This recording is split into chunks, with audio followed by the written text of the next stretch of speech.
That'd be nice to have it steamed with clams, yeah? Oh, I love that. Yeah. Okay.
they'll know I've been to the dark side.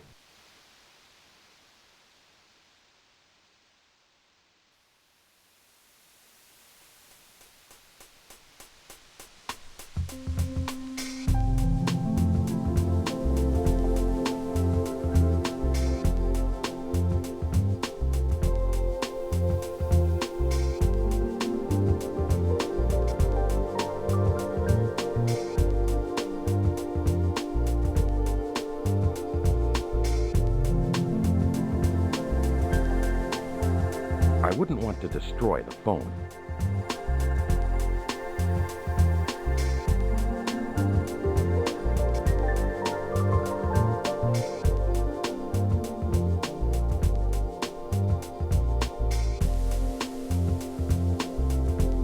Ja, scratch the snap the one lot.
There are some tools.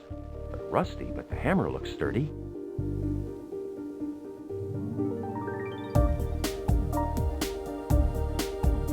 Gary Tuttle, beloved cousin.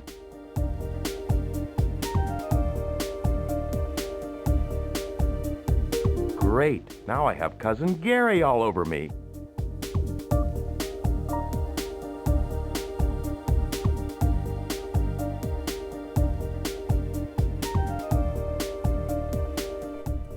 Classic Mike. Classic Mike Dawson.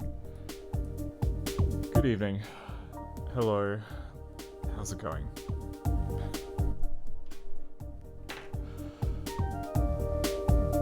Oh my, you see, my trouble is I've been spoiled. Like, before the stream, I was messing around with Fool's Errand, and that's coming along a cropper. That's going really well. In fact, I'll just cut to desktop and we'll show off. Oh, hello. I've got the behind the scenes here, so we'll just move that to the side. But I mean, look, I just managed to fix a bug in the pick decoder, which means all of the sun's map tiles now decode, which is nice. I think, yeah, previously, like, some of these, like, all of these images are meant to be 36 by 36, but the way that the decoder works, I think because picked is based on drawing commands, like, some of the actual canvas was 48 by 48, and some was 40 by 40, and because it's monochrome graphics, it's what's called, every byte contains 8 pixels, and so for the 36. Oh crap! I can't. I think, yeah. Sorry, yeah. It's 36 by 36, which divides cleanly into 8. Oh my god, yeah, alright. I had like a whole ordeal where I couldn't, like, I was just kind of losing my mind a bit because, like, sometimes it would be 5 pixels wide and other times it would be 6. Like, you could see in the hex that this is 6 bytes wide, sorry, which then translates to 6 8s of 48 pixels. But then you look at, like, the boundary rectangles and I mean, sometimes it's 48, and then other times it is only 40, and then, like, those times when it's 40, because that's right. So the issue, right, was that, okay, so 8 divides cleanly into 40, so you'd think, oh, it'll just be like 5 bytes wide, except it, in fact, everything in QuickDraw is rounded to the nearest word, so it's actually 6. So previously, like, everything was like all skewed and falling apart before, but now it's not. Now we can read all of the. Oh, Bamboo says 36 does not divide clearly by 8. Okay, I'm thinking of 9, aren't I? That's a number that's close to 8. Oh my god, yeah. Anyway, you can you know. I've had a bit of a cooked day today, so don't expect me to get any maths correct. Kind of a problem for a programming stream, but some might claim. Not me, says I. If anything, it's more interesting when I just screw up all the math. Yeah, so hang on. 5 8s of 40. Yeah, 32. 32 is the one that divides cleanly into by 8. Okay.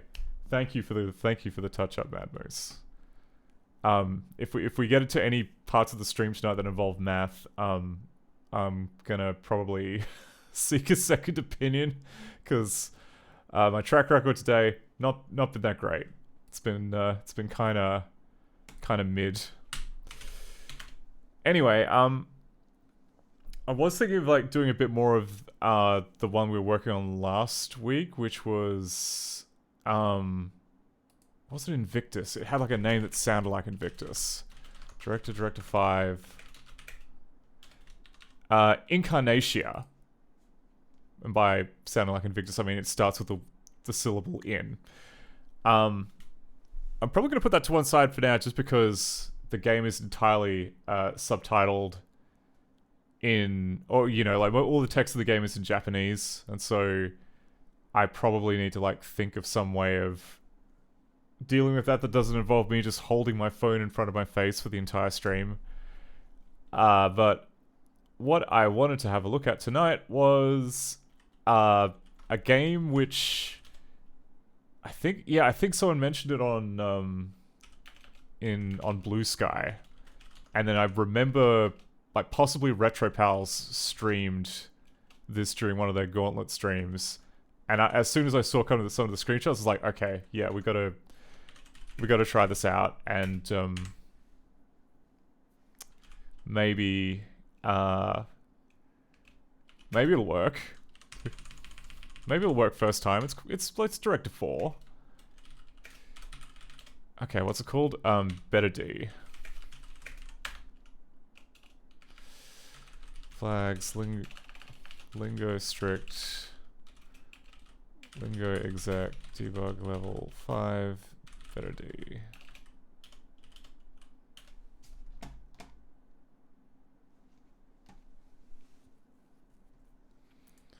Okay, better get rid of fool's errand here.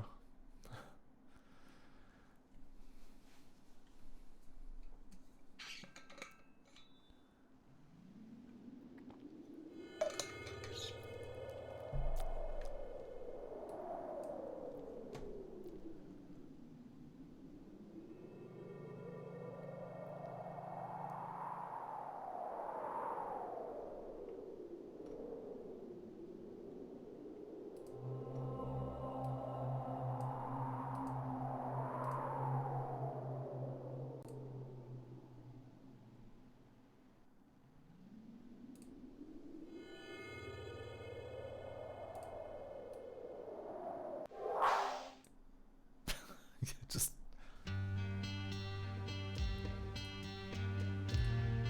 I met a ghost in this bar today. He said he came from the future and a place so very far away. all right. Said he was looking for someone. Let me know if the volume's Someone good. Yeah. Good with a gun. Okay. Choosing either start new game or quit no game bypasses. Showed me the future, so cold and cruel. Pain, death, and destruction are the devil's tool. I wonder if this music is copyrighted. I guess we'll find out in the VOD. Pain, I said, go fly with the seagulls and soar high when it rains.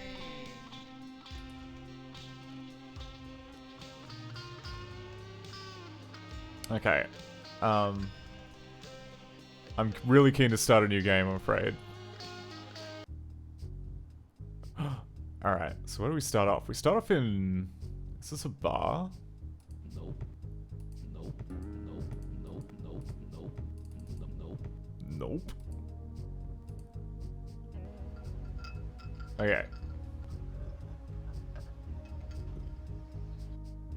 So we have one verb, which is drink. Oh no, we got drink and smoke.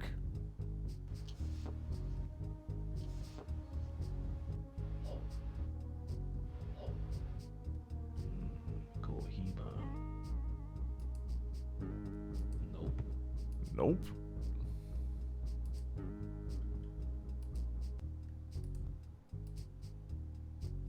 Nope. Nope. Nope. Nope. Nope. Nope. Nope. What do you mean, nope? Nope. Can we not leave? Oh, is that a television?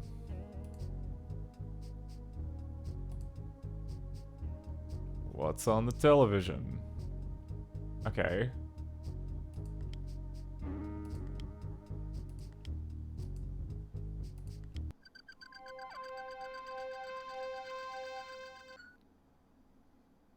Okay. Is that meant to be video that we're not getting? Like, that seems like awfully sudden. Okay, so we've got... What are we gonna say? Listen, don't call me commander. My wars are finally all behind me. Fight your own battles, Mr. Future Man. I'm gonna finish my drink, go home, and sleep this nightmare off. Beat it, ghost, hologram, hallucination, or whatever the hell you are. You know nothing of me or my grief. I happen to enjoy my booze, and you're ruining the pleasure of this fine Cuban cigar. Shoot, and that was a good game on the sports channel tonight. Alright, Alicios, what's next? Who and what are you anyway? You don't look so good, guy. Okay, well, I'm guessing that there's a video that we're meant to see that kind of got rocketed past. So I might just... Give me a moment. I'm gonna click option 1. Oh, and then it just immediately... It just immediately skipped past that, so... I think we want to see what the future guy has to say. So, what exactly happened here? Okay. Oh, all right. Interesting. Okay, so this game uses a video overlay library, which is interesting.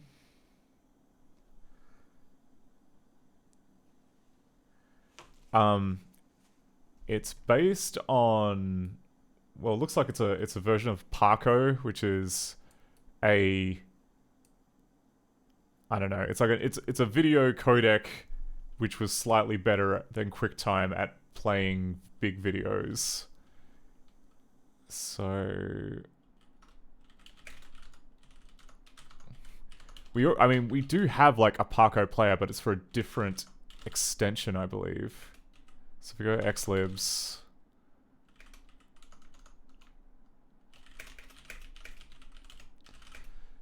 so yeah, we've got like this one here, which I think the game uses, and then this one here, which Hellcab uses. I think I fixed.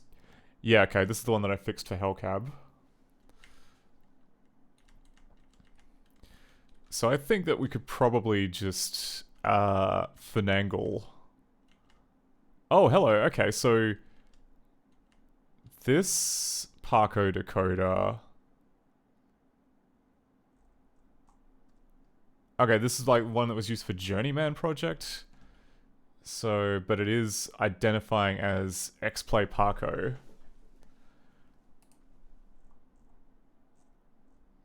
So, what command is there?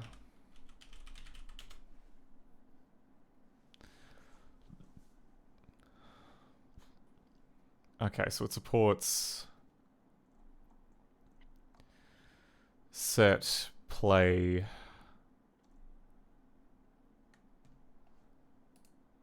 But I think we could, I mean, we could probably get it going.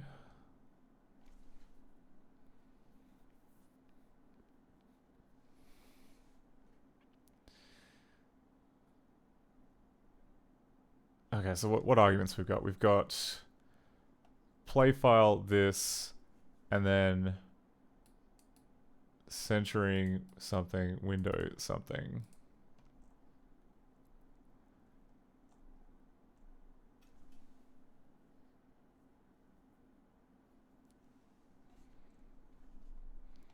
Okay, so let's see if we can sort this out.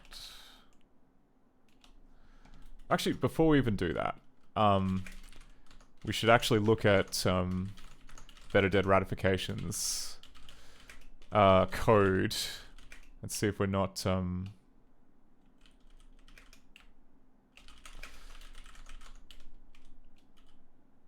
like strings xplay Parco stack 2.0.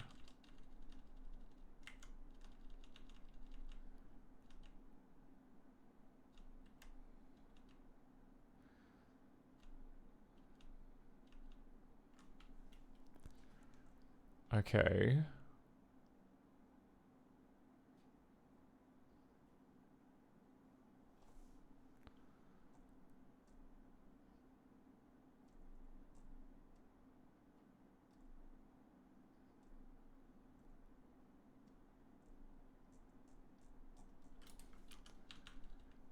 Wow, there's actually quite a lot of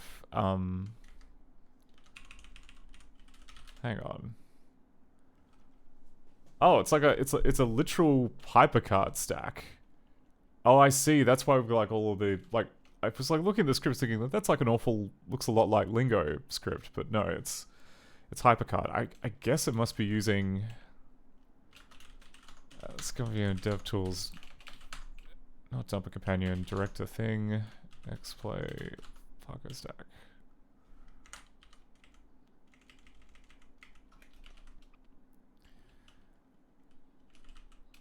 Resi the FCN 8080.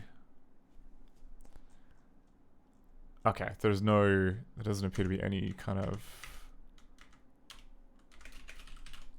doc string for how to use.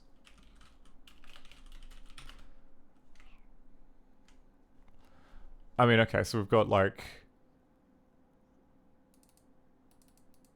set, inquire, close, play file, open file, play. Okay, so it is the same. It is the same XPlay Parko library.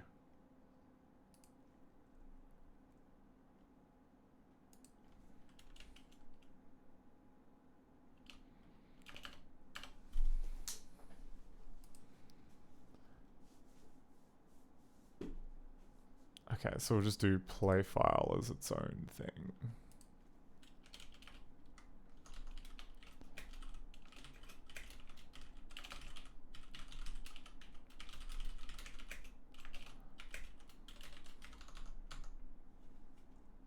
Oh wait, no, I already duplicated it.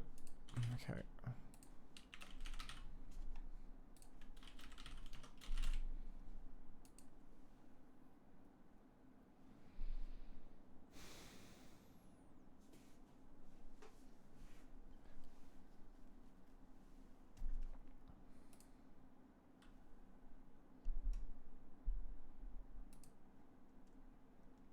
Okay, so we'll go.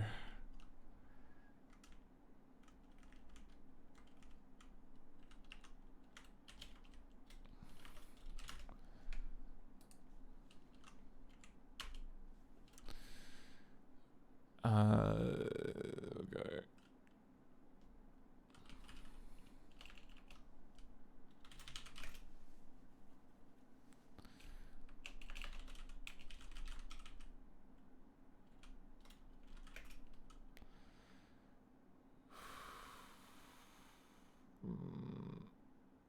So it's a common path. Target. G lingo peak. Nugs -2.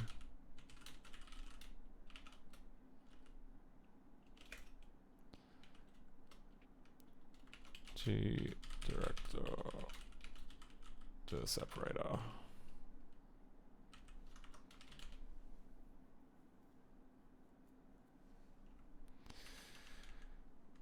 Okay, and then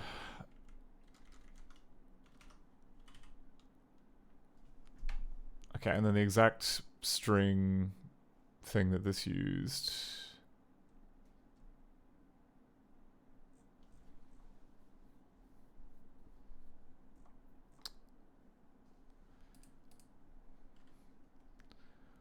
Okay, this used like centering 1.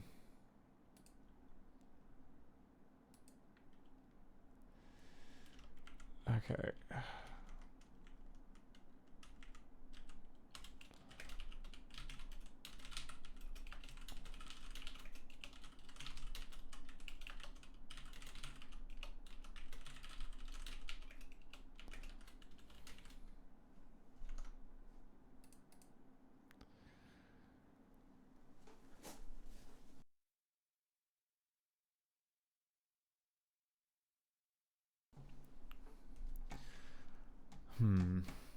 I wonder, is there any...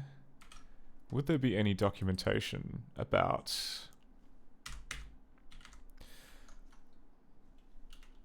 XPlay Park stack? Just anything about XPlay Parko?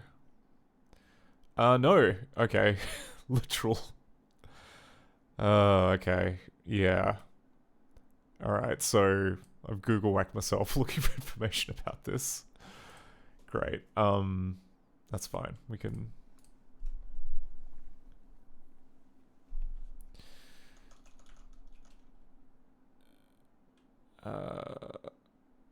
if...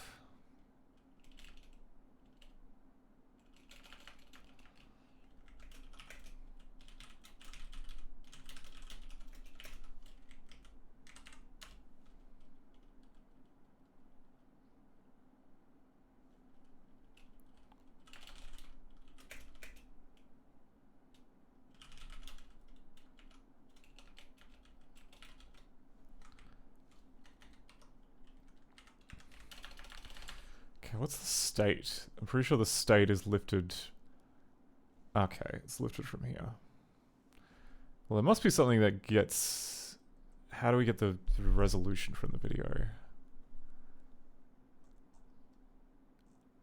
Okay, does this play deal?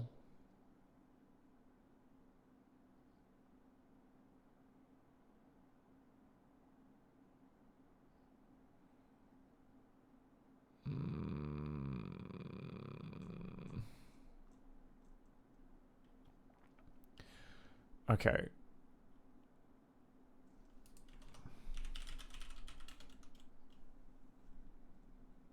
Oh, okay. Actually, I went a bit ham here. I should have just gone common string file name.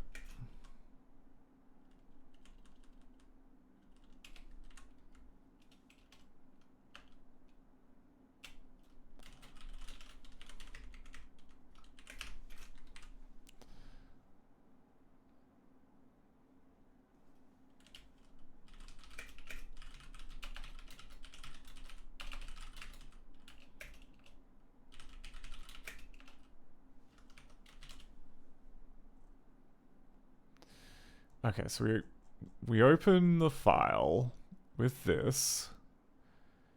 It then... Okay, then it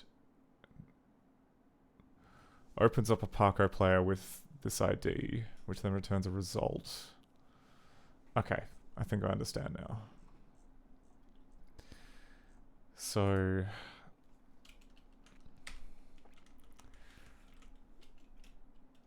state player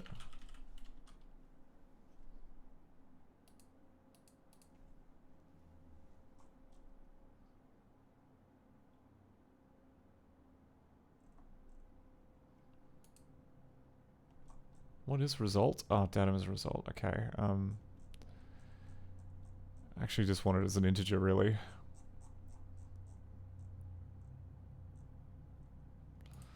So int player ID equals this.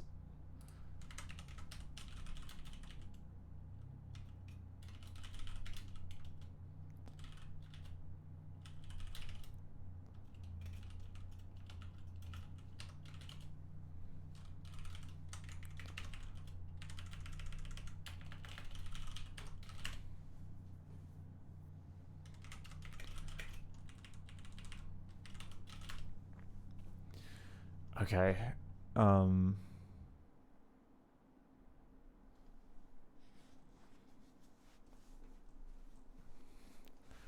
I want to say that like play file and play could be like both. Okay, we'll consolidate them afterwards. But okay, that should sort out centering, and then we just go else if param name as string equals ignore case window. Yeah, it was window, wasn't it?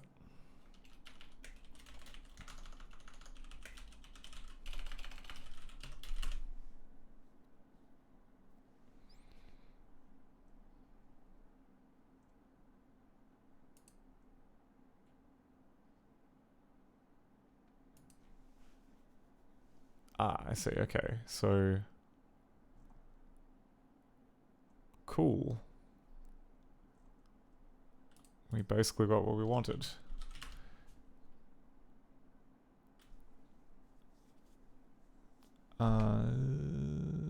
Let's see if that gets the animation in.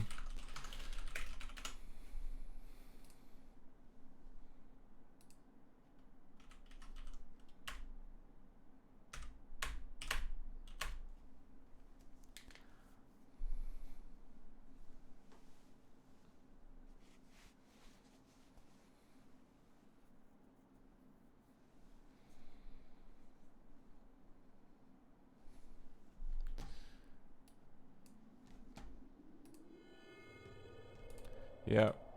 Come on. Please speed it up, Art Sector 1. Turn a full day.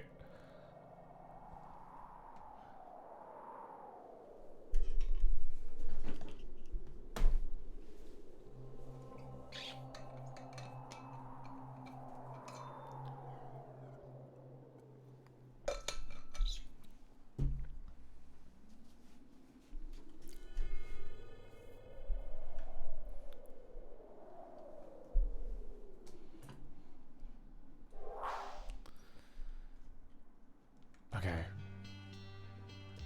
New game. Okay. Just double check that it doesn't interrupt the drinking. Okay, now if we rotate over here. Okay, well we still have like the purple flashing TV. Which makes me wonder, was there any... Did anything happen with Parko? Okay, Parko hasn't been called yet. Oh no, it... Oh no, that's like all the way up there. That's... Yeah, okay, so Parko... No Parko has been called yet. But if we go into here... And turn the power on...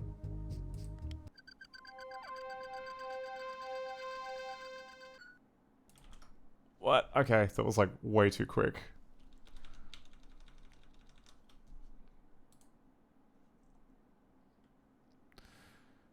Oh, still unknown command play file. What?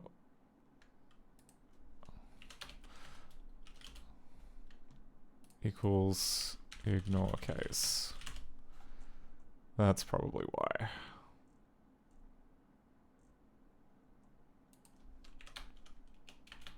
Actually, it was just because I had a capital letter.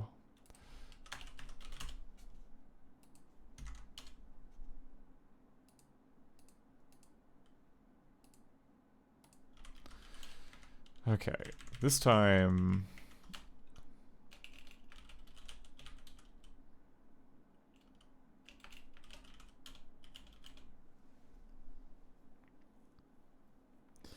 This time just, X object output.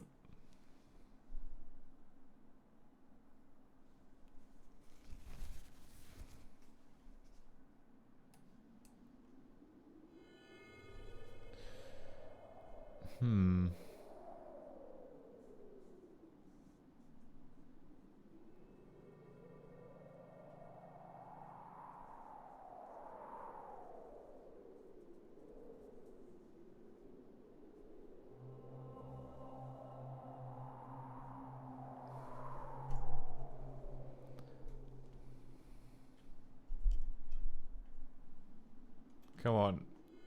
Yeah, we know. We know Richard M. Coombs. We know.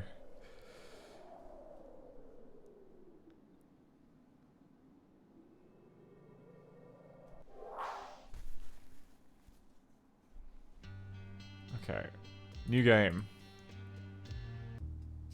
Okay, and if I turn over here... And I hit the power...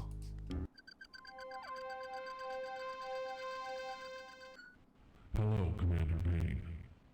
Please excuse this intrusion on your meditation, or whatever it is you do while drinking yourself into a nightly stupor. No, this is not a hallucination. Believe me, Commander, this communication is as real as it is urgent. I am projecting to you now from a time and place in your future. As this is a quantum communication and requires massive amounts of limited energy resources, I must be brief. So please, listen closely. Why is it off? Why is it offset like that? How did I screw that up? Oh, okay. Yeah, that's just because... Yeah, I see. So you see what happened there is that, again... My brain is not working at its peak today. What it should be doing is centering it in the middle of the window. Instead, I just said, get whatever the midpoint of this rectangle is, and then center it there. Which is why it's over here, I think. Yeah, alright, we gotta sort that out. Yeah, it's exactly one half a video thing in, but yeah, okay, we've got to go G director. How do we get the screen dimensions? We definitely get the screen dimensions. here. Oh, G system get width and G system get height. Okay.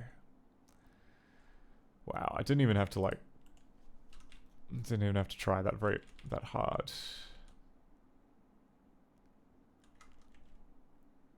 Oh right, because it's already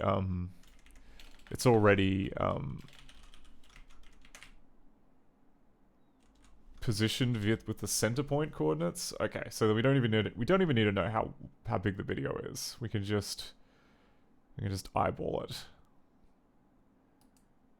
Okay, let's see if that improves things. Actually, just because I don't want to wait through the introduction again. My name is Oh my god, come on.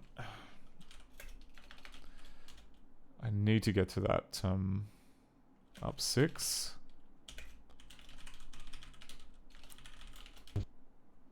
Okay, what movie is this? Okay, it's bar.md. Info. Version.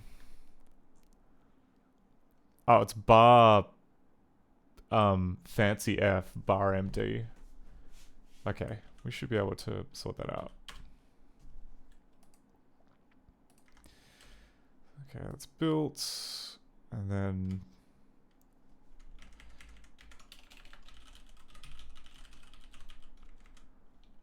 start movie.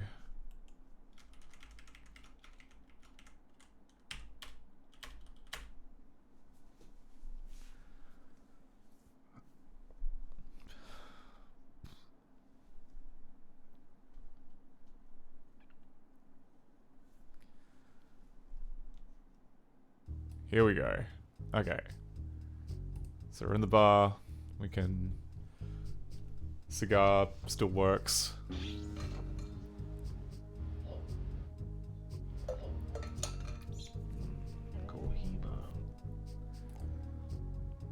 We got ourselves a flashing television screen.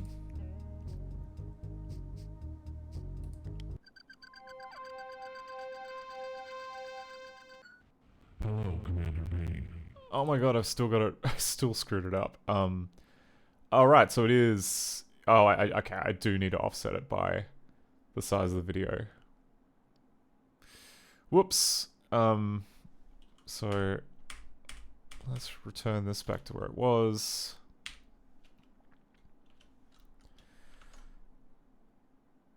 So we actually gotta subtract that from...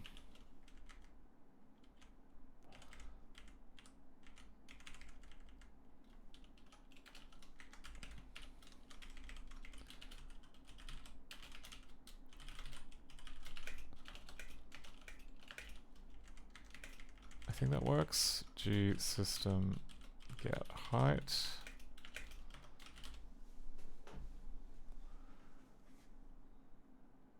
Because yeah, before it was just...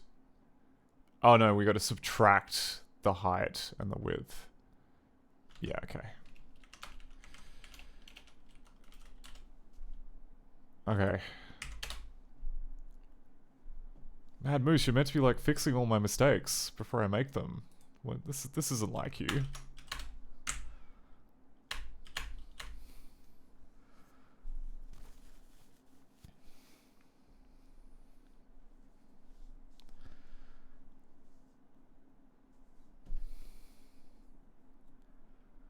Okay.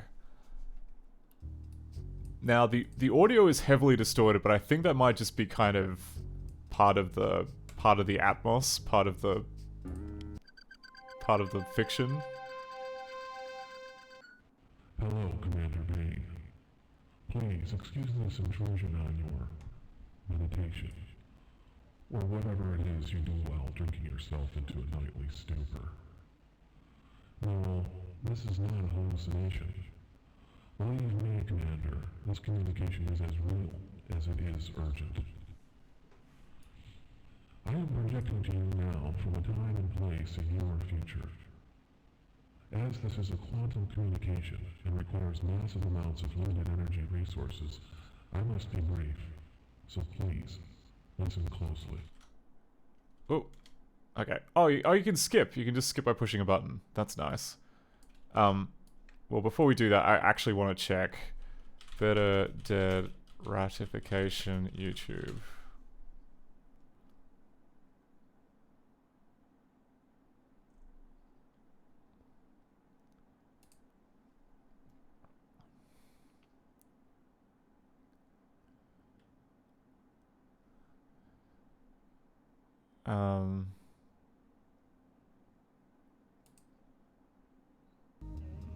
Cohiba. Nope. Nope. Okay. Yep, okay, so the screen is meant to flash bright purple. We're replicating that properly. Oh, okay. So apparently on this on that video's I don't know, whatever Mac emulator they were using, the Parko plugin was also broken, which is not ideal. This one has got a working Parko plugin. Let's hear what it's meant to sound like. Okay.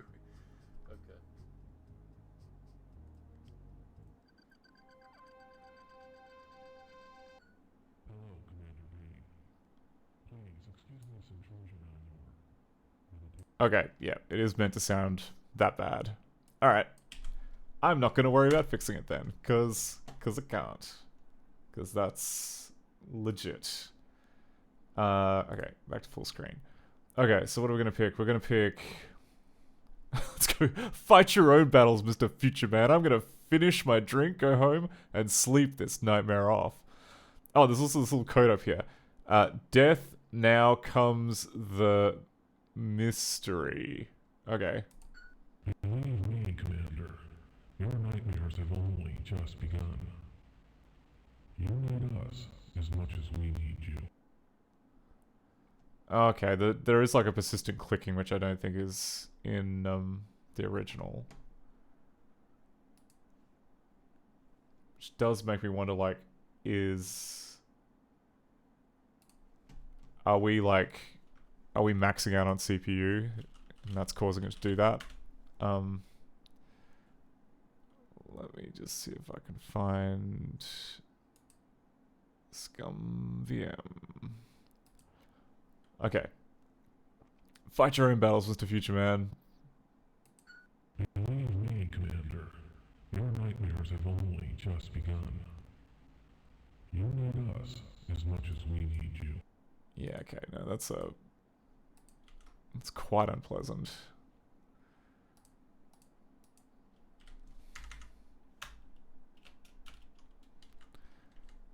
What's the deal with the audio? Like, there's like a... Okay, so it's updating frames.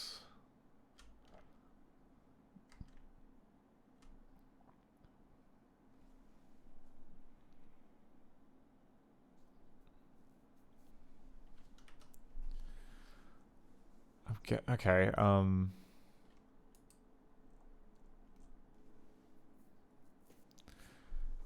guess audio just plays whenever, but I don't know. If I'm incapable of adding two numbers together, I'm probably not going to have a very good time fixing an audio codec, so I choose to continue. Okay.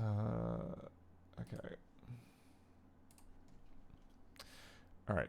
Beat it, ghost, hologram, hallucination, or whatever the hell you are. You know nothing of me or my grief. I enjoy my booze. I happen to enjoy my booze, and you're ruining the pleasure of this fine Cuban cigar. Commander Payne, I have come to you precisely because I do know. Just as I have been able to reach out across time, so too has Menadas Fool. It was Menadas who saw to the butchering of your wife and children. Wait, what? Okay,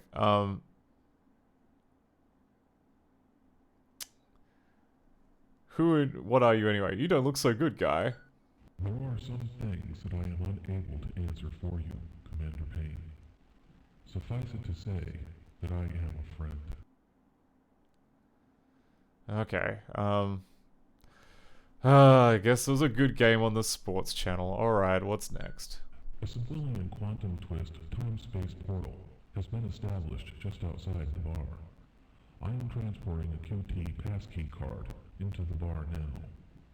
Step through the door, and you will be transported to the civilian deep space outpost, Endeavor. My energy is nearly spent. There is more you must know.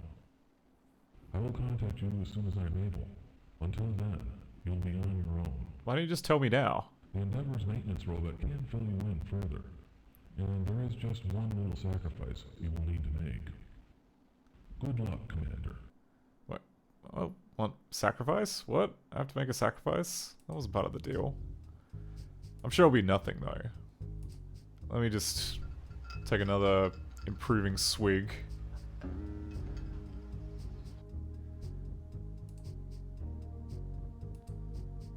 Is that something like a pass key being teleported into the bar? Nope.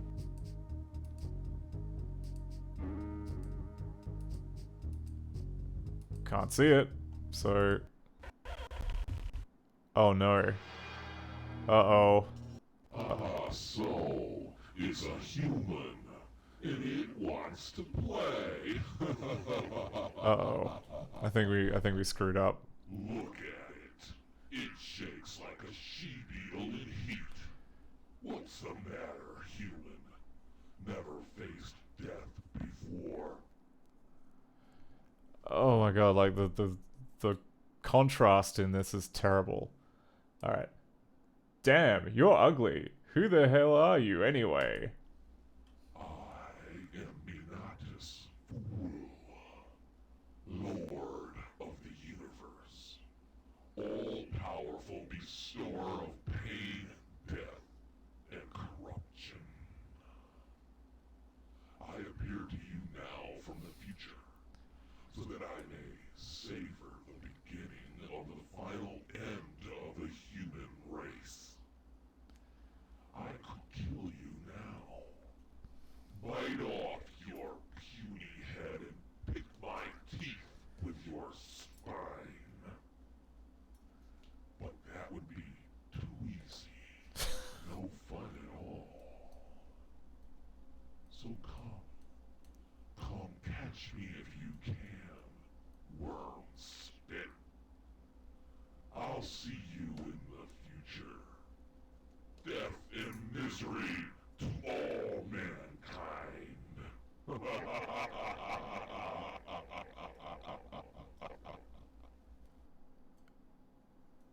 Okay, so we've got...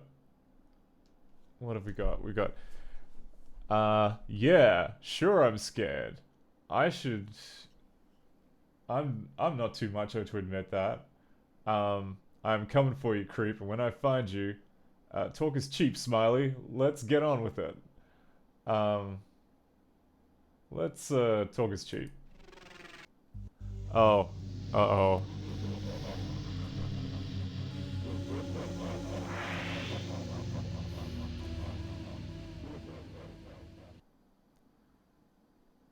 Okay. Uh-oh.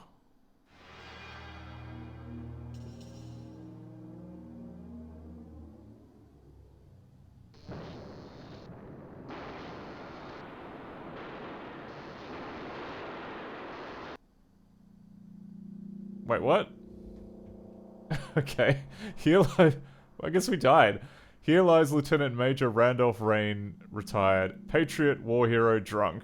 1954 to 1955. Hey, Arvenla. We're looking at Better Dead Ratification, which... There's a cheat sheet. Dead player, let this be a lesson to you. You weren't paying close attention, were you? Always pay close attention to the details of what a character says. After all, the devil's in the details. This opening segment is the only segment that provides any hints such as this. From now on, we'll assume you have learned to be less impulsive and more attentive. 1. Alicia tells you that a quantum time-space pool has been set up outside the bar. He also tells you he's transporting a quantum passkey to the bar. You cannot pass through the space-time portal without first activating the passkey. 2. Don't threaten anyone you can't handle. Wow, okay. And apparently this is the only time that we get a hint. Oh, I remember reading the README before we started, and it basically says, you will absolutely need the manual because there are important clues in it. We do not have the manual. As far as I'm aware, there is not a scanned copy of the manual in English on the internet. At least that I could find. But I guess we'll just have to figure it out ourselves. Okay, let's go back to the bar. Yeah, I did notice that they mentioned that there was a passkey in the bar. I just couldn't find the damn thing. Hello, Commander Vane. Please excuse this intrusion on your meditation, or whatever it is you do while drinking yourself into a nightly stupor. No, this is not a hallucination. Believe me, Commander, this communication is as real as it is urgent.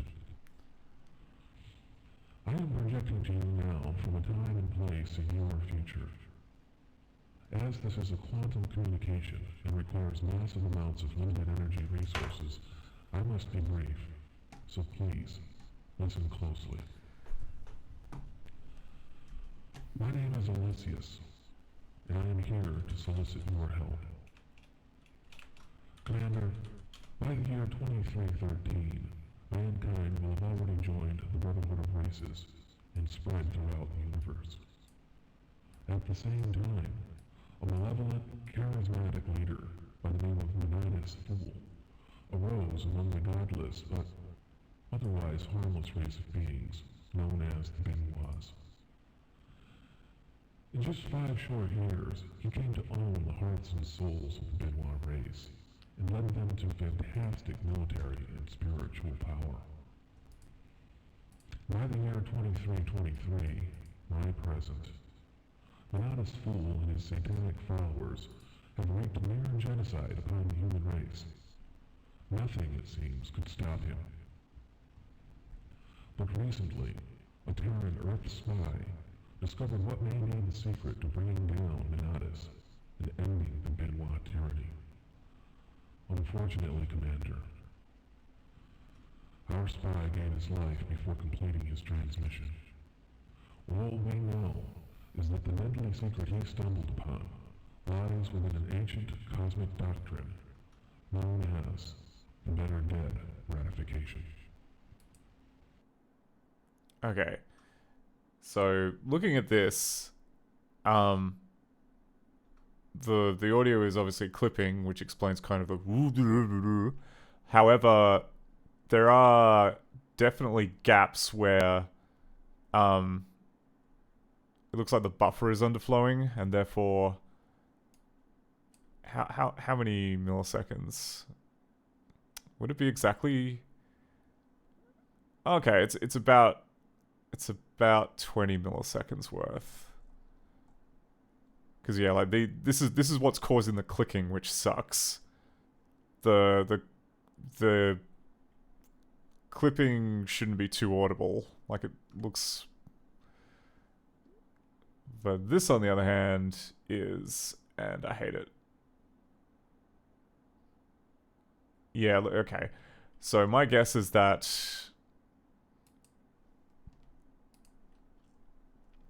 this delay here is too high. Potentially.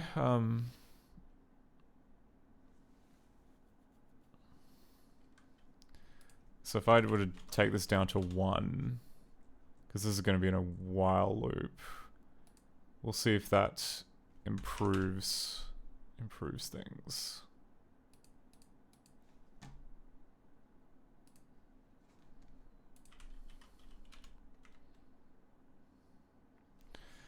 Because it's not doing anything during that.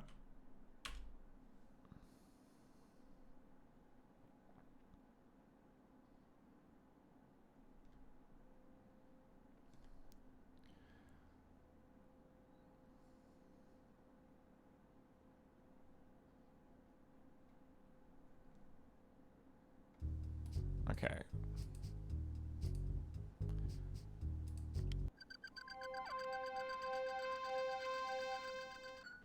Hello, Commander Vane. Please excuse this intrusion on your meditation. Or whatever it is you do while drinking your... No, it's still doing it.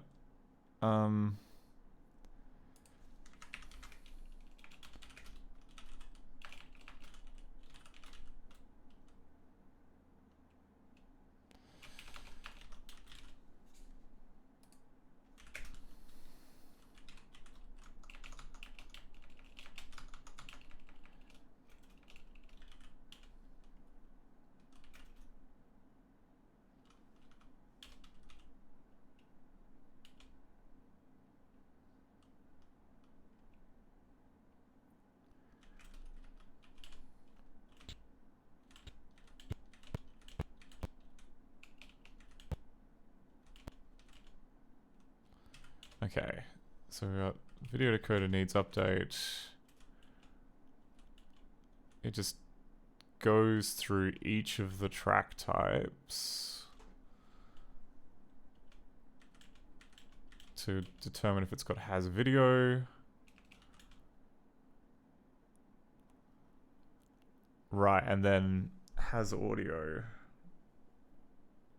is separate.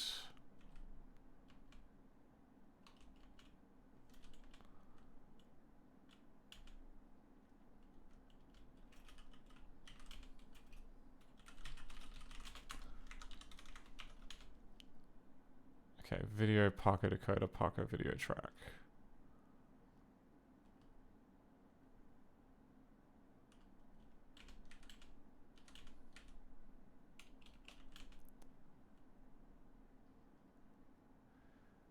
What's the audio then that's being used? So tracks. Tracks 1. Parker audio track.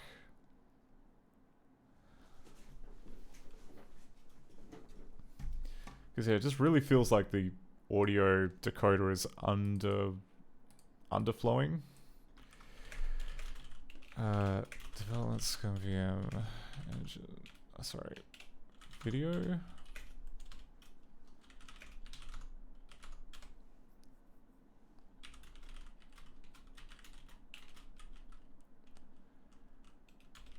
Okay, so we have this, which is just like a raw sound stream, it would appear.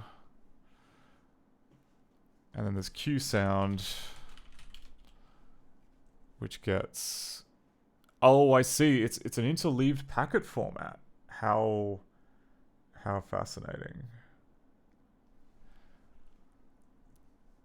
So...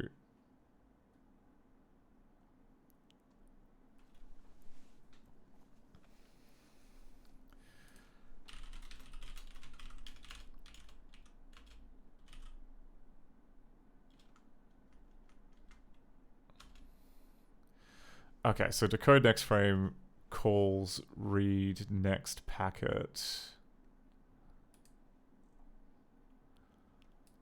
Okay, and then it just gets all of the stuff until it hits the next frame.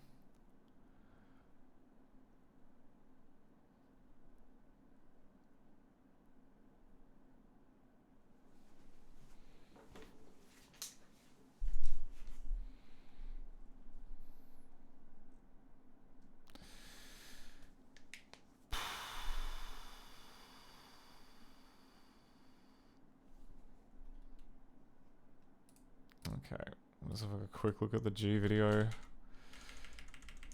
output.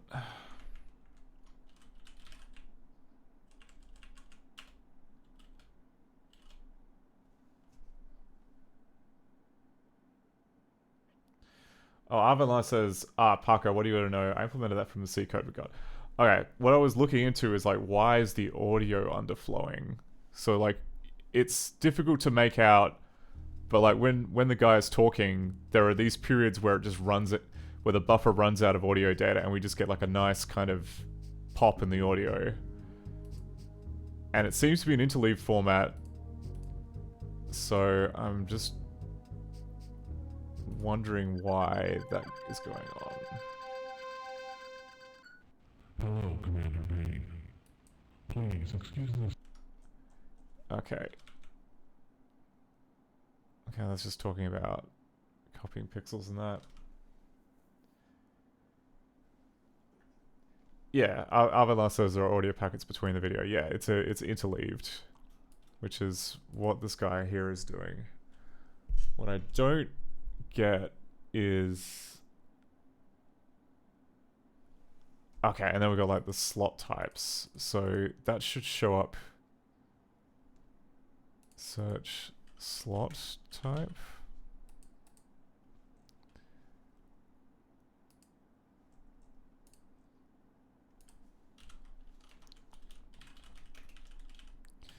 Okay, that's level 5. We don't want level 5, we just want level 2. We just want to see the slot types. So we should be able to go back into here. Intrusion on your... Debug level 2. Okay. Is that so? Why then do you still find your sleep? Okay. So we have slot type 4, slot type 8, slot type 11 in quick succession.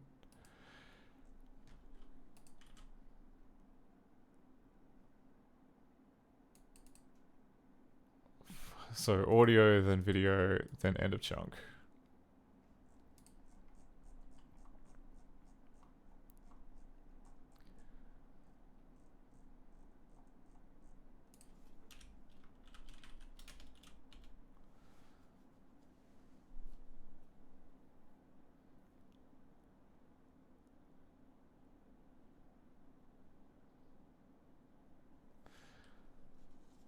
So I mean,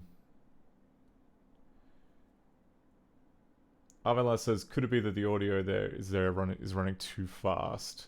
The docs have this on audio 4 bytes, something audio related. Check the container header.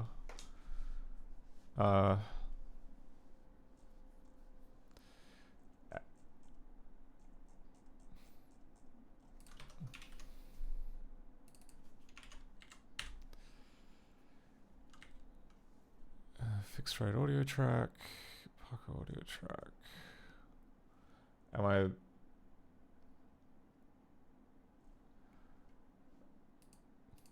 Can you give me more information about what I should be looking for?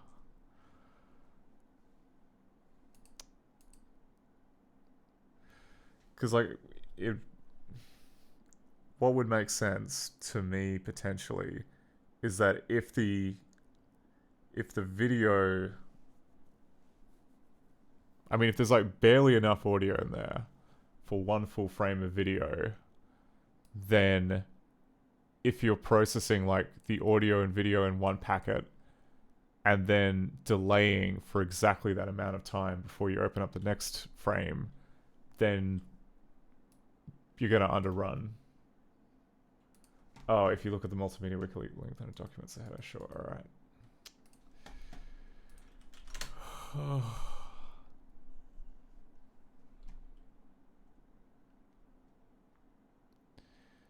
Yeah, okay, audio data. Long operation mode.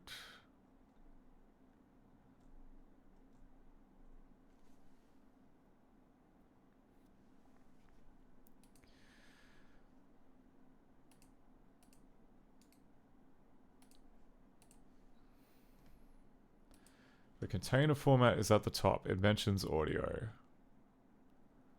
4 bytes, 4 bytes something audio related. Okay. I mean, again, like the audio, I checked it against the YouTube video. The audio is playing back at the correct speed and sounds basically fine. I think the issue is down to the fact that we're kind of like we're relying on decode next frame, which reads the next packet.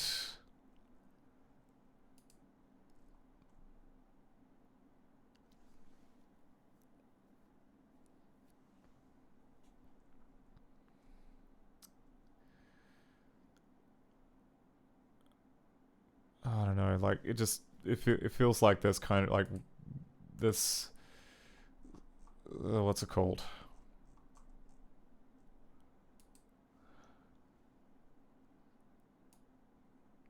Like, if this is just enough audio for just this frame, it would not surprise me that we're getting kind of popping sounds.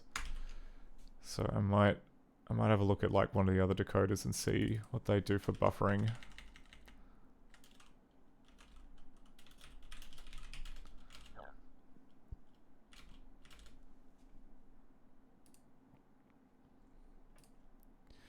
Interesting. Okay, so decode next frame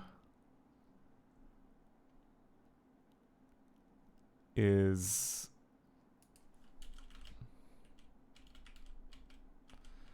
not really used. Or rather, it just kind of points to a surface that is in there. There is a separate kind of decode frame thing, so I'm guessing there must be a special decoder for that. How about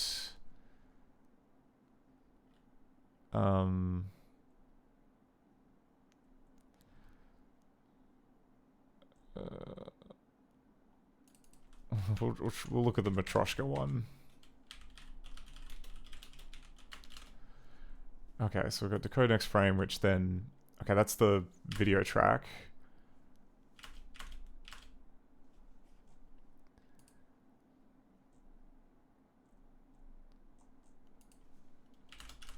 Oh, okay, no, sorry, the video... I'm looking for the wrong one. The video decoder is decode next frame, but then inside that, it then... We have... Sorry, read next packet.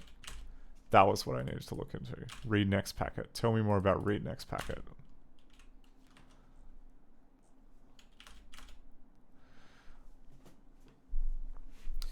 Yeah, okay, so we do kind of like while audio track needs audio. I see. Okay. So I think potentially we need to have like 2 different pointers.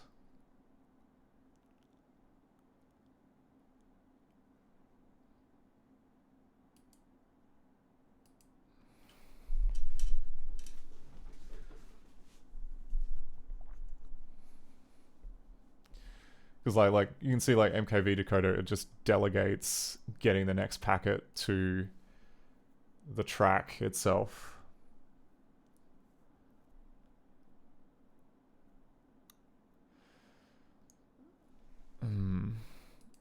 How do we...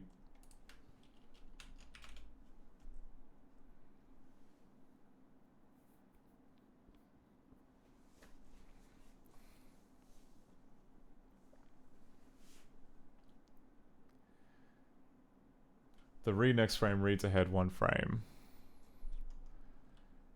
Yeah, okay. But I mean like read next packet, which is called here by decode next frame, that doesn't buffer any additional audio. Like it just buffers whatever audio is up to and including that frame. So you could underrun that pretty easily, which is not ideal.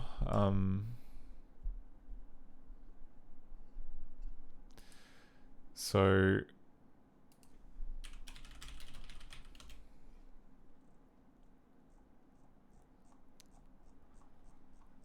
does handle frame... Okay, no, that just does the surface, I see.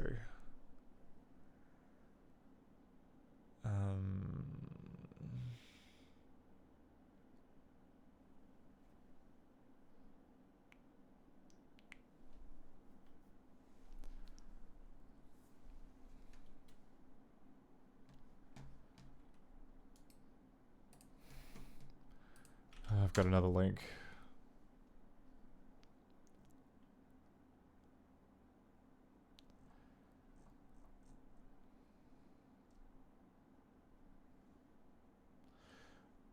Okay, this is a gist of Python code from a while back to extract the audio. Okay, that should be okay. We don't need to extract the audio. We just need to consider buffering it ahead of time. So like, say that we were to go into the Paco decoder And then in this bit here, okay, we have like file stream.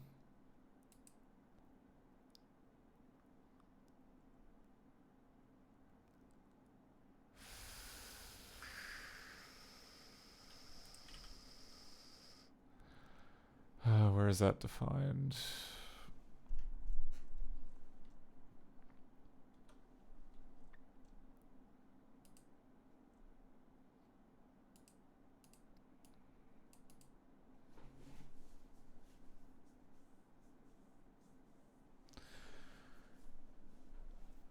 I mean, yeah, the cheap and nasty way of doing it would be to just buffer everything in memory ahead of time. But then, like, you know, this is not designed to buffer everything ahead of time. This is not designed to buffer everything ahead of time. Audio is designed to buffer a bunch of stuff ahead of time. But I wonder... Okay, so we have like file stream.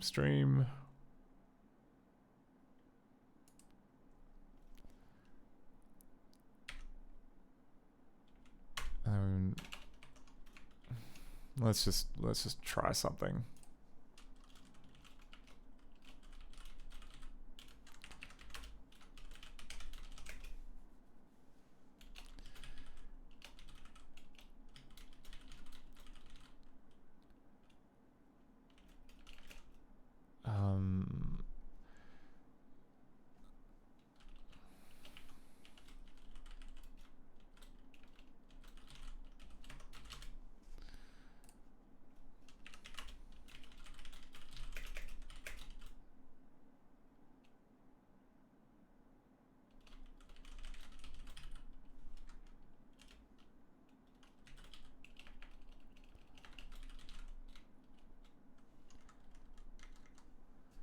Okay, so like if we could make like a copy of this pointer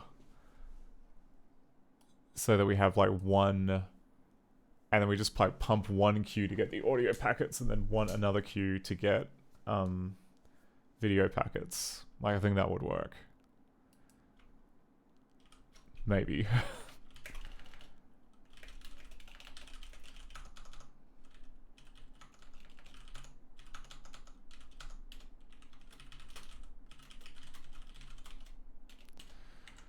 Okay, how do you make a...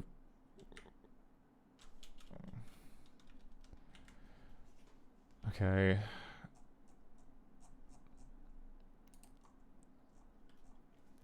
Substream? Is that what it's called? Okay, substream. That's what I'm after. So we've got API for managing readable data substreams. Manipulating the parent stream directly will mess up a substream. Likewise, manipulating two substreams of a parent stream. Oh my god. So like you can do substreams, but they're not actually independent, which, okay, god, alright.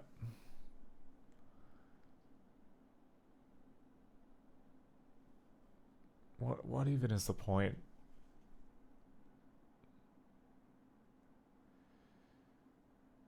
Okay.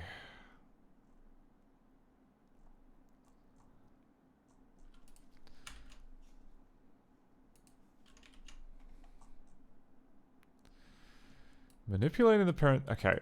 Manipulating two substreams of parent stream will cause them to step on each other. Okay.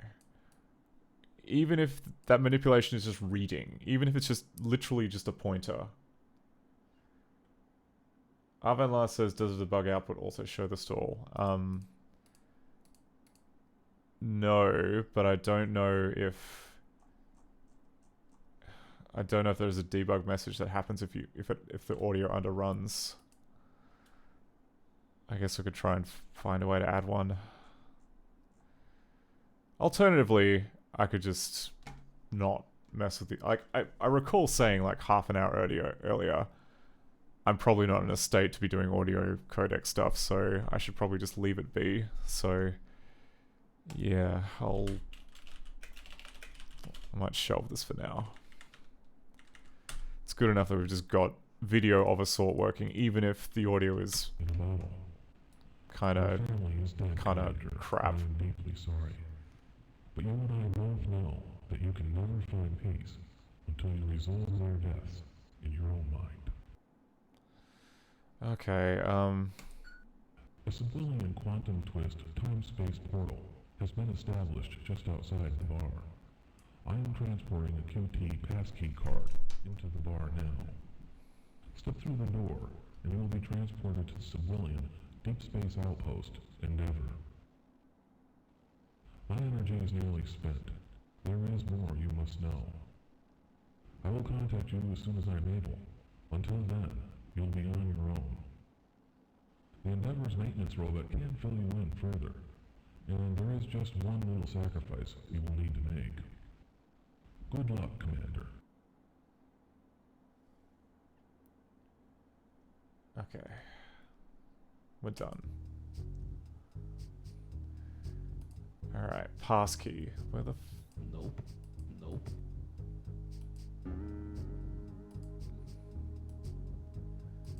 Nope. Nope.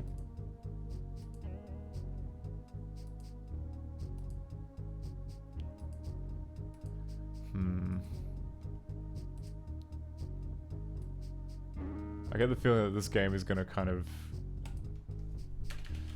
be beyond my capabilities, so let's just go better dead ratification walkthrough.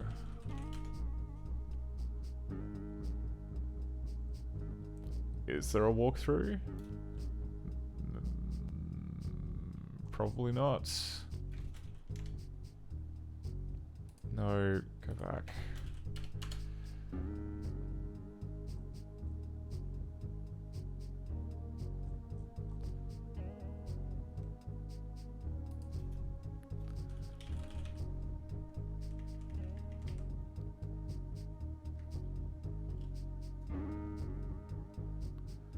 Okay, this person seems to be playing through it. So, will they find...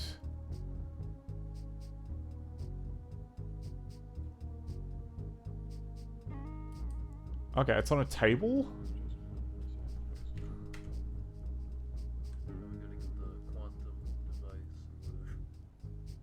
Oh my god, it's over there in the corner. This game.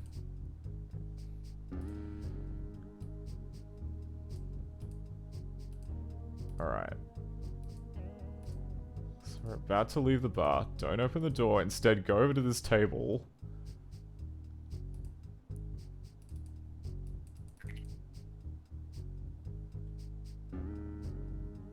Quantum twist passkey enabled. All codes descrambled. Space-time transport matrix secure.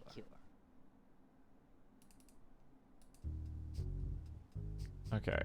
Are we taking that with us? Yes.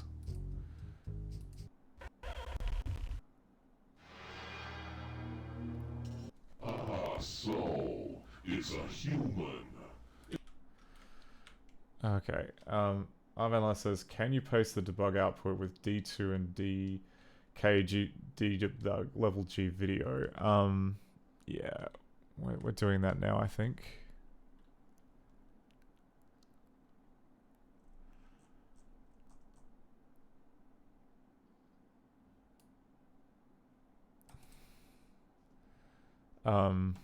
Later, I think. It wants to play. Okay. Oh, wait. What?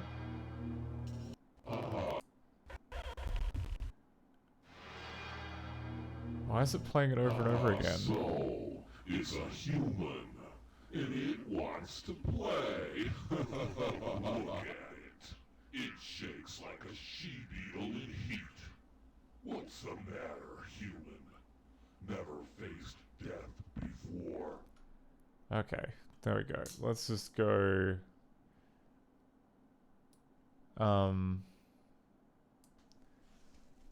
It's just that the foul stench of your breath conjures up visions of fermenting maggots.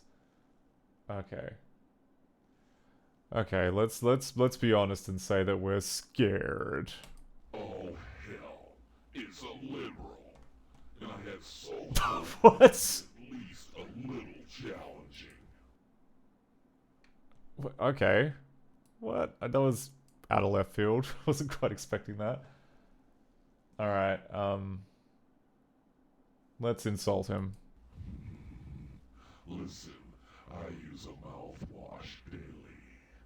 A little fresh squeezed baby juice around the old gums, and my entire mouth simply comes alive.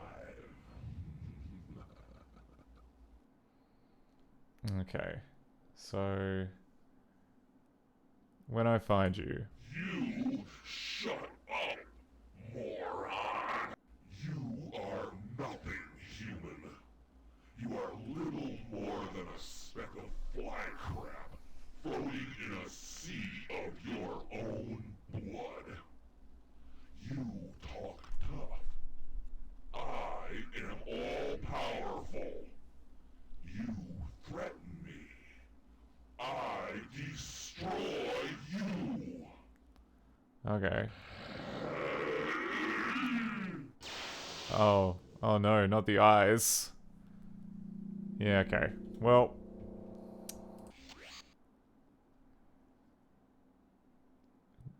Alright, fine. Okay.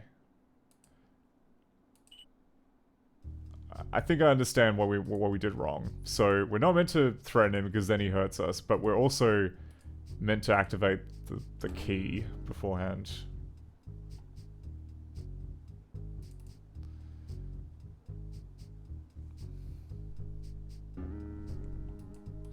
Gonna... Oh, okay. Quantum twist passkey enabled. All codes descrambled. Space-time transport matrix secure. Well, thank God for that. Alright, I gotta listen to this bloviating sucker.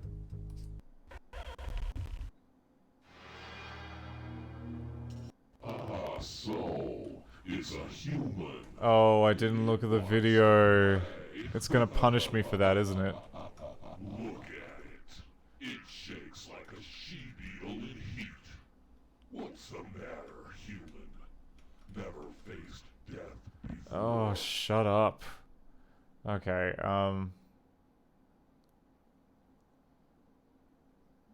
talk is cheap.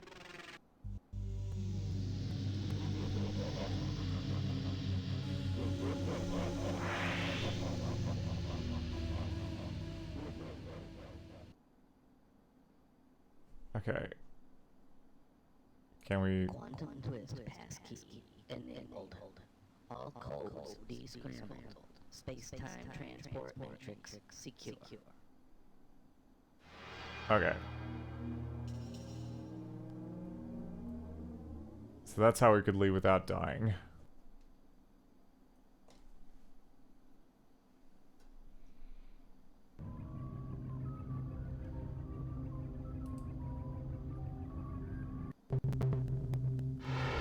Uh-oh.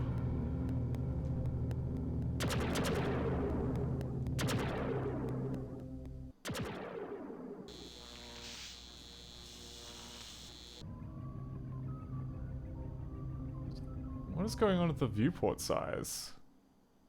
Welcome to Deep Space Outpost Endeavor, Commander Payne. Please excuse the violence of a moment ago. Things have become rather dangerous here since the departure of Admiral Seabraith and the Endeavor's crew. A fiendish hack into the computer's secondary command and control system by a Benoit operative managed to subvert the programming for many of the Endeavor's auto maintenance robots 2 weeks ago.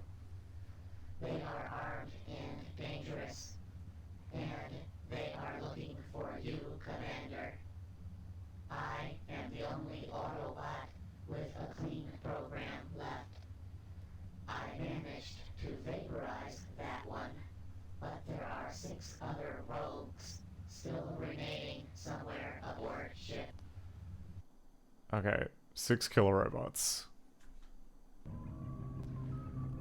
That was an impressive chase. Thanks for saving my skin, or what did you say your name was? I am honored to assist you, Commander Payne. Please excuse my poor social manners. My central processing unit has not been upgraded for several years. My name is Neon. I am the primary maintenance Autobot for the Endeavor. Yep, well, hang in there, little buddy. If I make it through this thing, I'll see you get the best CPU money can buy. Not during this RAM shortage, you won't. You said Admiral Cerbraith and her crew left the Endeavor. Why? Where did they go? Admiral Seabraith left you a message in the computer. She requested that you view it immediately upon your arrival. Great, can we see it? I must attend to a faulty landing bay door activator. Cyborg C2 is due to arrive here momentarily.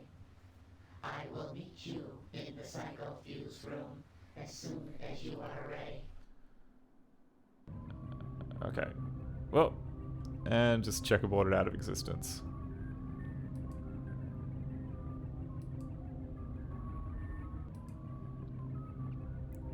Nope.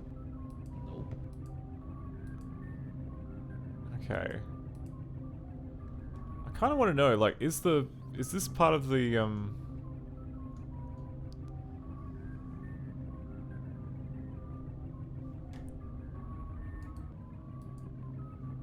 is this part of the game meant to be kind of this postage stampy? Yes. Yes, it is indeed meant to be this postage stampy. Very, very cool. Nope. Nope. Nope. You said there's a message on the computer. Which computer? Is it this one?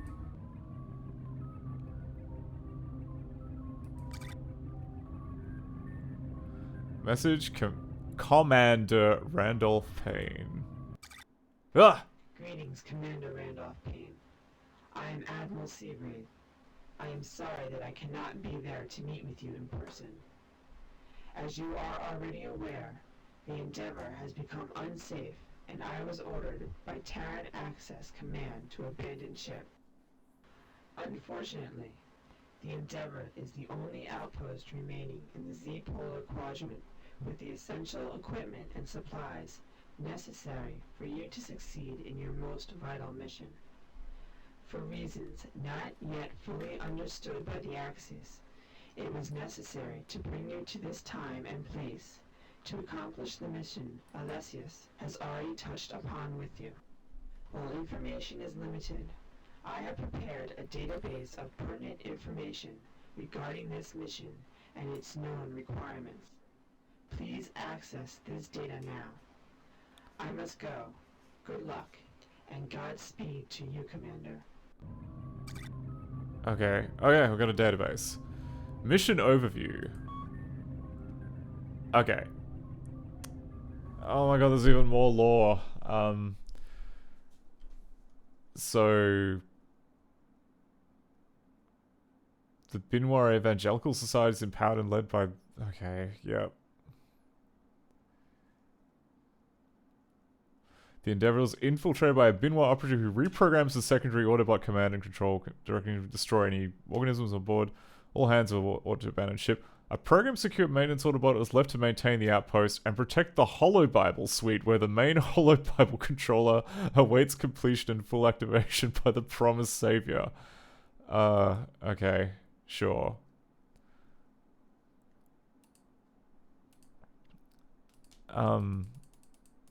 Great. How do I leave? Leave?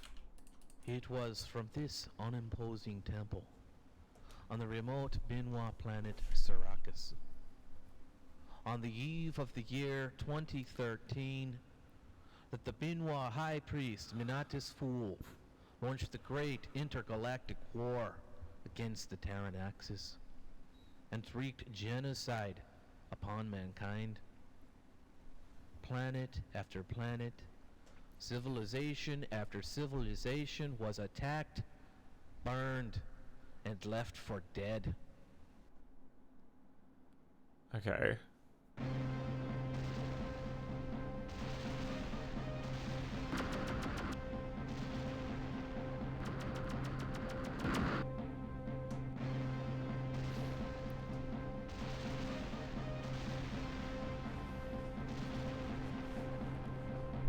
This is very high concept. I'll give it that.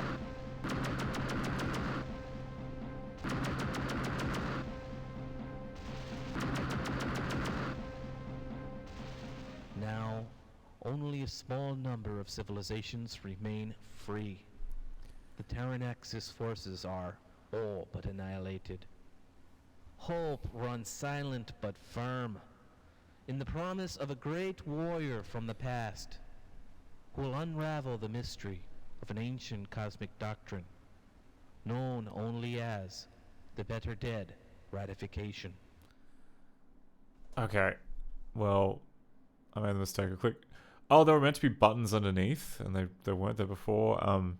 Okay, we are not reading through all this lore. I don't care. Might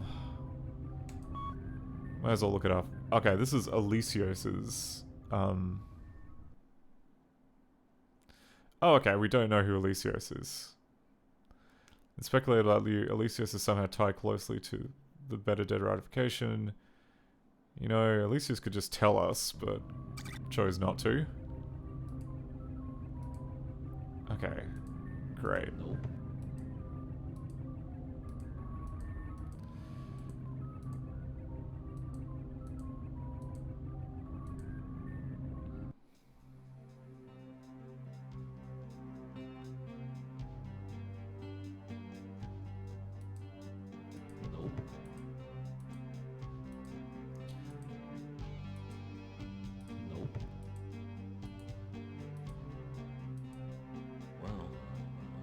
This is it. Oh, damn these old bones.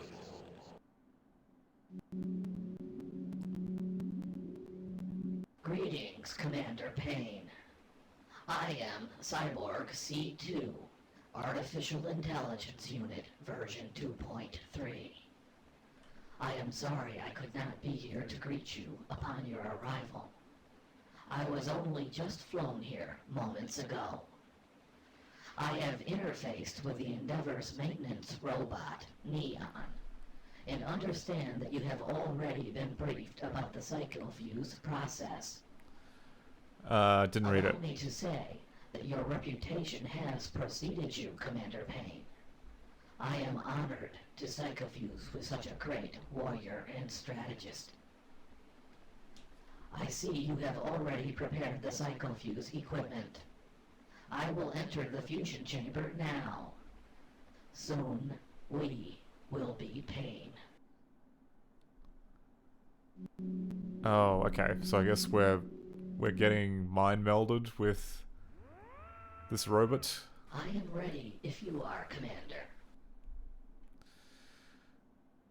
Yeah, get on with it. Then I will radio Neon to come prepare your brain tissue for the psychofusion. I do hope that you manage to make the appropriate adjustments to the psychomation controls. Oh no. Improper settings would be fatal to us both, Commander. Oh no. Okay, we're coming to the game's second puzzle.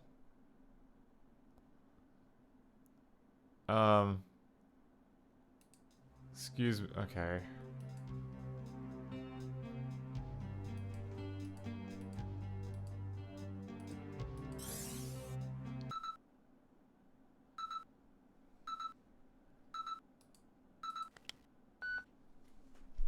Oh my god, it's so impossible to read. What is it like? I don't know what this. Yeah. This is also like we're doing this in Macintosh mode, so we've got like the advantage of gamma boost, and even with a gamma boost, you can barely read it. Holy mother of God. Okay, sorry, I'm gonna have to like crank the screen size so I can. Oh no, and I put like integer scaling because I'm an idiot. Okay. Okay. Psychomotion control will scan the patient's intelligence centers and psychospatial life matrix. Use auto mode when both patients fit standard human psychological and cyborg BCPU matrix. For non-standard matrix requirements, select manual control. Okay. Let's go manual.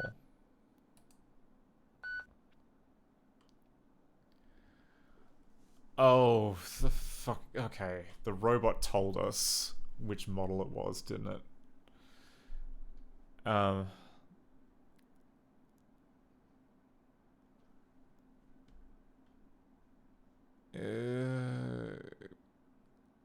say C2A.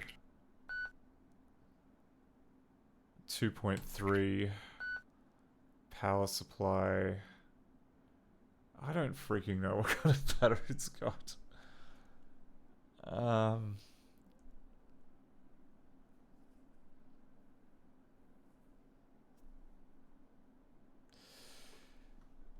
Whatever, we'll just screw it up.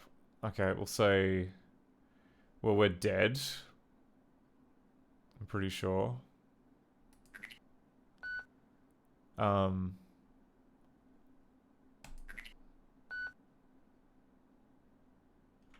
Okay.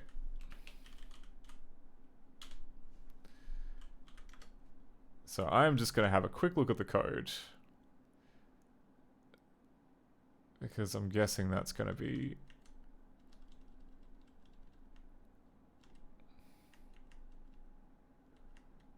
okay. It's all a bunch of per frame scripts. Whatever. Okay, we'll just...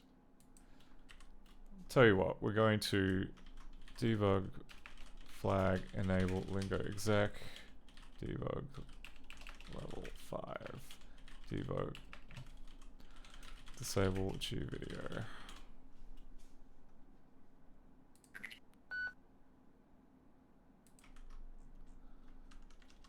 So when I pushed mouse up,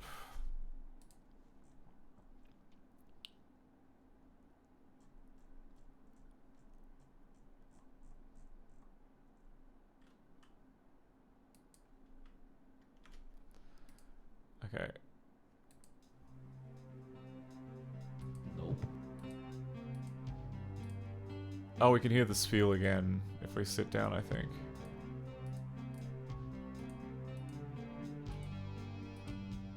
Nope. Nope. Well, I guess this is it. Oh, damn these old phones. I am ready if you are, Commander. Then I will radio Neon to come prepare your brain tissue for the psychofusion. I do hope that you manage to make the appropriate adjustments to the psychomation controls. We won't have. Improper settings would be fatal to us both, Commander. Okay. You do not fill me with a great deal of confidence, Commander. Okay. Right, Commander. Soon our minds will fuse, and together we will be Commander Randolph C2 Payne, by intelligence cyborg. Oh, I got the To model of victory, cyborg wrong. Commander. Well, I guess we'll see what happens when we screw up.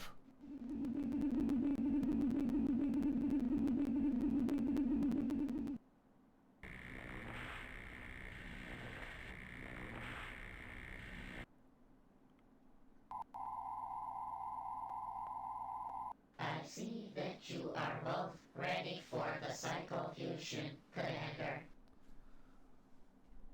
I do hope that you set up the psychomation controls properly. Your death would mean certain defeat of the Terran Axis and final genocide for the human race. Please lay still, Commander, while I prepare your brain Solution. Well. Okay. Now, this is going to pinch just a little bit.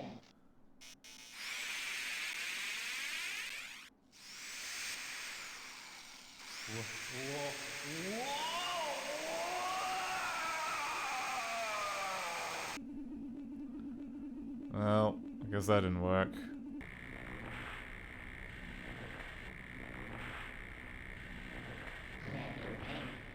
Commander Payne, can you hear me? Something is going very wrong. Look at Commander Payne's head. It has swollen to the size of a watermelon. He must have set up the cyclonation controls improperly. Oh no. The Axis is truly doomed. Commander Payne, can you hear me? Commander Payne. Oh, he is gone. Okay, well, we died.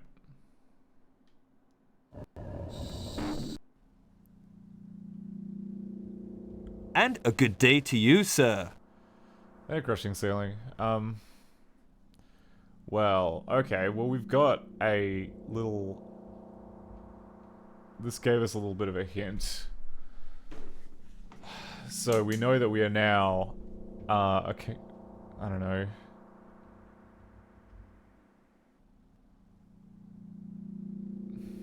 God, more maths. Why does my brain is refusing to do maths today? Crushed garlic, thyme, and loads of butter. Ron told me that crushing garlic with his hands is a trademark style of his. Crushing it by hands. Could we get a shot of that? Could we? Okay, it looks like we're 69 years old. I think. 23 plus 46 is 69. Okay, so we're 69 years old. Let's have another go at the psycho controls.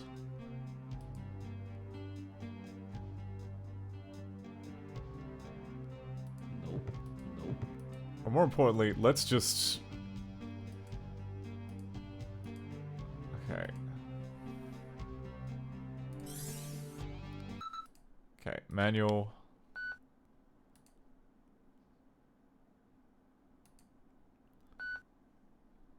Okay, it's gonna be C2, I'm pretty sure.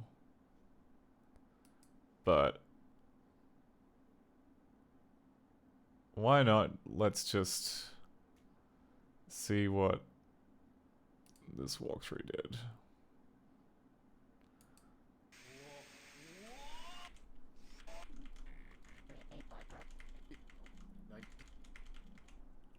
Oh, whatever. Okay. No, crap.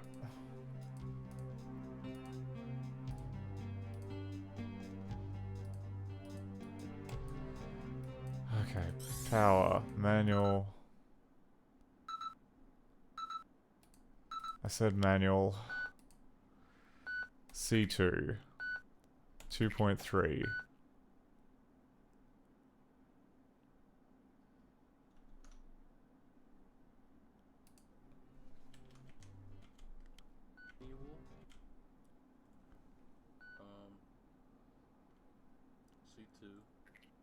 2.3.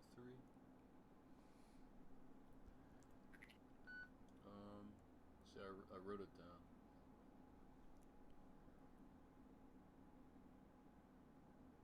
This one, I think. This is the one that is hard to get right. Okay, so... you're killing me. Okay, manual. C2. 2.3. Whatever that is. So... remember they brought Commander Payne from the past into the future where he's already dead. So technically he's deceased. He's not a zombie. Yeah, I'm pretty sure the trick is that you gotta go deceased.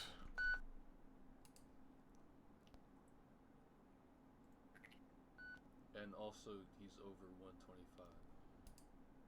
Oh, he's over 125? Okay. That was probably in all the lore that we didn't read. Okay. Great. Let's just get this over with.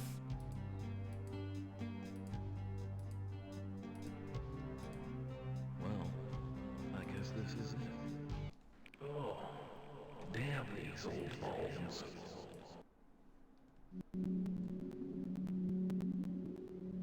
Greetings, Commander Payne.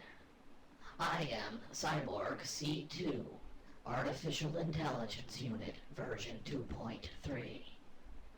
I am sorry I could not be here to greet you upon your arrival. I was only just flown here moments ago. I have interfaced with the Endeavor's maintenance robot, Neon, and understand that you have already been briefed about the psychofuse process. Allow me to say that your reputation has preceded you, Commander Payne. I am honored to psychofuse with such a great warrior and strategist. I see you have already prepared the psychofuse equipment. I will enter the fusion chamber now. Soon, we will be Payne. Oh, okay. So that, I think that might have been like a little hint that like we got it right.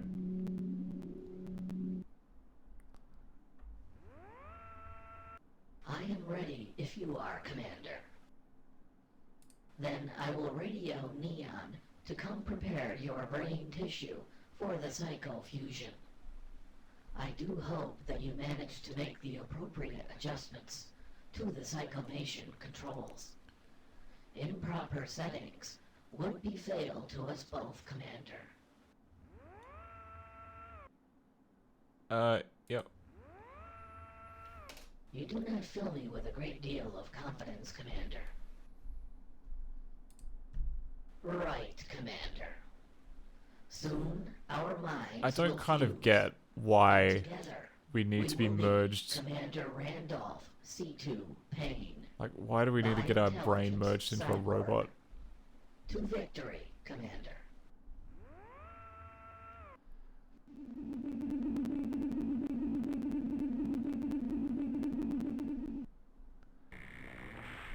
Mamu says, is this like a Sierra game where they spent more time on the death animations than on the success path?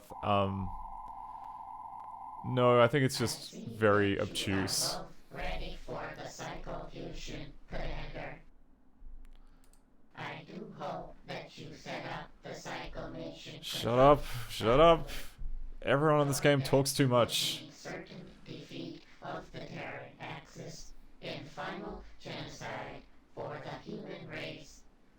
Please lay still, Commander. Hey BJNFE, Prepare your brain so for the psychofusion. to summarize, we were drinking ourselves senseless at a bar, then we got like a weird message over the TV, then Satan greeted us outside the bar, at which point we were beamed to this future space station, given a bunch of lore, and eventually told that we had to like have our brain inserted into a robot. So that's what we're doing now.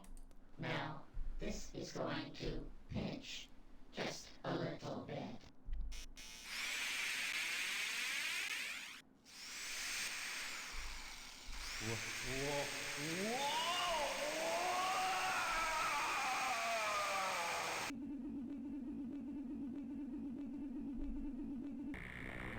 Okay. Did we get the settings right?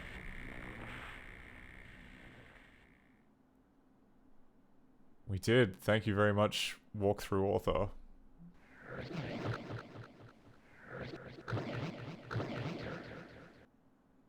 Wake up, Commander. We are Payne. It is an honor to be one with you, Commander. Shut up! A quick check of our mechanical status is advisable. You may agree that we should proceed to your quarters on level 2 for a complete systems regeneration before proceeding with our mission. Loss of power is fatal, Commander. Wow, this seems like a much worse deal than our human body, but what would I know?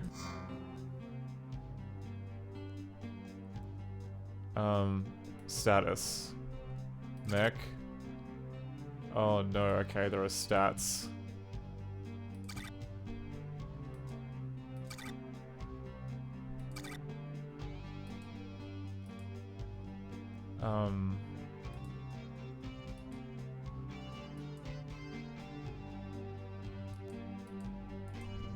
There is like a power off switch, but we worked so hard to get here, I kind of want to...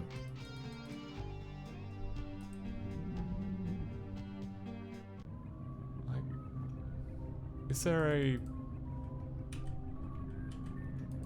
a save menu? It's just occurred to me that, like, I would really like to save.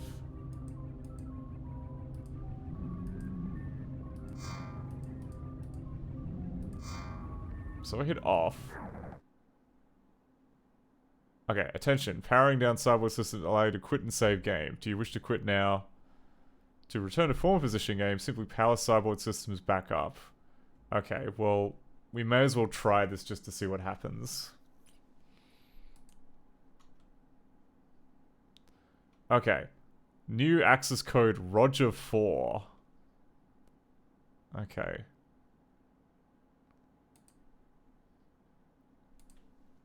Okay, did that actually write anything to the disk?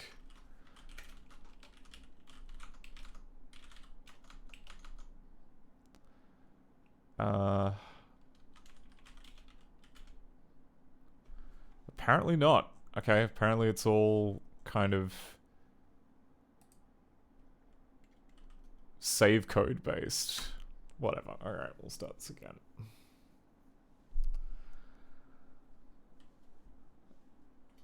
At least you can save the game and you don't have to, like, go through the whole psychofusion stuff just to get anywhere.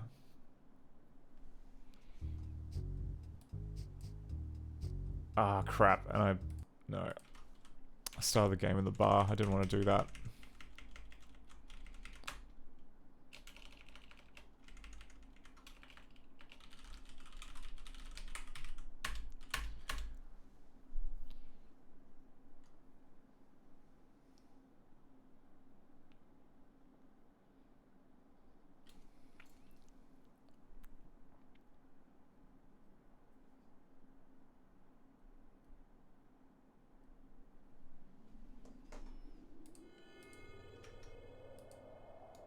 Okay.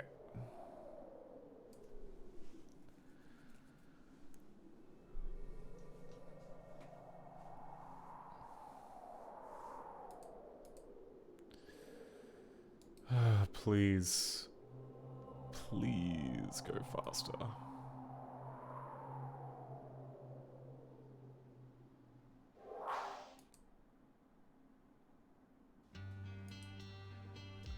Okay.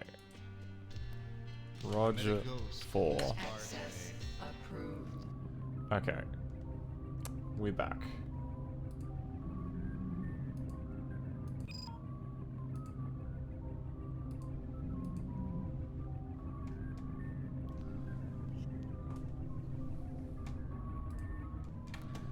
Alright, well...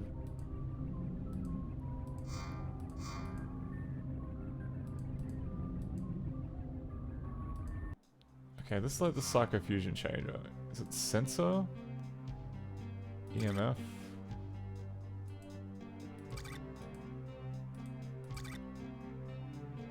Weapon? Weapons protocol override. Arming of weapons in the Endeavor control or fuse rooms is prohibited, Commander. Okay, well... Already this seems like a worse deal than just being a person.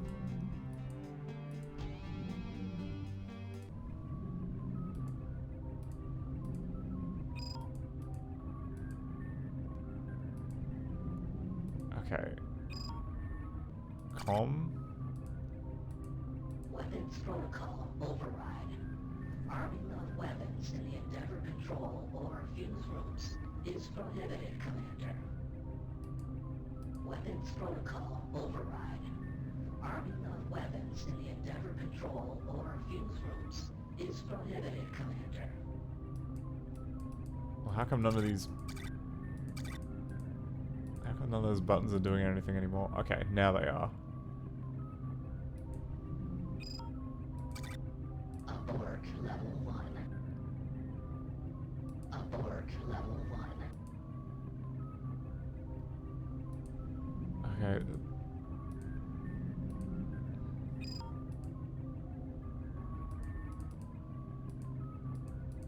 Weapons protocol override. Arming of weapons. Okay.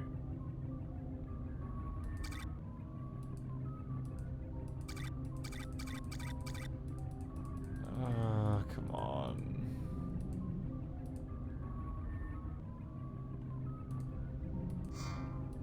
Am I seriously gonna have to look at the walkthrough just to see how to leave? How to just go anywhere in this game?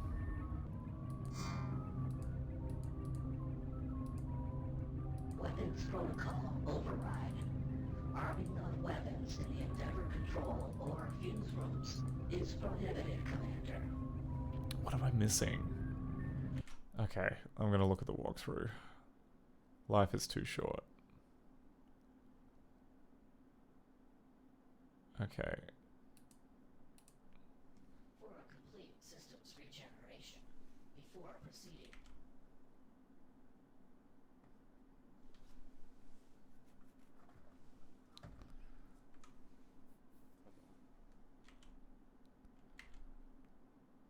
Okay.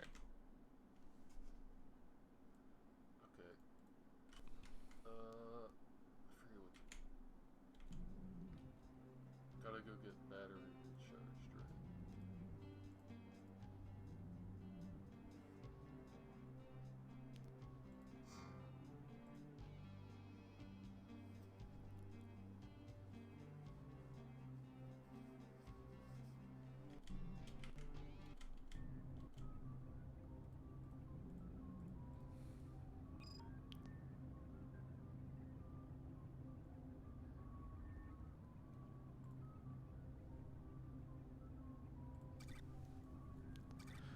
Okay, this person's going through the same motions. You're supposed to know this, but you need to change the sensor or something to open doors.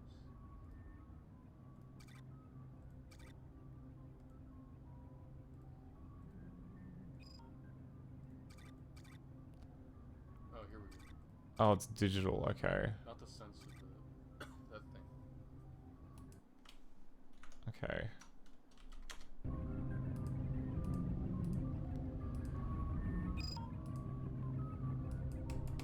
Except the menu.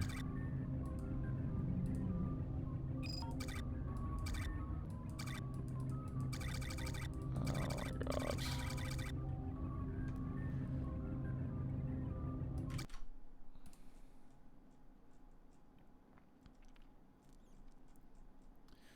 Wow, it's just constantly checking the amount of free memory in the background, which is very funny.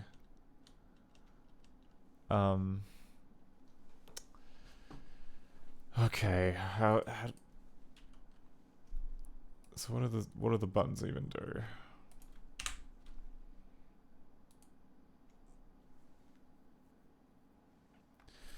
So it plays a sound effect, it then okay, then changes a cast number ID.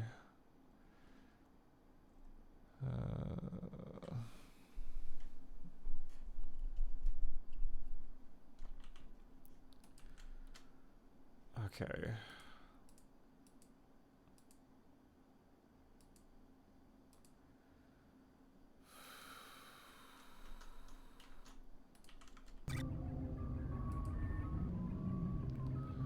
Oh, I see. Now that we're looking around.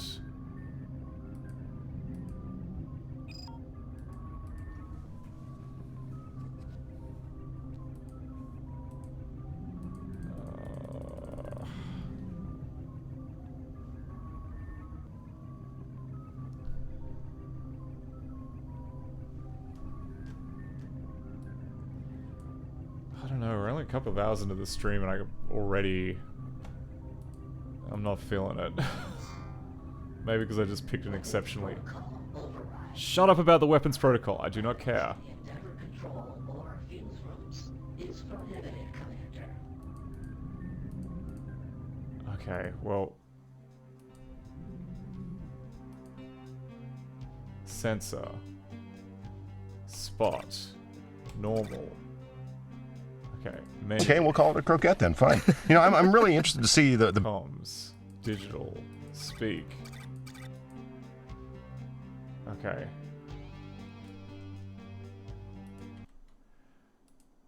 So they picked digital and then something showed up on the screen. Com, digital. And we get a fat load of nothing. Croquettes, very popular menu item at your basic everyday diner and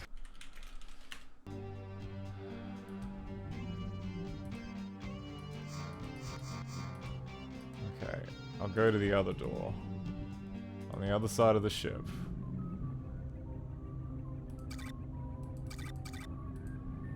Opened right after the '64 Tokyo Olympics, it soon became the favorite of Japan's movers and shakers. Oh my god, this door shows it. Ugh. See, like, this is the bane of my existence when you have games that are actually janky for real and give you very little feedback, and it's very difficult to tell.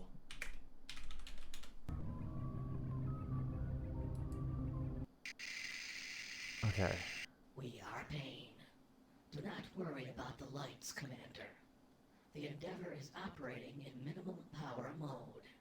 Since the crew is not aboard, ship's lights are automatically switched on and off upon our entry to accessible areas. This does indeed save a great deal of the ship's power. For lighting. Okay. Alright, and then all of a sudden we are here in the corridor.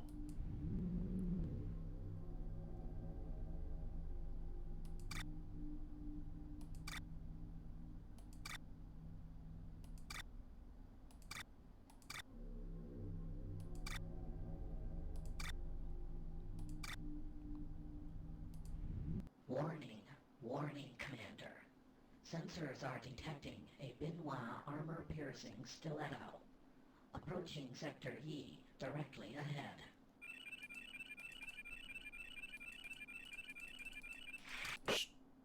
Oh. Okay, well, two things I just noticed. One, we couldn't click on anything during the key moment. And then there is also another X object which we need to implement. Which honestly, I can't believe I'm saying this, it might actually be more fun to do that than to play the game. At least for now. Okay, where's shoot it?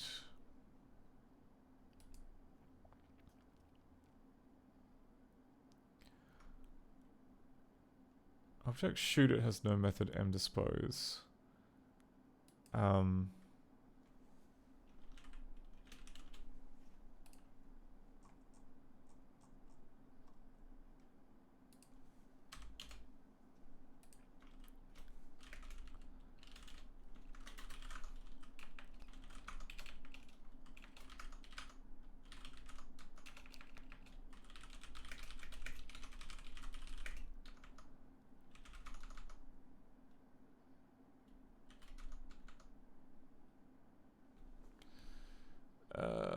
Where are we? Info.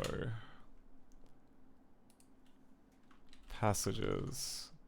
Level 2.md.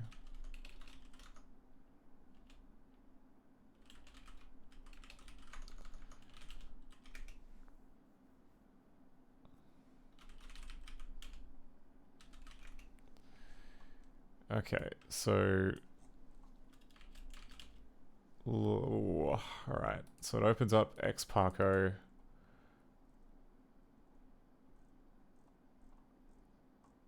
Does a bunch of puppet stuff. This must have been such a pain to program.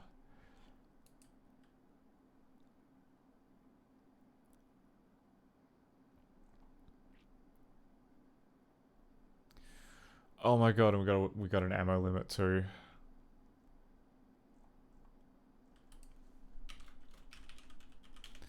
Right, okay, so there's a factory shoot it. And then at some point, get real. Right, okay, so it calls the dispose method on the factory when there is none defined. So I guess that means that if there is no, I don't know, I guess like when we define a factory, yeah, there has to be like an implicit dispose method. I guess that isn't too insane.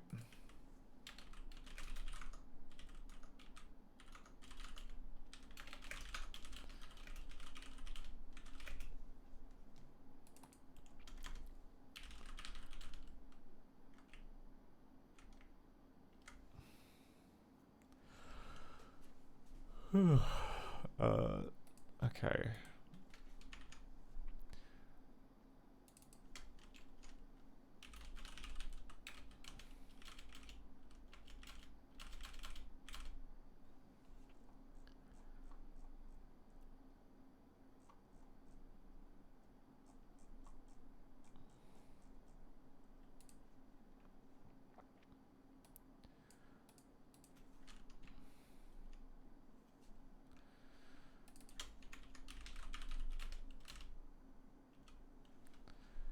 Okay, so we have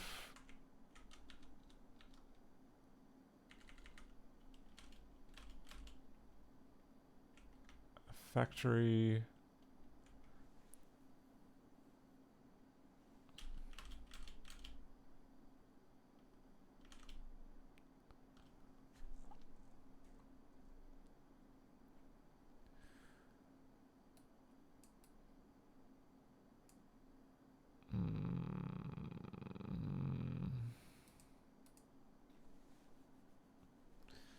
Okay. Bloody Cactus says, reminds me of when I had objects calling dispose, but still calling methods in the object because dispose was an instant trigger, just a flag in the garbage collector. But another VM would instant dispose. Yay. Ambiguous bugs. Yep. It's... it's frustrating. Especially when it kind of relies on edge casey behavior like that. So... the thing that caused the crash was...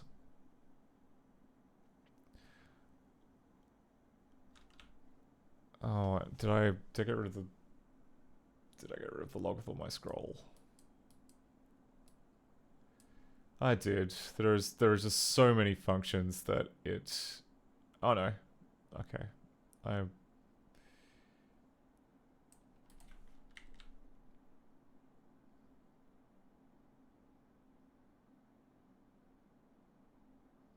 Okay, come on.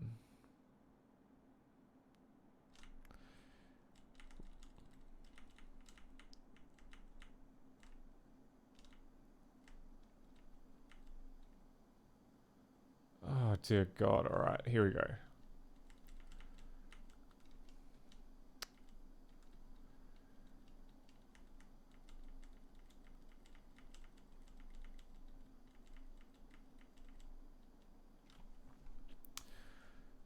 Right, so called that and then try to call the dispose hook.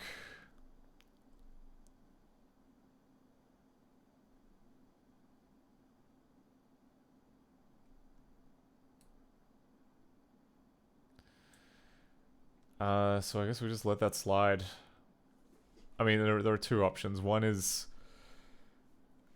that we can add a dispose as part of the construction, or we could just make it a no-op. I'm leaning towards no-op because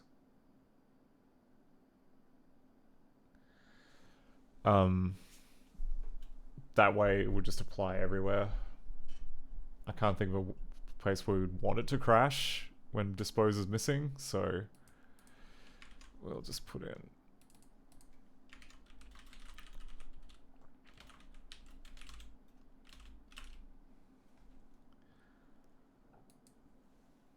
like we already have a one called mnew.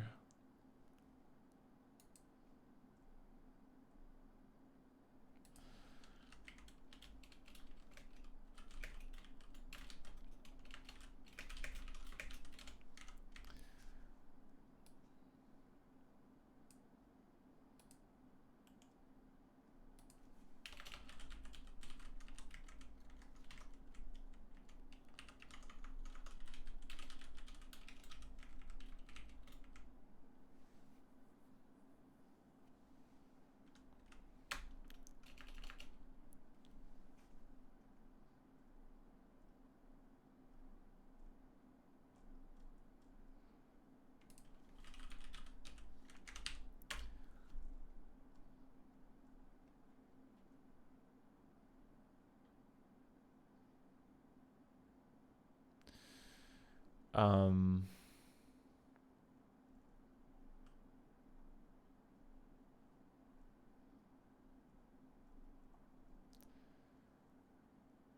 think we would probably have to like just pop. Okay.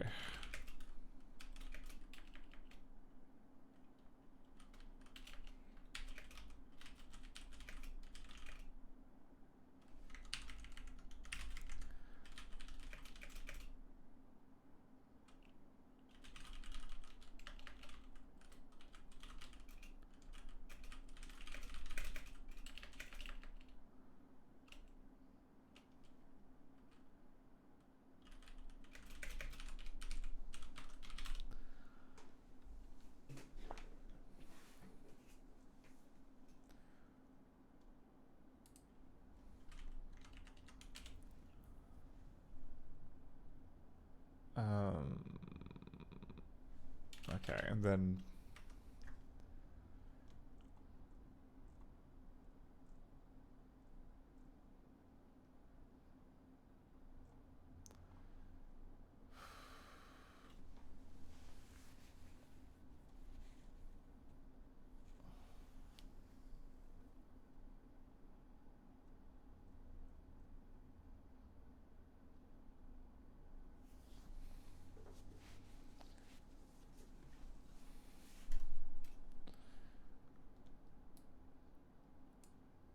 I guess we just do that.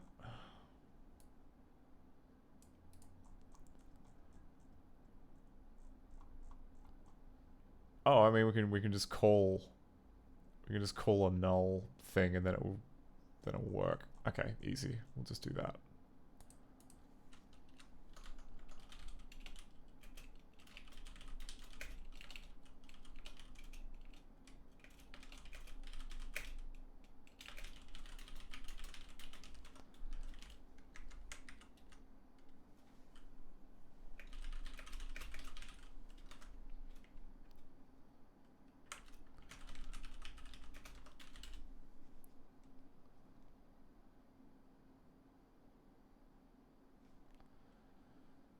Okay.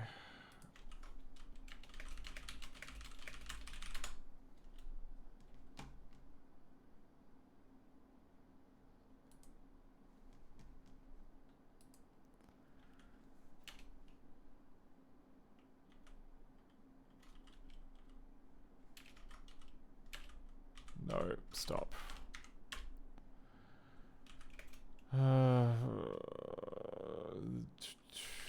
Just start it. What was the code? Roger 4. I should probably go to the other hallway and find out what the code there is, so we don't have to hear the robot talk. Oh my word.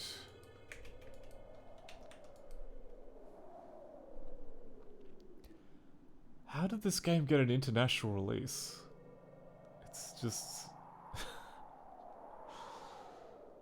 oh.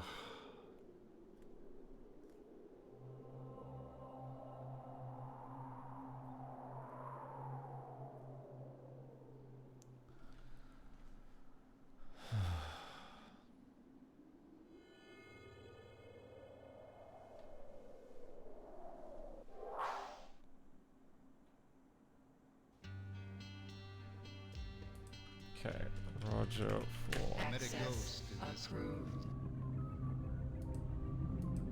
Right. Com. Sensor.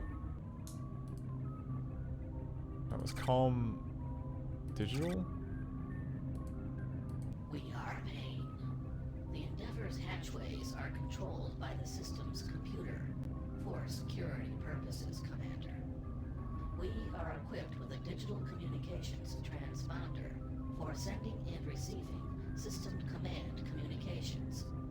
It must be the active communications mode to send or receive. Endeavor hatchways cannot be operated in any other way. Yeah, alright. Okay, Communications, digital. Communications, I really wish I knew what was going on here. Okay, menu, communications, digital. Okay, now you see it. We are Pain. Do not worry about the lights, Commander. The Endeavor is operating in minimum power mode. Are you gonna say we are Pain Since the before crew every is not aboard, conversation? Ship's lights are automatically switched on and off upon our entry to accessible areas. This does indeed save a great deal of the ship's power. Well, thank God it saves some of the ship's power. Okay, I'm gonna say... Alright, it just immediately crashed when I did that.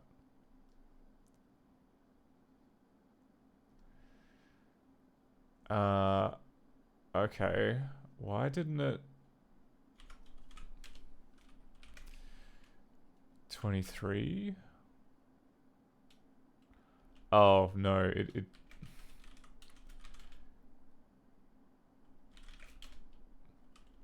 Oh, because it's an error. Okay, yeah, I don't know. Just not reading things today. It's not in a real reading mood.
Okay.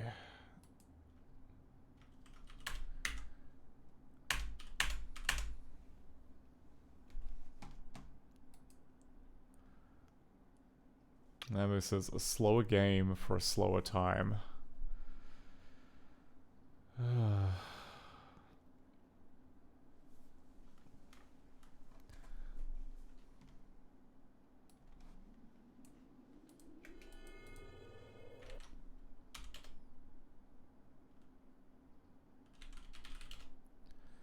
Okay, let's go to frame 91.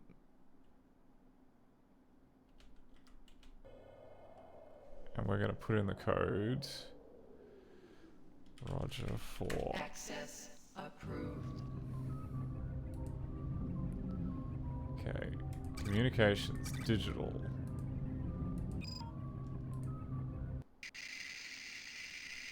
We are Pain. Do not worry about the lights, Commander.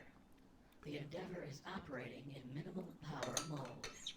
Since the crew is not aboard, ship's lights are automatically switched on and off upon our entry to accessible areas. This does indeed save a great deal of the ship's power. Okay. Okay, now am I allowed weapons? Yes. Good. And now if I were to power off. Quit and save. Pulp 0.0.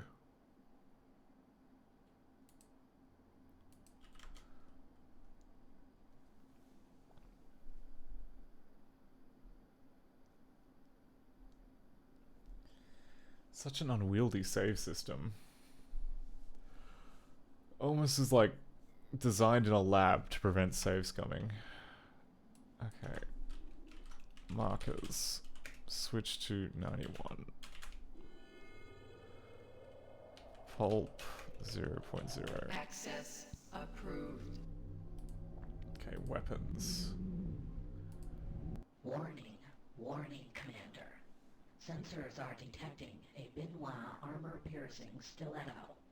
Approaching Sector E, directly ahead.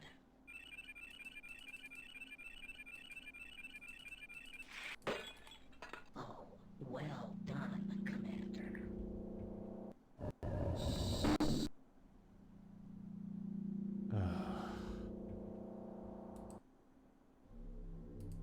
I've got the... Okay, weapon... Okay, we gotta pick the cannon, I guess.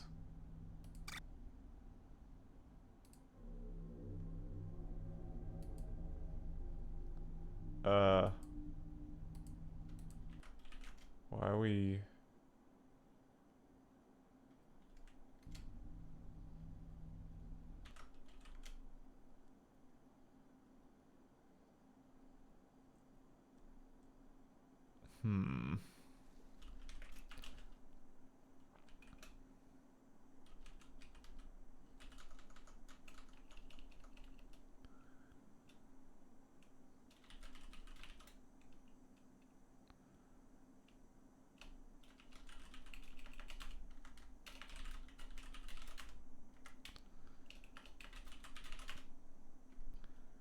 Okay.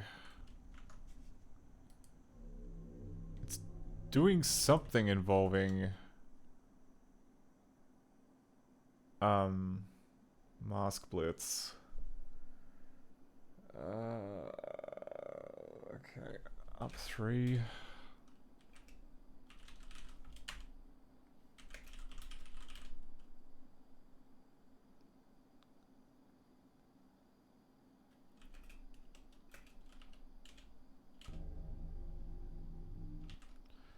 Okay, this feels like it is just sort of must have gone off the deep end. Okay, we have like this bounty box which contains a negative margin. That could be a problem.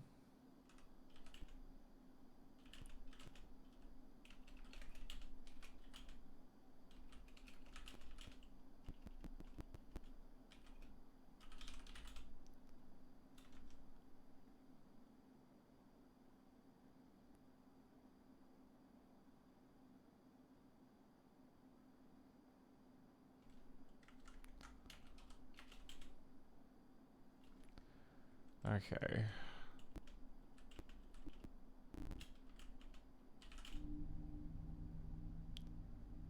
It's just infinite looping in here. How is that even possible?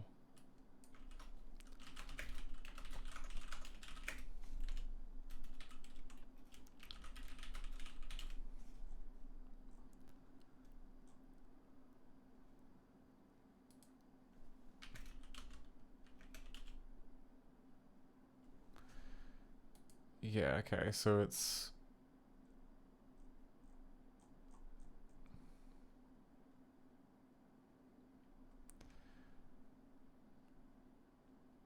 Well, nothing about that looks...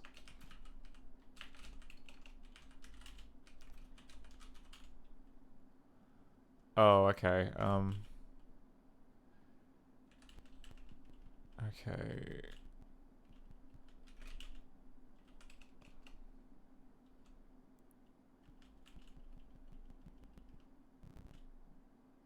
It's just constant. Oh. Oh no. Okay.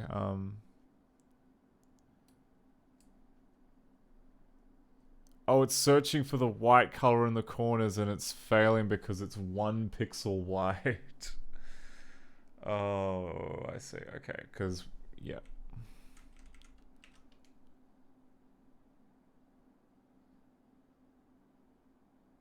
I think it's 1 pixel wide. Yeah.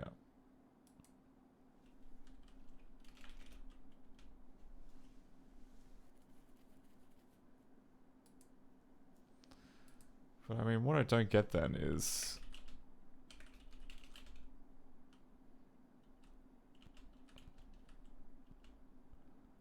Oh, because like it keeps subtracting 2 from X. Okay. Yeah. Whatever the hell this is, I don't like it.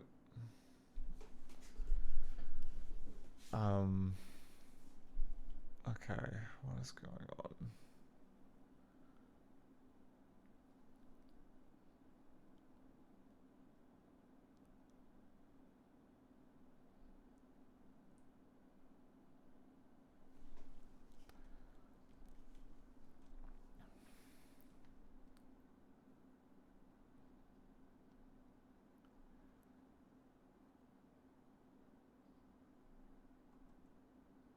Huh?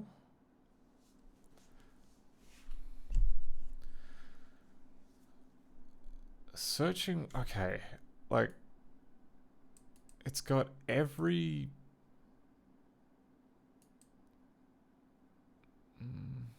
So it's starting from the top left.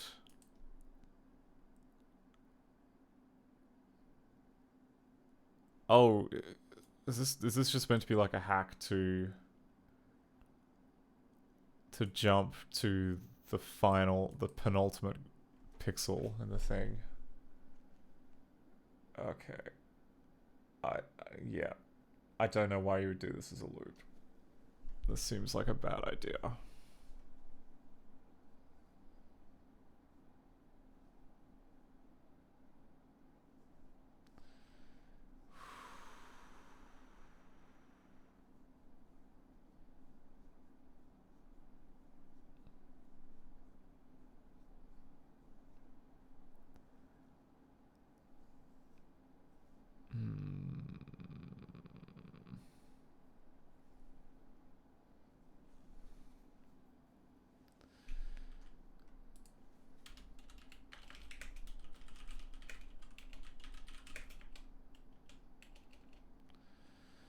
Okay, so like a more straightforward way of going about this would be byte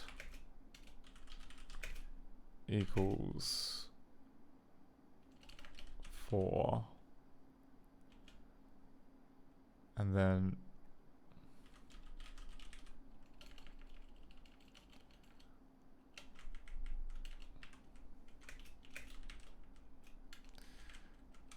fill it with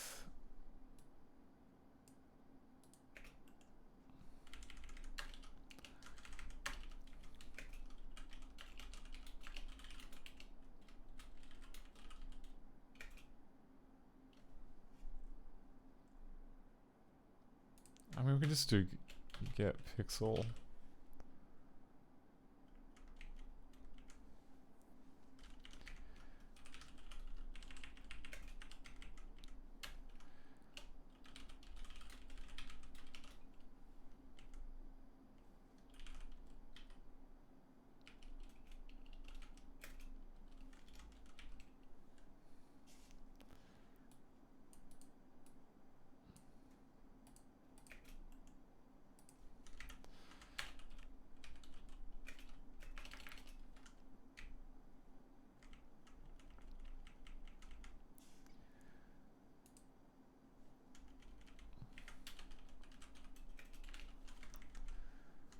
Okay.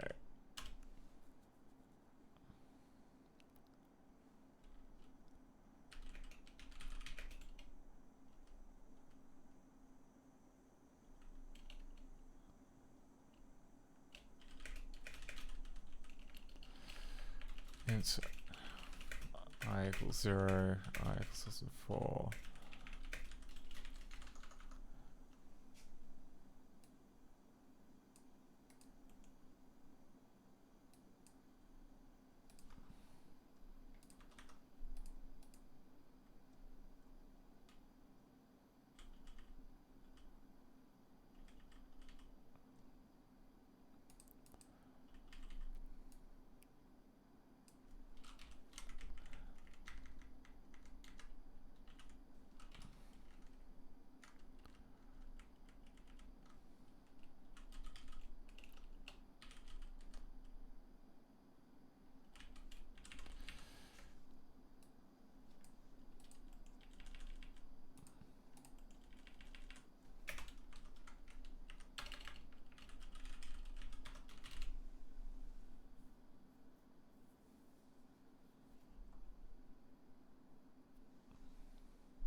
mean, this seems kind of weird to do it this way.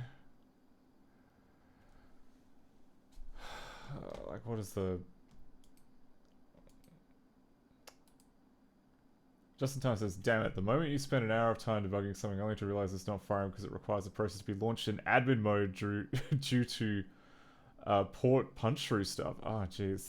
Yeah. Oh, like this is just like Windows programming? Yeah, I've been bitten by the whole needing elevated privileges and then just kind of silently not talking, not just letting it fail silently.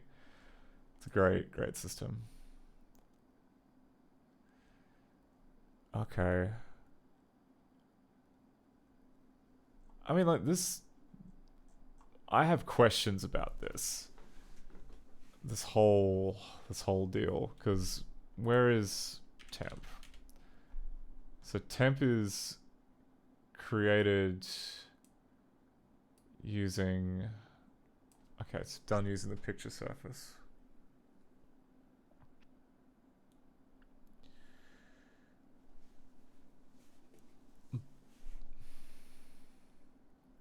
Okay, so it's done using the picture surface, which would then mean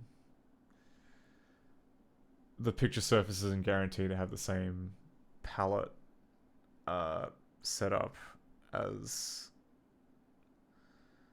a normal image. So it's instead using the system palette.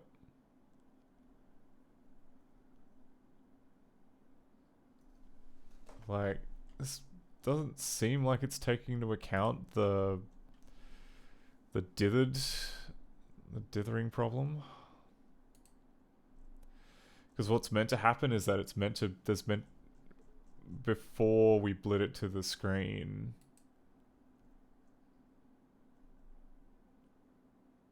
we're either meant to have like picture with picture palette and or dithered image, which is copied to like screen format. Oh, Just in Time says, we have an automated functional test suite that allows us to put what are essentially HTTP endpoints in game that can be hit externally to do some action, but certain aspects of it can only work with elevated privileges. Really? Okay, like as in creating the port or just accessing... Like, is it the port creation bit which is wrecked, or like the actions which are triggered through HTTP?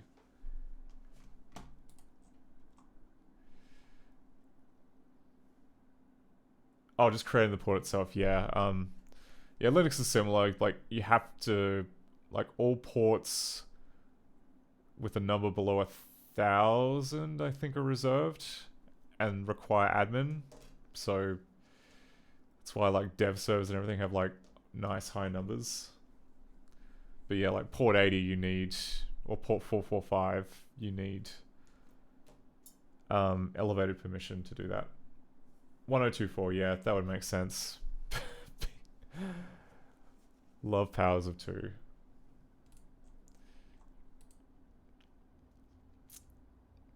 Okay.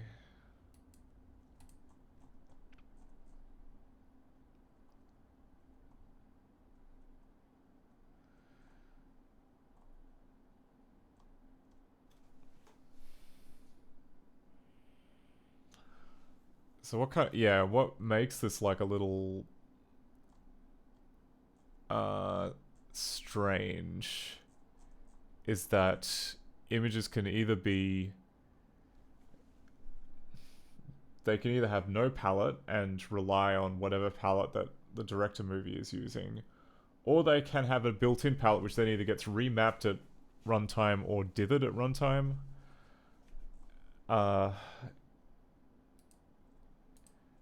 And there's like a whole bunch of criteria about setting that up. Like, we have this function here called getDitherImage, which gets called, I think at the time that the widget gets created, it would, like, maybe it would make more sense to kind of split that out into its own helper. So that instead of having like all this logic here in the create widget function, we have something which is like one which is like get surface and one which is get palette.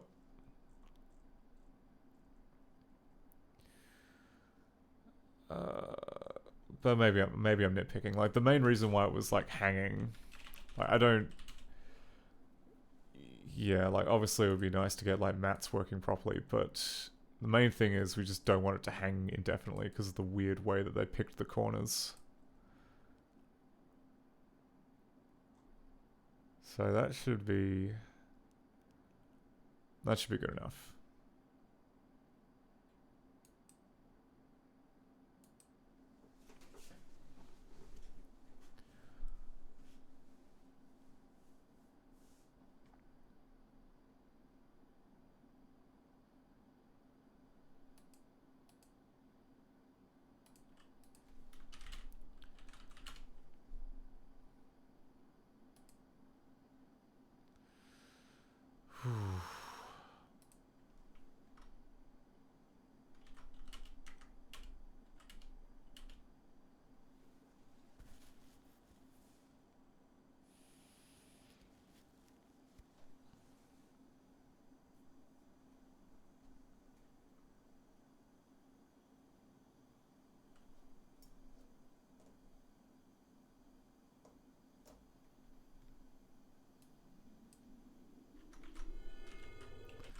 Markers 91.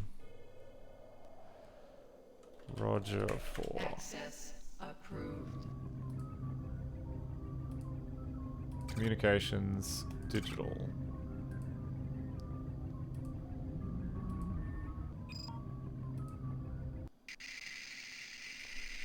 We are Pain. Do not worry about the lights, Commander. The Endeavor. Okay, good. We don't have to actually listen to him talking. Maybe this is a good game after all. Okay, and then we want to switch to weapons mode, cannon. I guess we can't figure out how much ammo there is, but whatever. Warning. Warning. Ah, here we go. Sensors are detecting a Benoit armor-piercing stiletto. Approaching Sector E, directly ahead.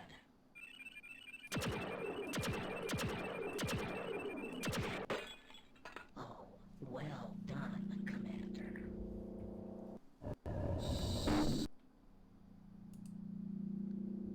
Don't get shirty at me. It's not my fault that your gun stinks. Oh well, at least there's quick load. Okay, menu.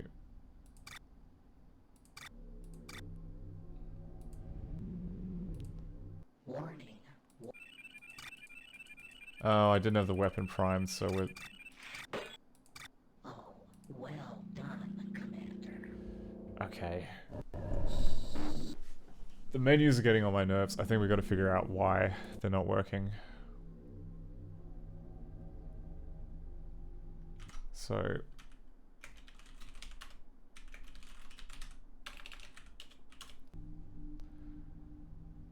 So I'm clicking the radio button.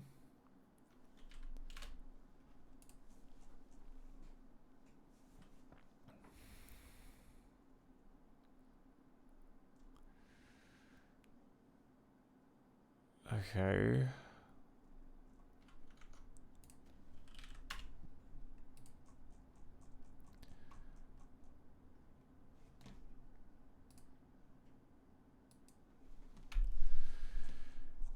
So what did it do? Okay, so it played a sound. It opened this cast. Or sorry, it got the cast number of that. It then set sprite 23 to be that. Okay, so it set a bunch of cast IDs.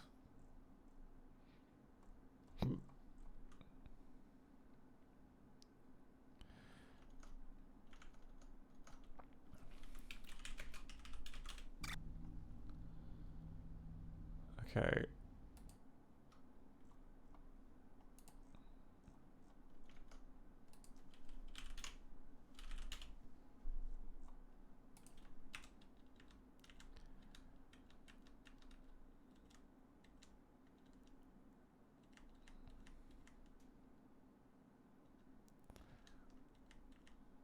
So it's like, okay, so it's like setting sprites 20 through 23, I think.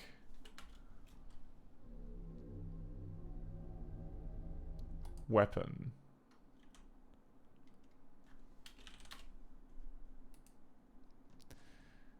Okay, try to...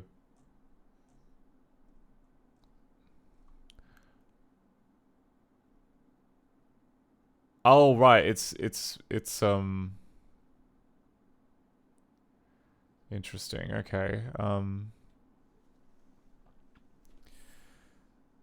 maybe this might be like a nag file saying you need to turn the weapons on before you can grep power.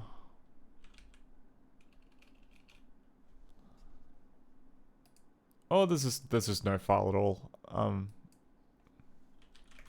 Grep weapons.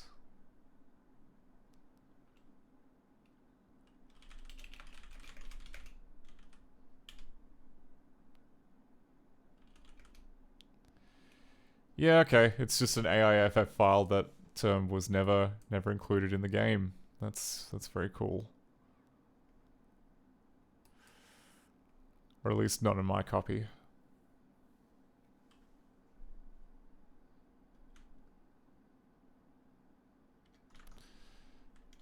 Okay, so we've got to turn the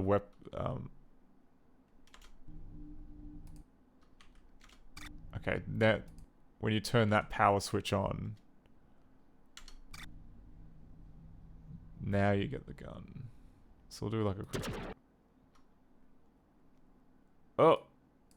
Here we go. And... ooh, we ran into the same error that Bloody Cactus talked about, where...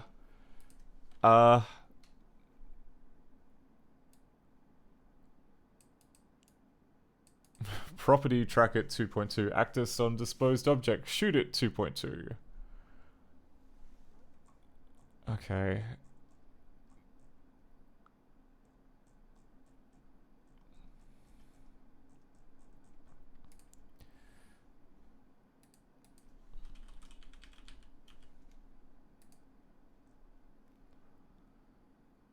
Okay, so...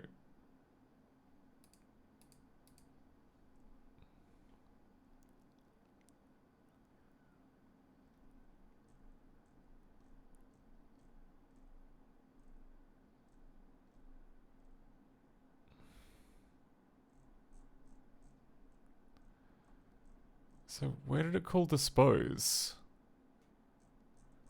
And why is it calling itself? Like, why is matte frame calling shoot at 2.2 again?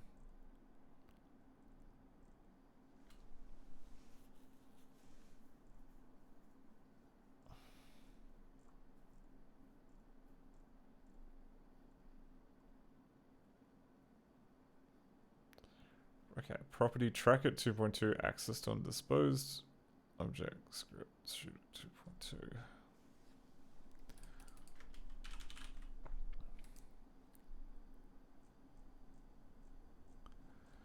Huh, okay, but that wasn't a...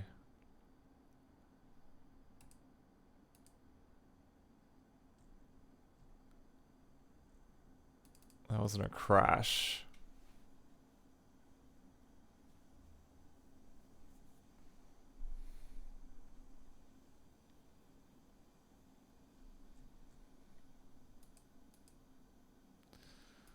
Oh, okay.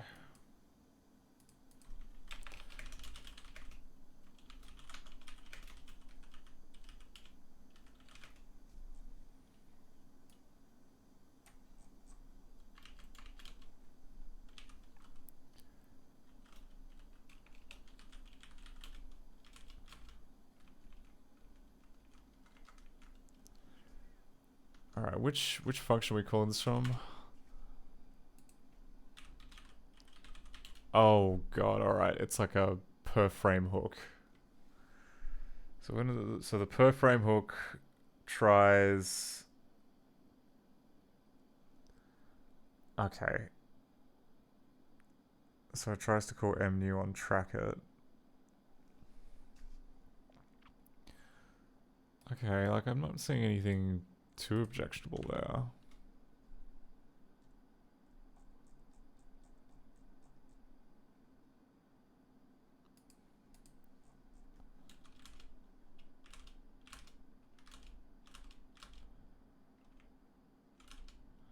Oh wait, by 2.2 is this like revision?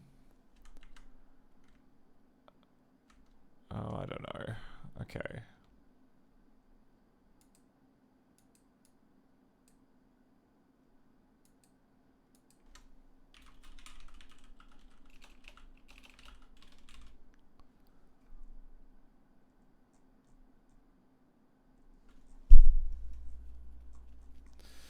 Okay, so there's like some kind of clash, I guess, between variable names and factory names.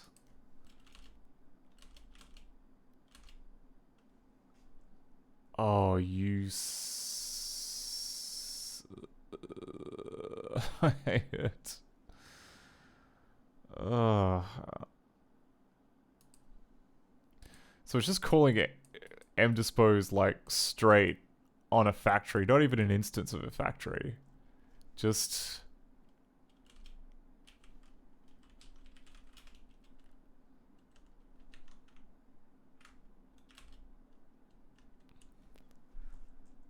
Okay, so...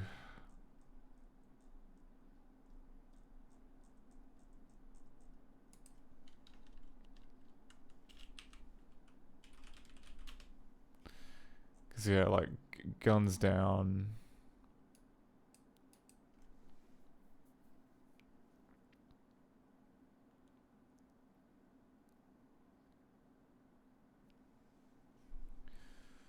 I see. Alright,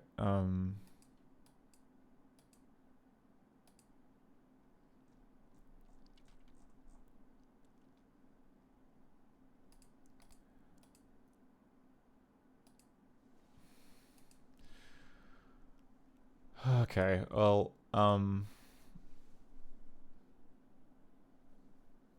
think potentially what's happened is that like the way that we deal with factories is that we create an object like in the global scope, which can then be accessed using like mnew to spawn a copy, and then you're meant to just dispose the copy. However, the genius behind this game has decided to just erase, or just call the dispose option on the global object, which, I mean, yeah, like for our case, it takes it as read and it just destroys the thing which is creating new objects. But I guess in real directory you're allowed to do that. Oh my word. Okay.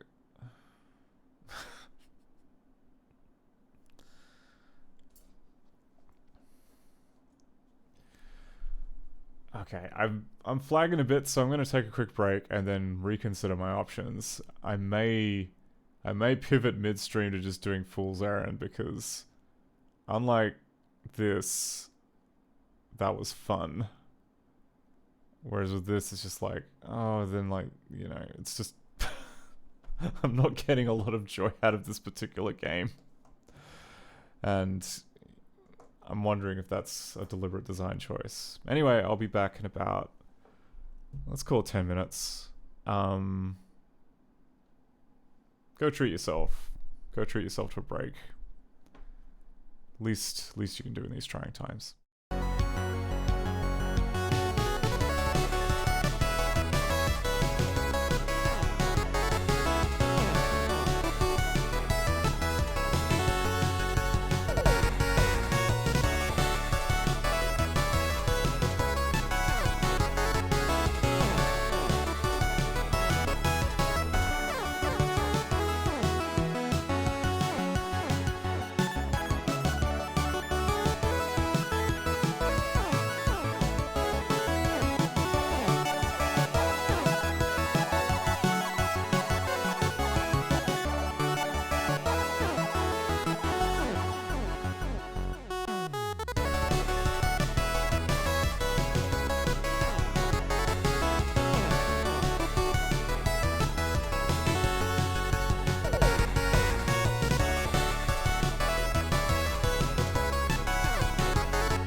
Alright, we're back.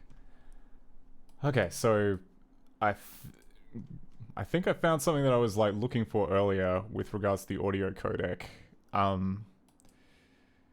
So earlier on we we set up the Parco audio video decoder so that it ran in this X function, but there was a whole bunch of skipping, and I think that it's due to the buffer running down. I looked into how the MKV decoder does it. It actually needs. Yeah, okay, so it basically just does it by wrapping everything in this needs audio check. So it has a you know, a buffer based, you know, like a packet buffer for the audio, and then it just polls whether or not the buffer is full enough, and if it isn't, it just fetches more video ahead of time. So you may skip like 1 or 2 frames at the start of the video, but it should keep the audio buffer filled.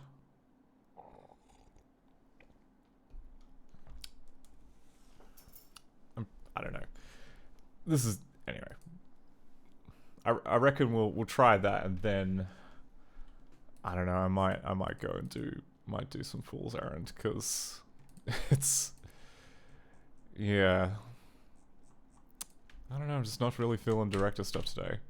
I guess we could just do something basic, like cleaning up all that nasty bitmap code. Like, yeah, tonight has just really felt like just kind of getting mired in the detail. Like, every time we just kind of trip over a little bit. Like, maybe we should just focus on housework rather than fixing things. But anyway, okay, so like, to put things in perspective, like, we have this Parco video decoder, which includes an audio codec, which is just passing through raw data, and that's using this function make packetized raw stream. And I think what's going on is that when you look at the code for packetized raw stream, there just isn't any like, there's no way of passing flags through. Oh no, so there is a way of passing flags through to make packetized raw stream. Now, what I was looking for, though... Okay, that creates a packetized audio stream that will automatically queue packets as individual audio streams.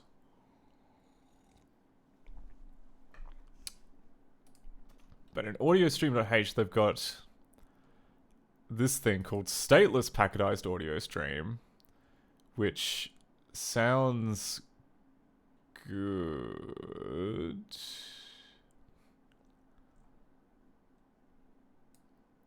Yeah, oh, okay, so that's got like queuing audio stream. There's just so many kind of like subclasses of audio stream, and okay.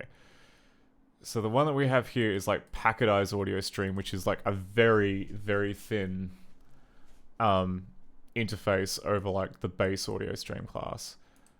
But I think that what we want is something closer to this, which I think we can do. We just need to extend this code here a bit so that it accepts flags. Once it accepts flags, I think we can probably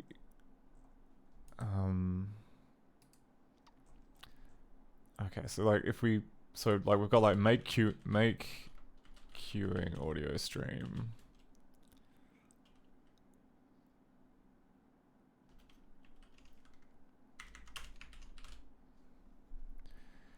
Which then calls queuing, which is like the opaque contents.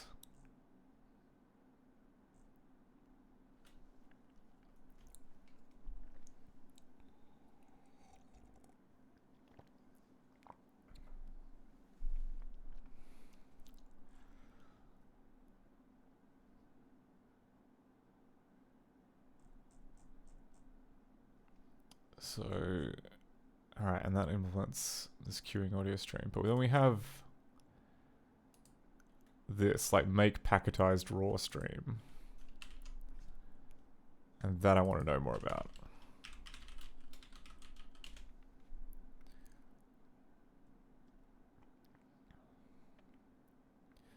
Okay, and then that's it. Okay, packetized raw stream is a subclass of stateless packetized audio stream, which is the thing we want. So in theory, if I were to just go into here and like add in something which polled like the number of so like what was it? It was like end of data, end of stream.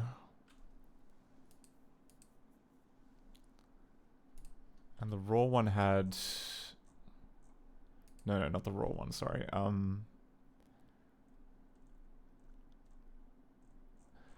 There was a function to like count the number of queued jobs. Num queued streams. That was it. Okay. So if we were to like add in this.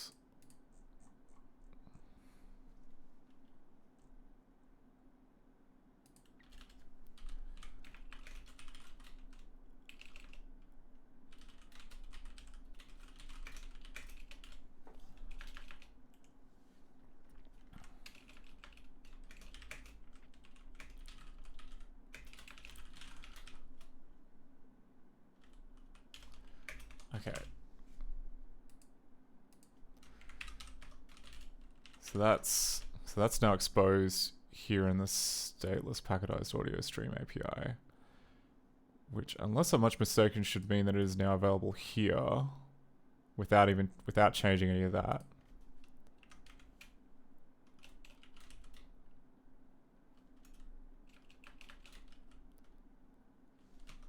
Oh no, hang on, like, so we've got audio make packetized raw stream. What type is that? Okay, that's packetized audio stream. We need to give it the proper base class, which is stateless packetized audio stream.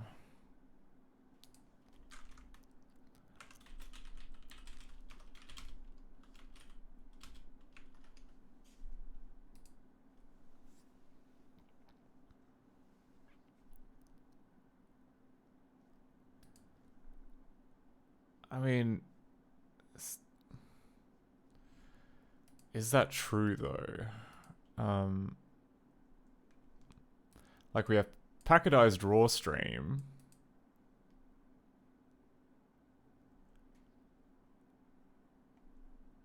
And we have packetized audio stream.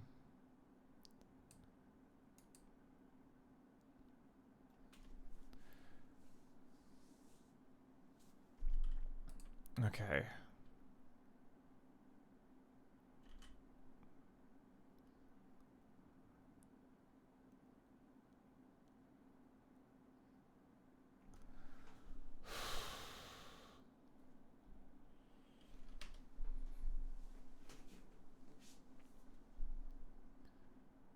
I want to say it's stateless packetized audio stream.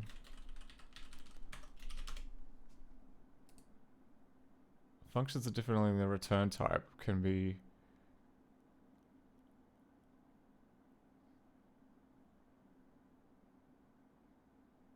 functions that differ only in their turn.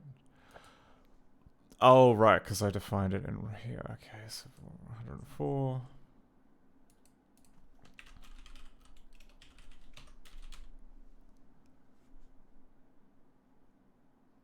Wait, what? Stateless packetized audio stream. Okay.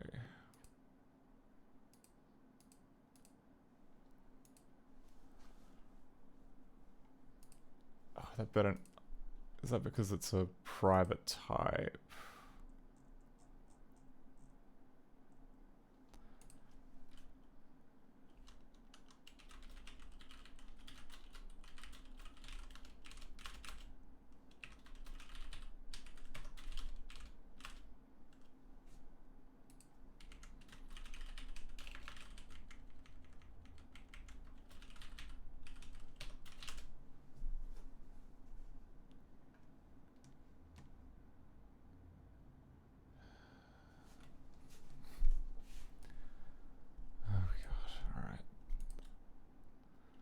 So we've done all that.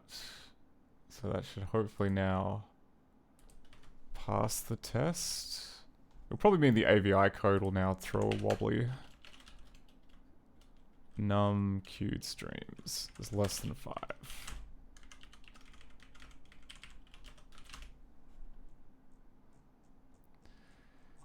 Okay, so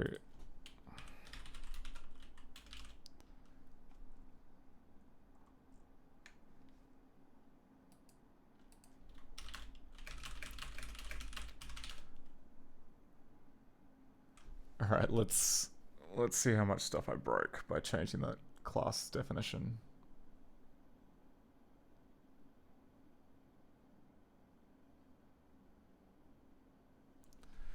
It should be fine. It's not an internal. I'm not exposing anything internal. It's still encapsulation. Alright, quicker thanks.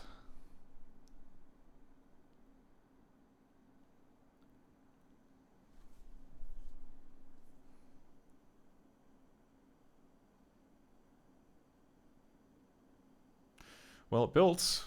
That's not nothing. Let's see if we can go talk to Dingus at the bar. Or like watch the TV without it going crispy crackly.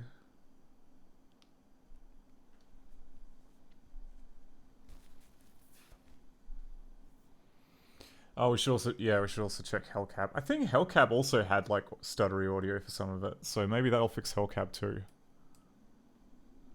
Okay. Markers 91. Start a new game.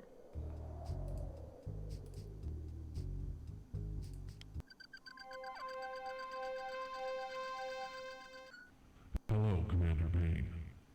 Please excuse this intrusion on your meditation, or whatever it is you do while drinking yourself into a nightly stupor. Well, it's not cutting out nowhere near as much. Believe me, Commander, this communication is as real as it is urgent. However, the frame rate is pretty low. I'm to you now from a time and place in your future.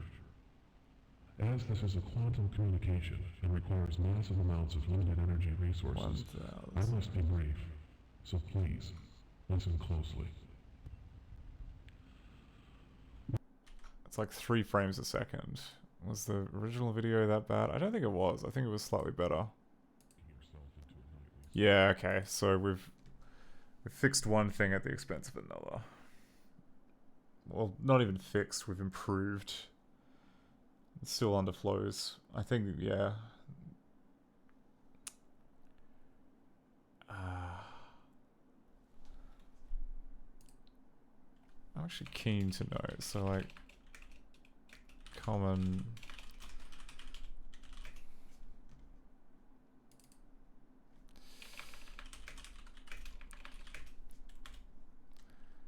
Substreams, yeah, alright. They've been part of the code for like ages. Okay, and like, yeah.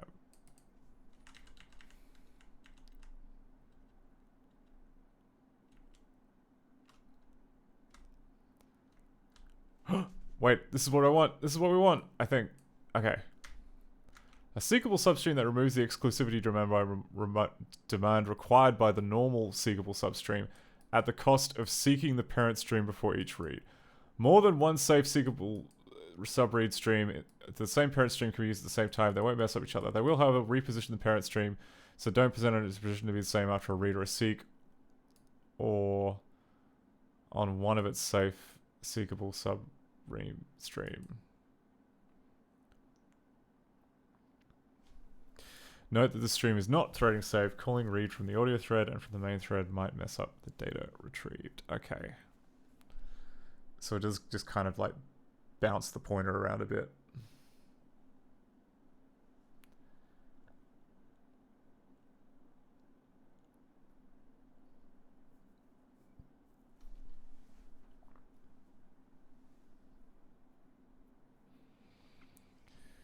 So in that case, I guess for attempt 2 on this.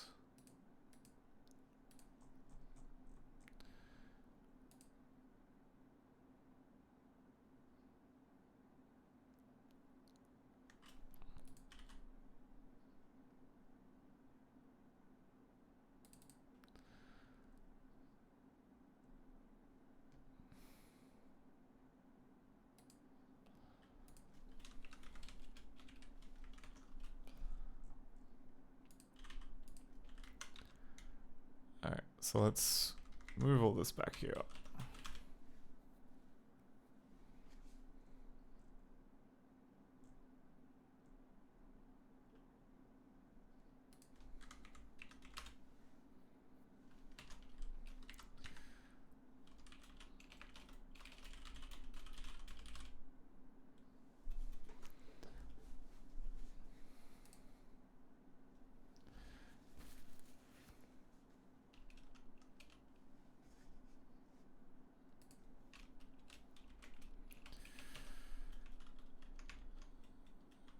Okay, do any of the other video coders do substreams?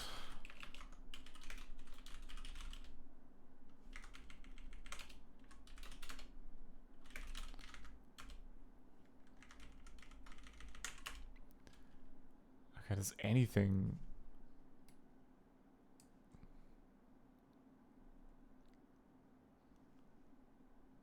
Really? Nothing uses the unsafe substream thing?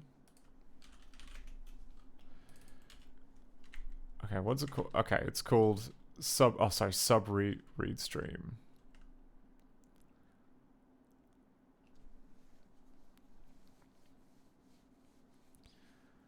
Which locks a mutex during each read. Okay, I don't think we need to lock a mutex. We just need sub read stream. Sub read stream. Like, this seems ideal for...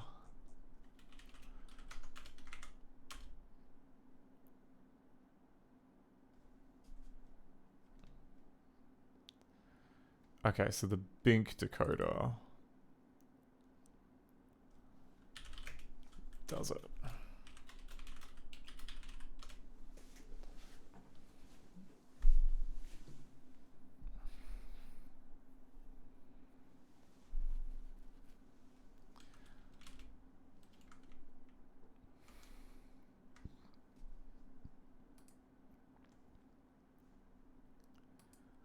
Okay, let's try that.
Okay, video stream equals new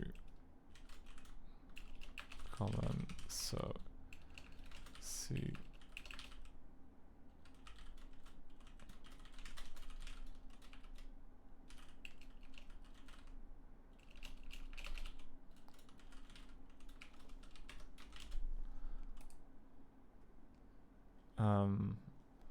Oh, did I? Okay, I got the type wrong.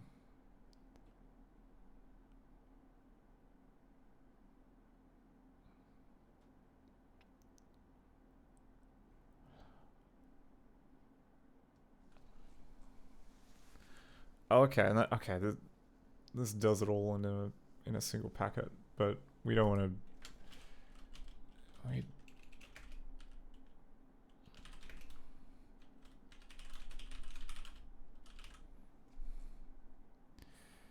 Yeah, okay, we want common, safe, seekable submarine stream.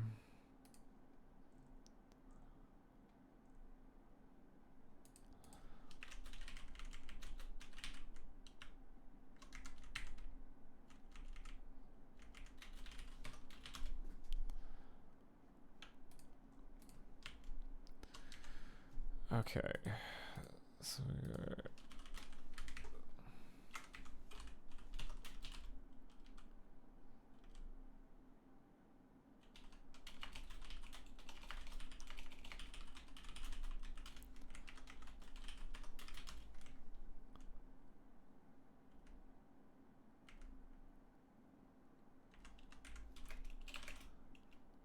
Okay, and we go 0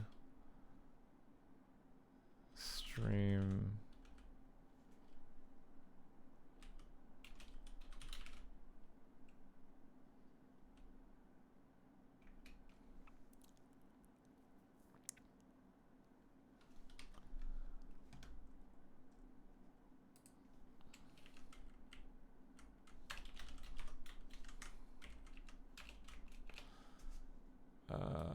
Does this dispose after use?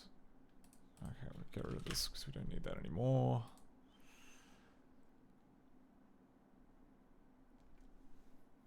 Okay, we just do the default.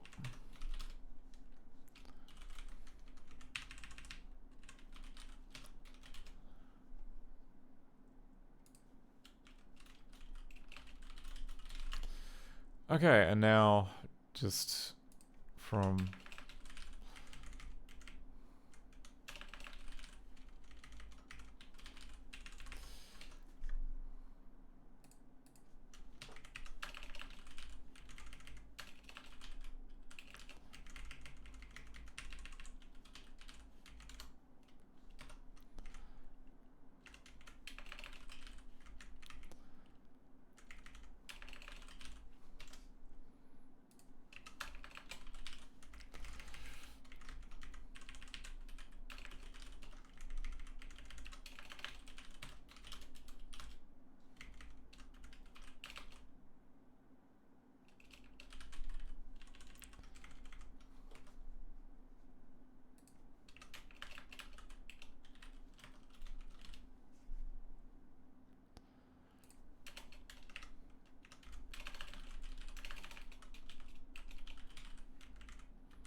okay, I guess we'll just do. Oh, that's video.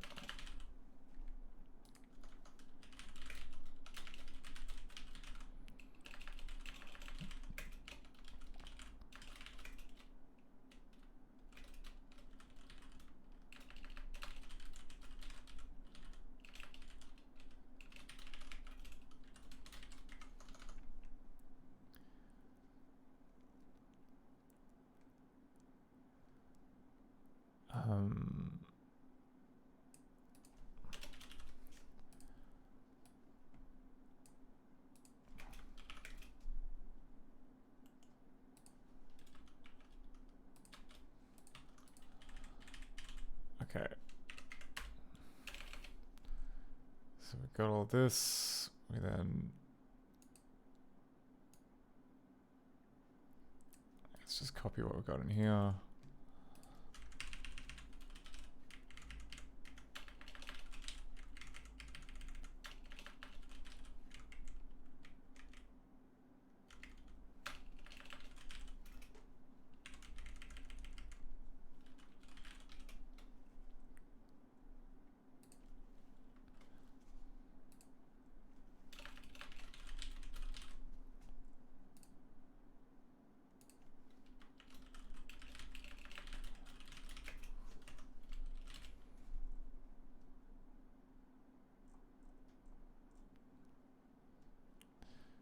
Okay.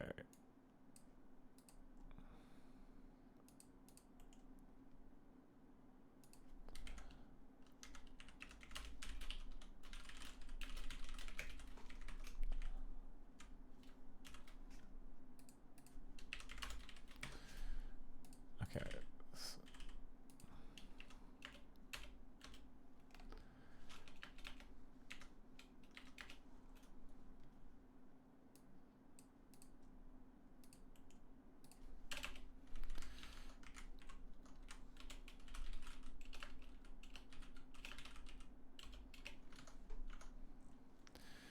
So video, we're gonna have to like skip over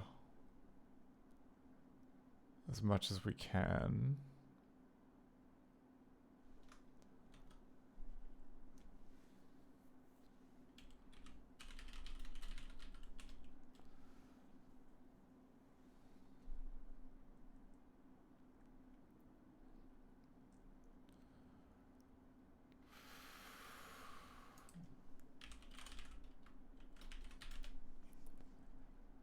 Okay, we could just use the chunk size to figure it out.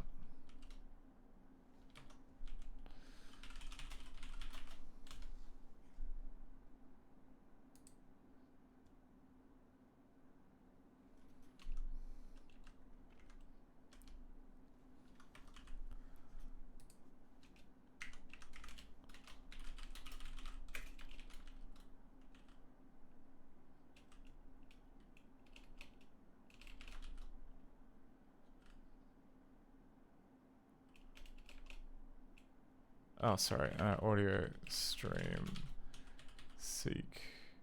I'll skip.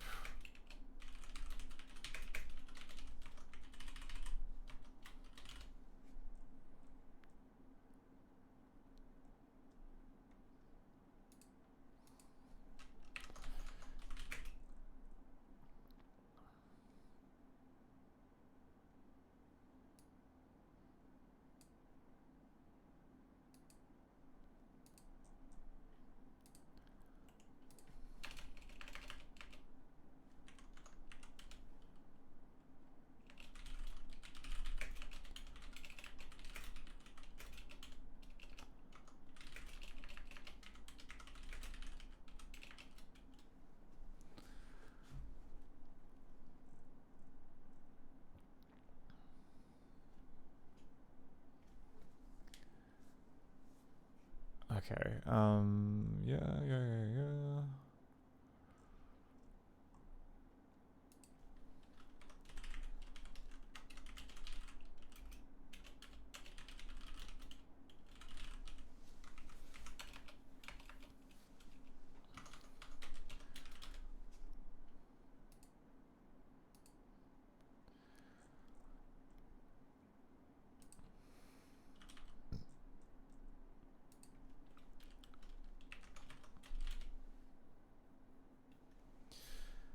Okay, and then we've got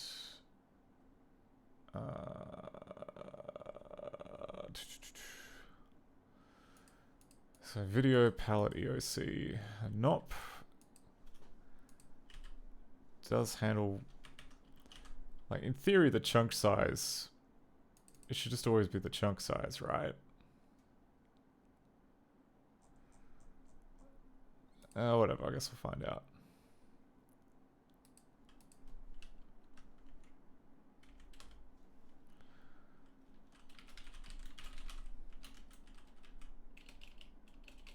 Audio, sorry.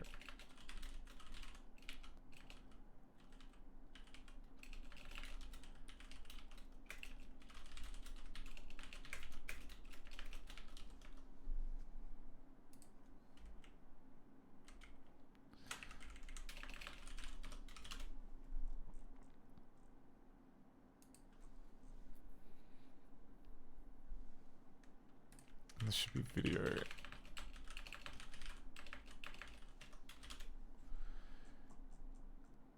Okay, there we go. We've got two independent streams going on now.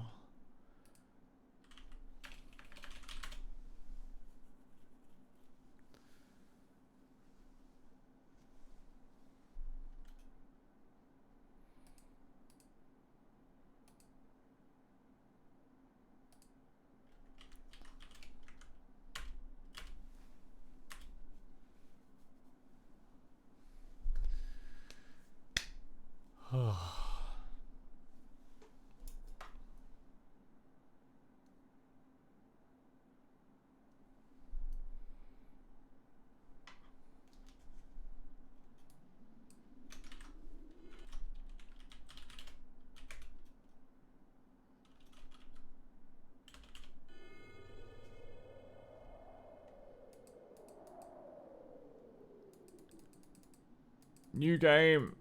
Oh my god. Access denied. Okay, I don't care. Markers.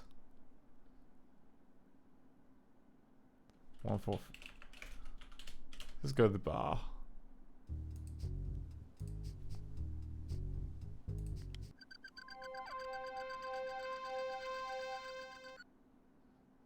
Oh, and it crashed. Assertion pause is less than or equal to end. Failed. Okay, up.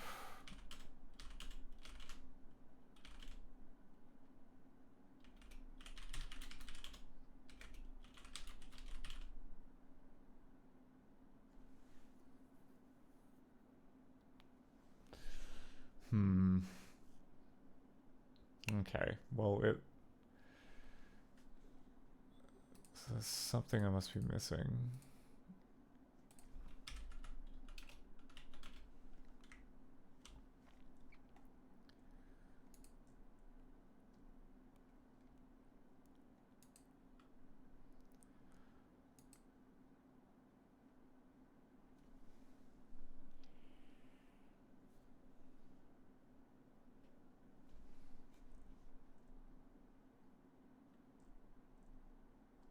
Oh, because I didn't set the current pause. That might be why.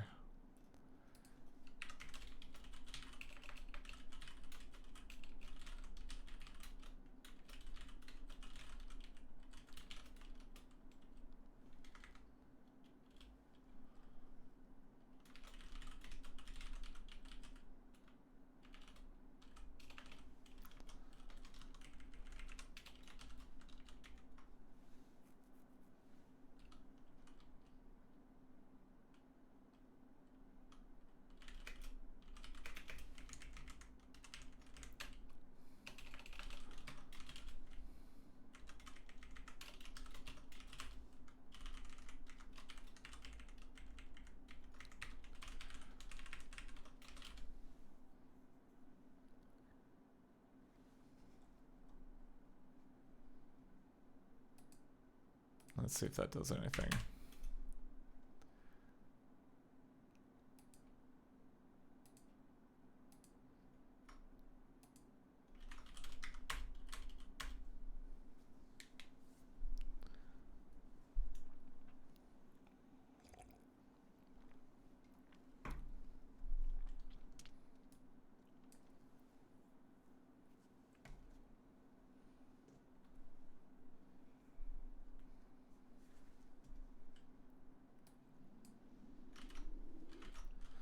Markers. 1, 4, 3.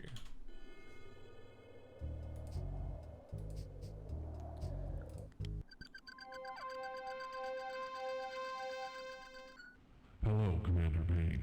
Here we go. Please excuse this intrusion on your meditation, or whatever it is you do while drinking yourself into a nightly stupor. Looks like it's working now. This is not a hallucination. Believe me, Commander, this communication is as real as it is urgent. And it does look like it's not going out of sync or anything. To you now from a time and place in your future. As this is a quantum communication and requires massive amounts of limited energy resources, I must be brief. So please, listen closely. Let's just make sure it doesn't crash at the end. My name is Elysius, and I am here to solicit your help. Commander, by the year 2313, mankind will have already joined the Brotherhood of Races and spread throughout the universe. At the same time, a malevolent, charismatic leader by the name of Meninas Fool arose among the godless but otherwise harmless race of beings known as the Benoits. In just 5 short years, he came to own the hearts and souls of the Benoit race and led them to fantastic military and spiritual power. By the year 2323, my present, Monada's fool and his satanic followers have wreaked near genocide upon the human race. Nothing, it seems, could stop him. But recently, a Terran Earth spy discovered what may be the secret to bringing down Monadis and ending the Benoit tyranny. Unfortunately, Commander, our spy gave his life before completing his transmission. Okay, fine. All we know is that the deadly secret he stumbled upon lies within an ancient cosmic doctrine known as the Better Dead Ratification. Well, didn't crash. I'm calling that a win. Let's package that up.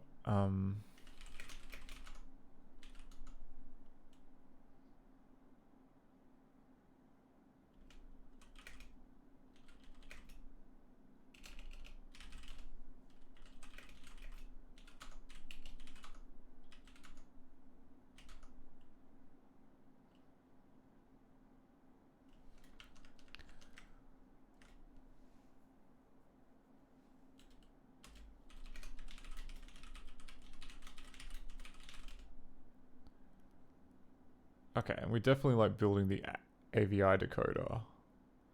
That's not whinging about that, so it must be okay.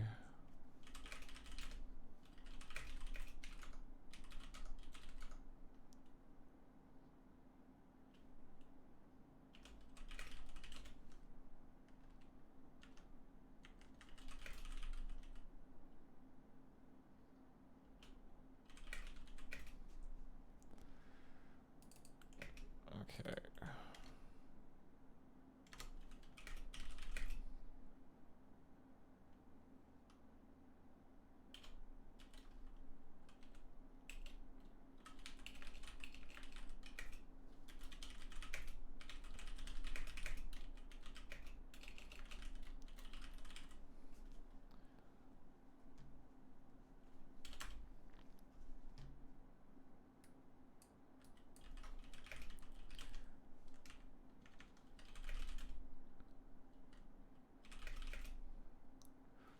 Video.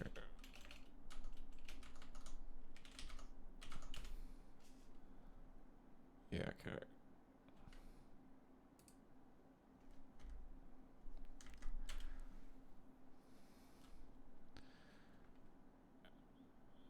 Previously, audio was frequently under would pop due to buffer underruns.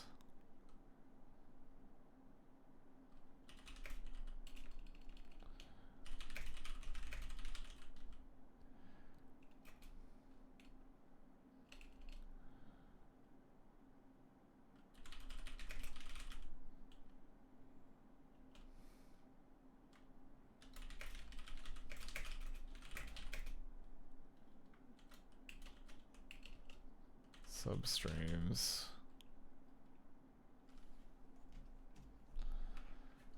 Two substreams and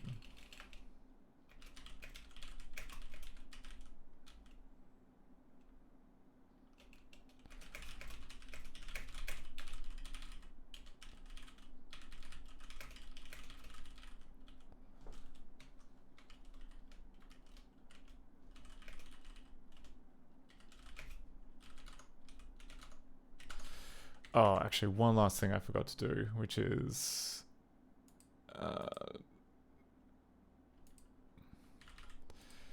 fix up these.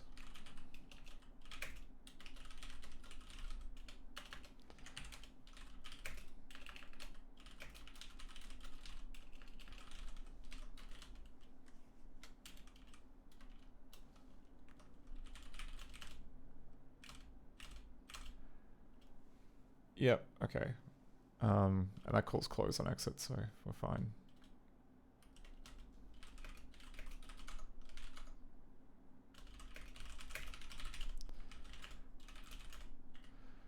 Okay. Well, that's good.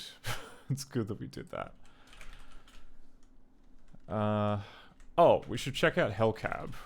Because I'm pretty sure I remember stuttery audio during one of the driving sequences. Director 3, Hellcab.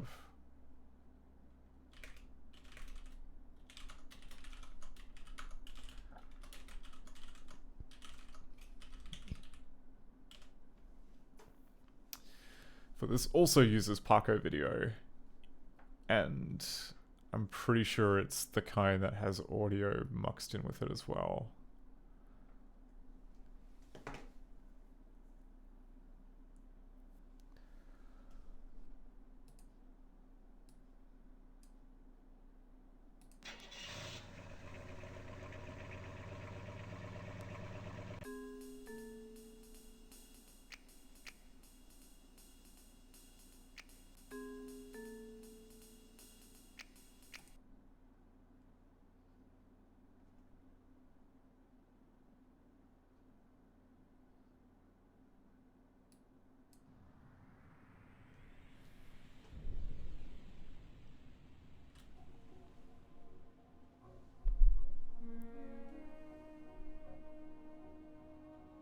Welcome to New York, the Big Apple, a town where anything goes.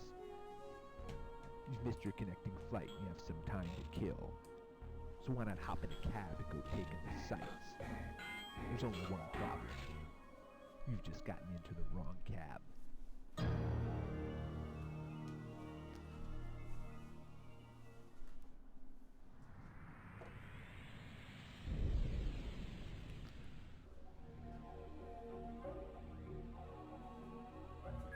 Maybe you didn't notice the 666 on the license plate. Maybe you didn't see the devilish gleam in the driver's eye. Either way, there's no turning back. You've just entered the Hellcab.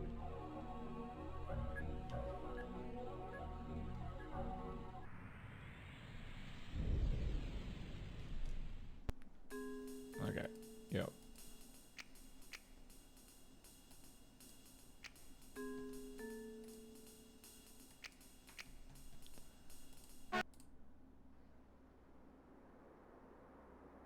The white zone is for immediate loading and unloading of passengers only. No parking. Ooh, okay. Oh wait, no, we just gotta wait for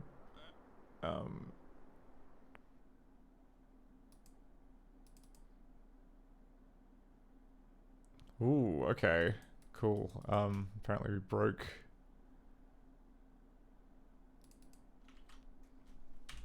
Apparently Hellcab was quite broken.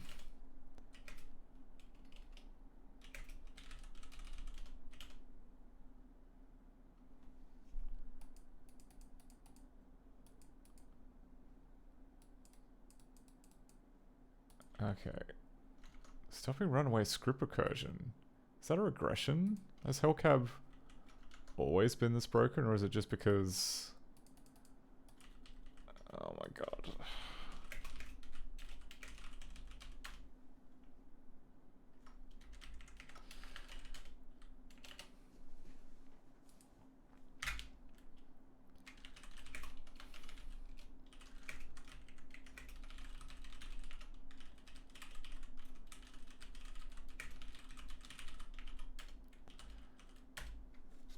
I wonder if that's just because because I got bored and I clicked on the little kind of the meter icon. Hellcab was a very finicky game. I don't recall it working very well.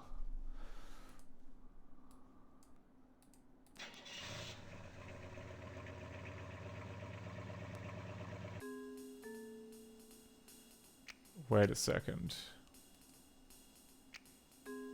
There was meant to be like another Paco video.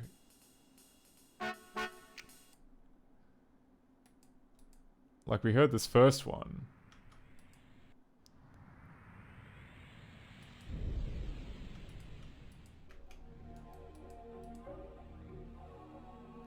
But there was meant to be one after this, which... 666 on the license plate. Maybe you didn't see the devilish gleam in the driver's eye. Either way, there's no turning back. You just entered. Actually, I mean, this is going to be like QuickTime video because it's tiny, and also the script is happening in the background.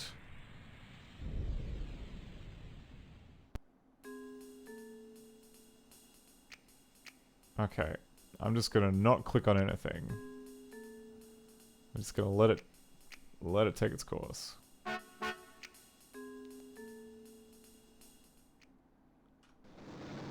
Yeah, here we go. Okay, this is the video that I was thinking of.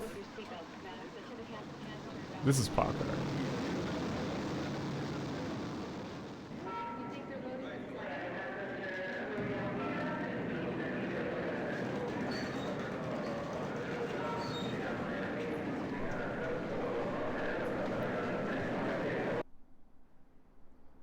Okay.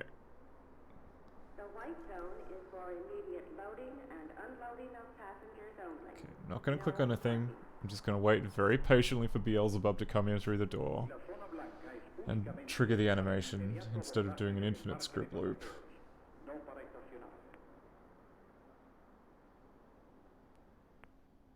There he is. There's... Oh, weary traveler. You need a cab, man? Looks like your flight's delayed. Got some time to kill. Why don't we go out and take a ride and I'll show you the sights? By the way, Raoul's my name and transportation's my game. So hop on out to my chariot. It's right outside. Come on. No, we don't need money. The white zone is for immediate loading and unloading.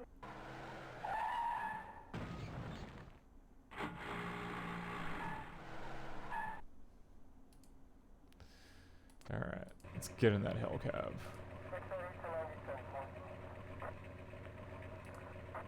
Rough flight, huh? Those airlines, they really pack 'em in. I got a tour of the Big Apple planned for you. Raoul's special tour. Okay, Just this sit is the back and video enjoy which the is, ride. I remember being a bit janky.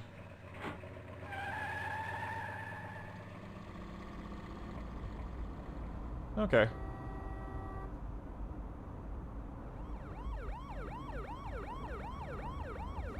Well, seems alright now.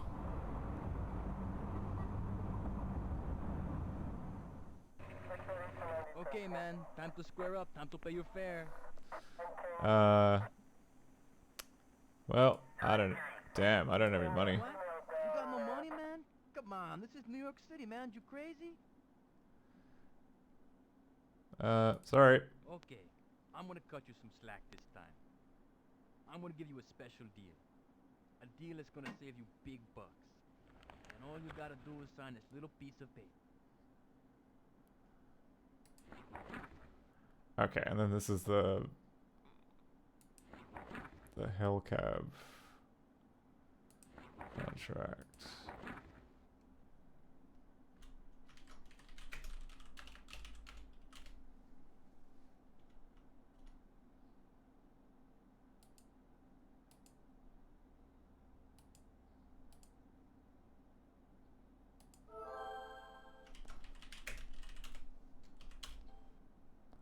Oh, the little X now shows up.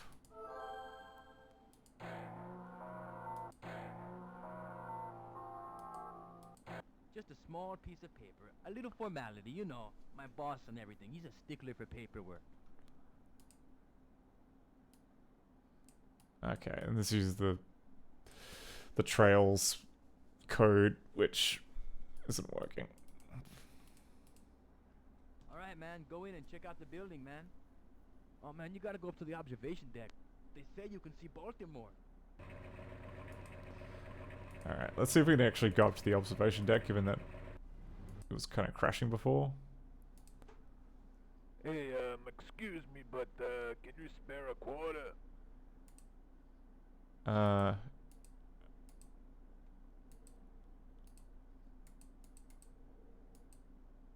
Oh, I didn't actually get any money from the ATM, so...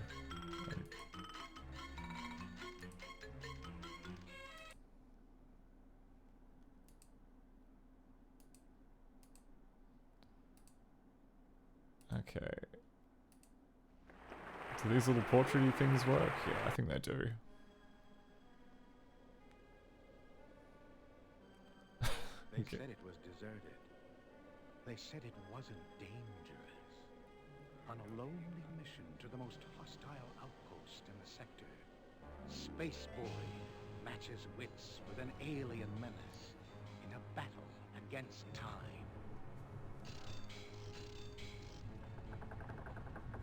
Get set for the next exciting episode.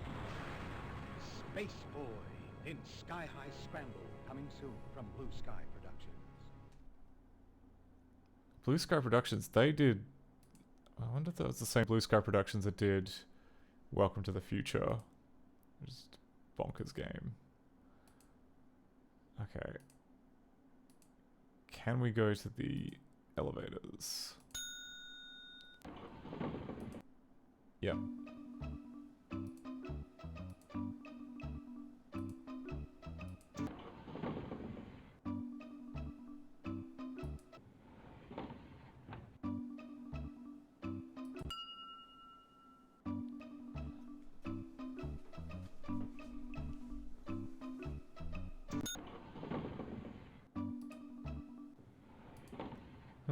Well, can't see the outside, but possibly that's like a blidding problem. I mean, that did seem like a regression, though. Okay, and then actually leaving...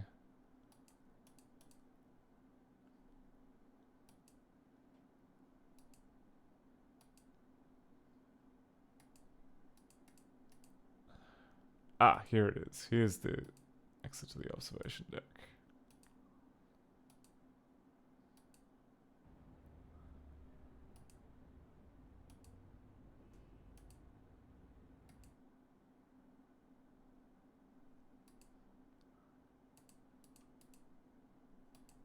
Ah, okay, I don't have change yet, so we can't look at that.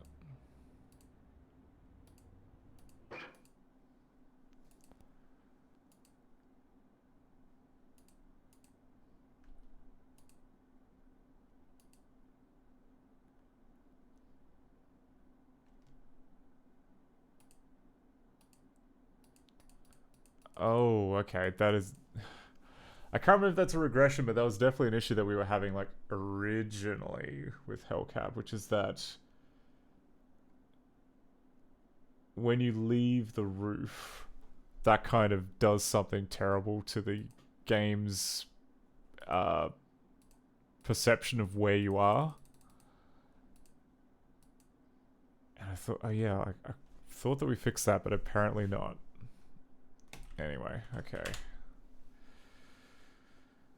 Yeah, that's Hellcap.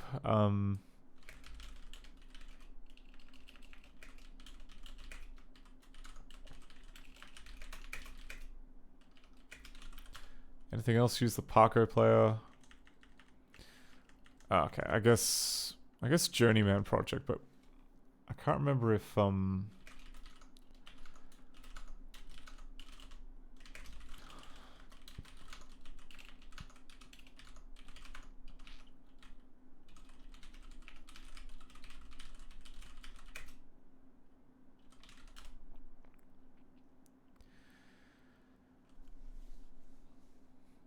don't even know if, like, Journeyman starts. I can't even remember what the deal with Journeyman is.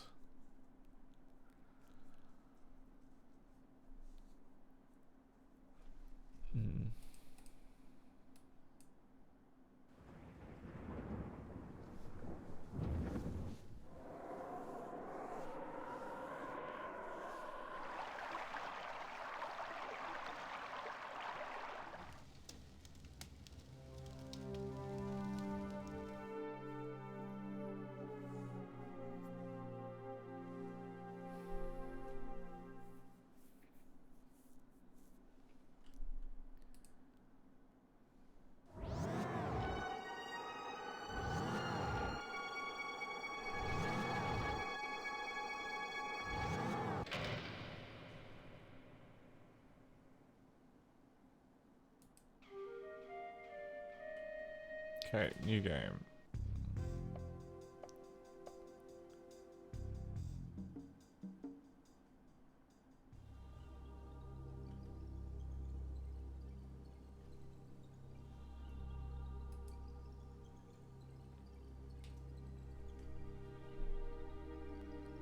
The year is 2318. The location, the skyborn metropolis known as Caldoria.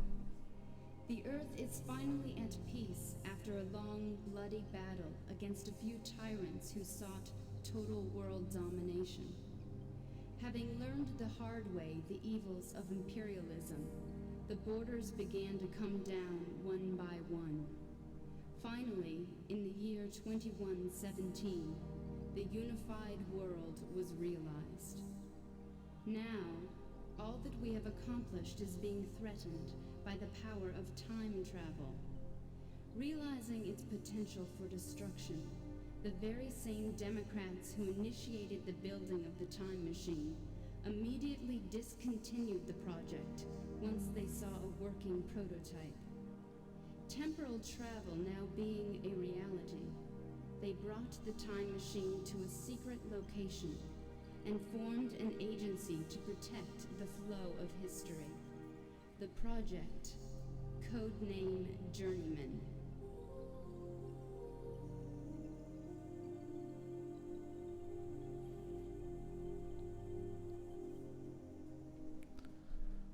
Okay. Does this get past the introduction?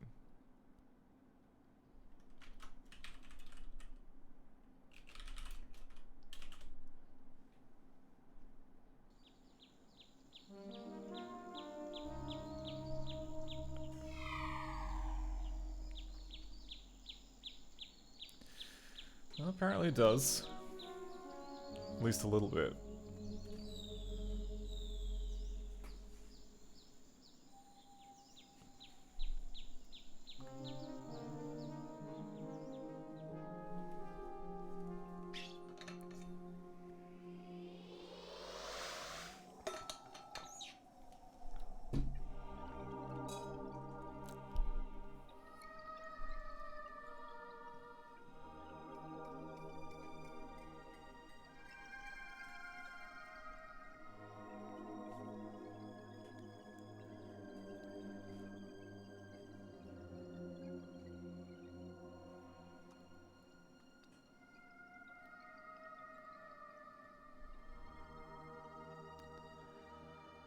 Okay.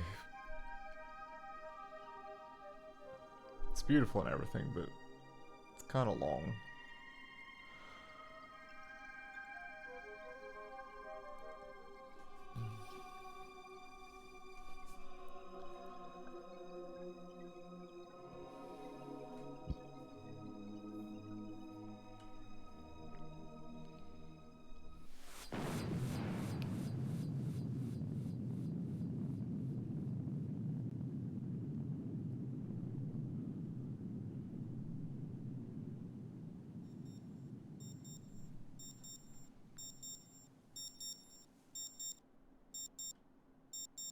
Good morning. Once again, it's another beautiful day here in the peaceful, skyborn metropolis of Caldoria. And unless you've been trapped in some kind of time warp, you know that today marks the culmination of 10 years of debate, as all of Earth awaits the arrival of the alien delegate from the symbiotry of peaceful beings. Energy level To welcome the 50%. entire human race into their interplanetary alliance of sentient beings. Our Megan Love is at the Capitol building right now with a live update. Megan, can you hear me? I'm right here, thanks, Johnny. 10 years ago today, Earth was visited by a race of aliens who called themselves the Sorolans. They told us that they were here to invite us into an alliance, which they called the Symbiotry of Peaceful Beings. The purpose Okay. of this alliance, they said, is simply to Oh, share we gotta be at the knowledge Temporal and Security culture Annex in with 10 other alien minutes. races. They then left I'd love after to. Where's the settling mouse it took us cursor? exactly 10 years to deliberate their proposal. Today is the day of their return. Oh crap! And I wasn't even running it in. Wasn't even running it in GDB.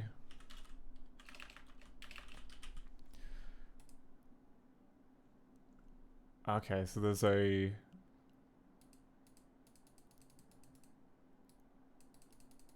Interesting. Okay, so there's.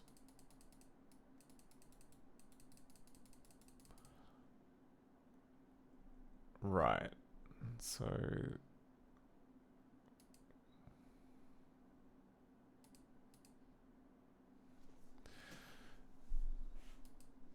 So possibly there's something in the Paco.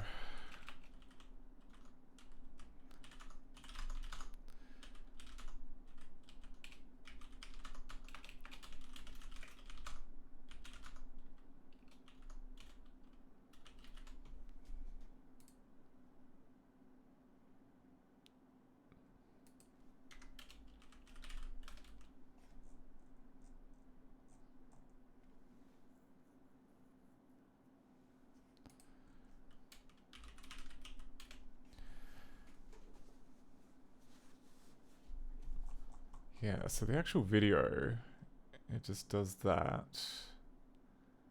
And then delay screen.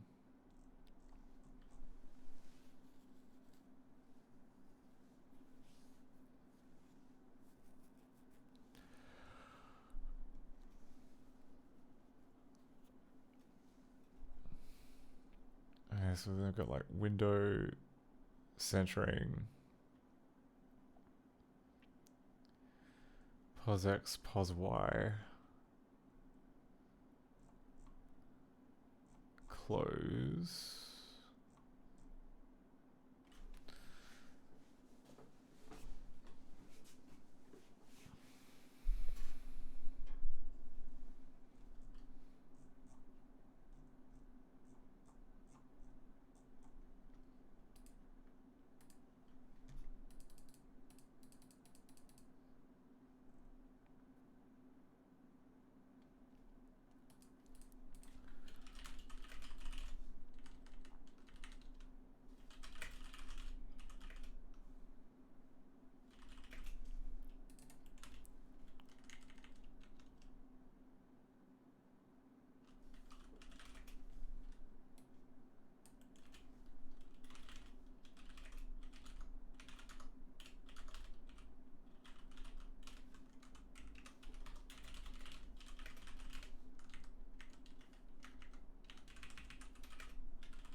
Okay. Now cursor 200. Lingo built-in specific cursor. Okay, calls this.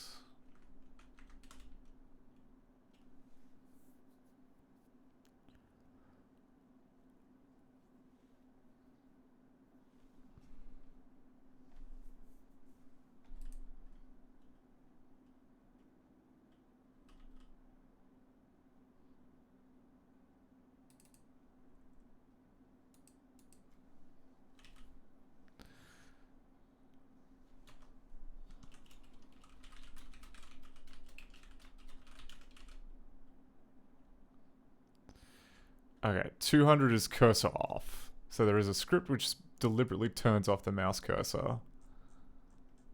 And that happens in...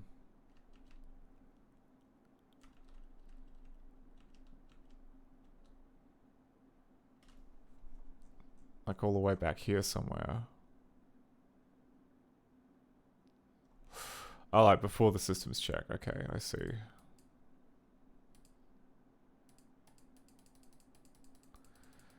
So there should be a corresponding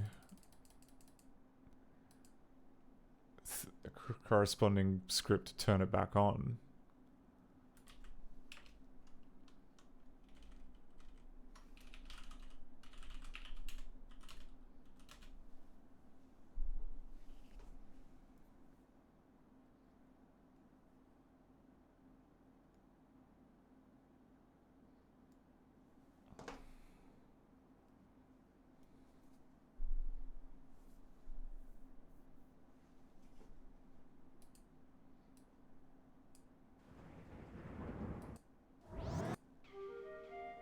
Okay. Skip the intro.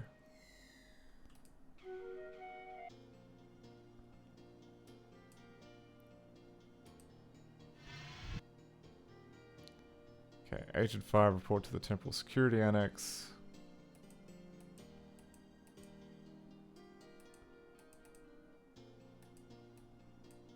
Okay, moving doesn't really seem to be doing very much.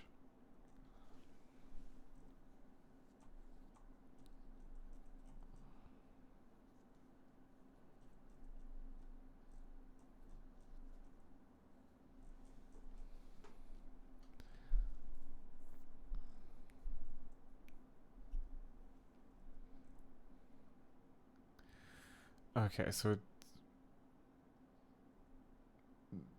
doing some oh, okay, markers.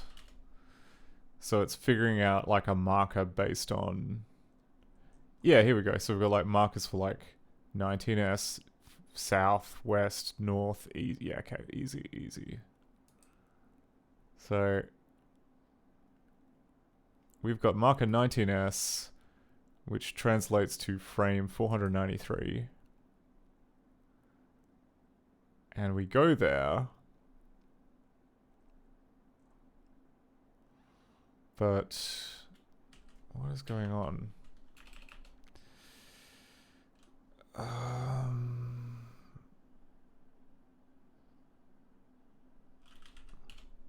Channels. Okay, channel 1 seems to be the channel which contains the viewport. And that just hasn't been changed at all. So like 490. And I turn around a little bit. It's 495. Okay, so the frame is changing. And if we look at channel 1, I'm guessing it's because the puppet flag is switched on. Oh no, puppet flag switched off. There's okay, and then if I were to like go chan 495, which gives us the raw frame information. Yeah, okay, the only sprite which is different is cast member 87 on here. Whereas on here it's cast member 85. So if the puppet flag isn't switched on, why does this not get overwritten when we switch? That seems like a mistake. Because all the rest here, like puppet, like, okay. Channel 8's got the puppet flag, channel 9. Okay, all the rest of the stuff here has got the puppet flag, but channel 2 does not. Where even is channel 2?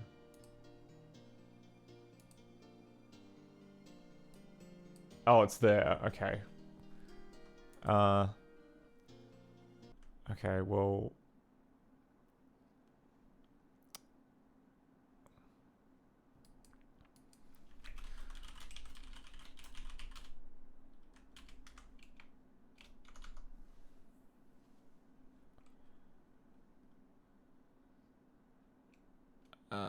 sprites.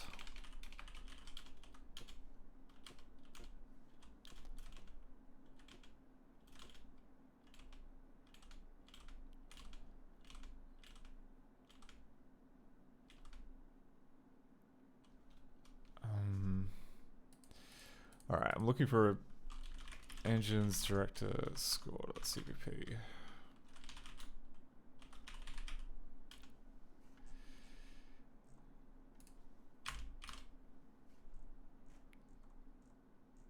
Ah, here we go. Yep. So update current frame.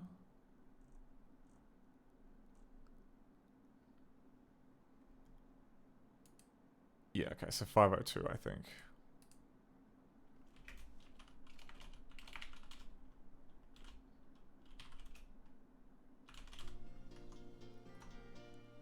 So turn around. We're going to a new frame.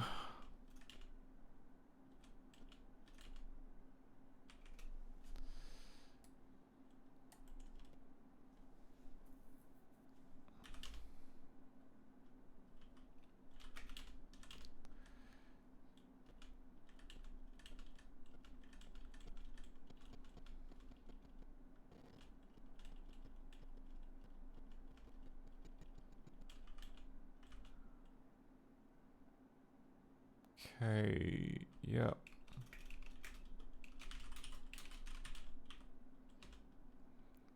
Okay.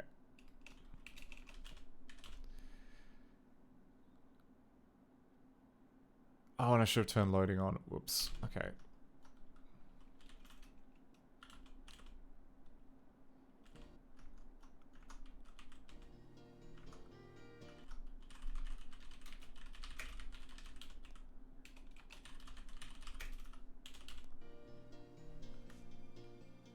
Okay.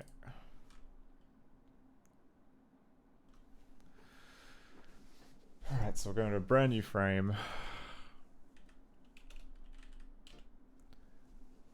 It's going to do all sorts of stuff to get there.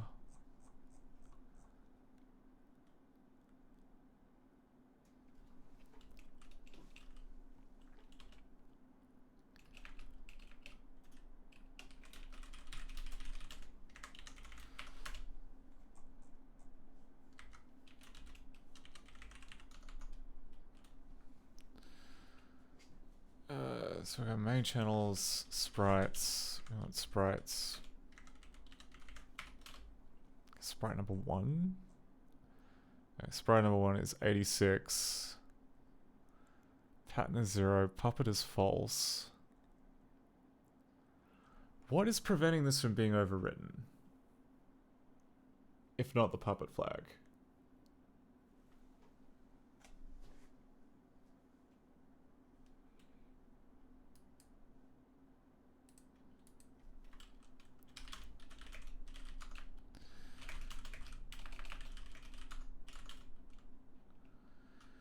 Hey Kinnikos, I put the Better Dead ratification to one side for a second because it is just it was getting to me.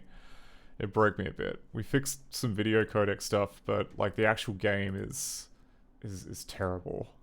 I'm not even gonna sugarcoat it. Like it's just everyone is talking and there's lore and the lore isn't particularly very interesting and I don't know, I bounced right off it. So we're now looking into Journeyman project, which is, I don't know. It's definitely a better game. And I think it's gotten slightly better since the last time I tried it, so we're tentatively like just trying to see what's going wrong. Like the issue that we've got is that when we turn around, the sprite belonging to the viewport is not getting updated, and I'm not sure why that is. It absolutely should be getting updated, but it is not. So, load frame.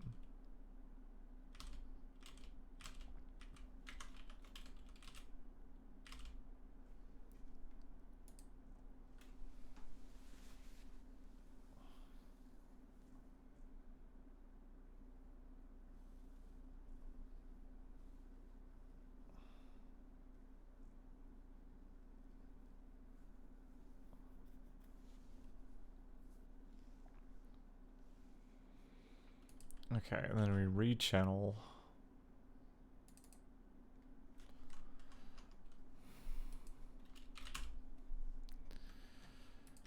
That's going to be a D2 type one. Yes, the original non-turbo release. Which I think, I recall hearing that like apparently the original one is actually slightly better video quality than the turbo one, which optimized for speed, but then like it kind of suffered a bit. But obviously now that we have, you know, limitless compute, it's easier to justify all that good stuff. So main channels D2, sprite D2. Although did they actually remake it properly? I'm not entirely across Journeyman history.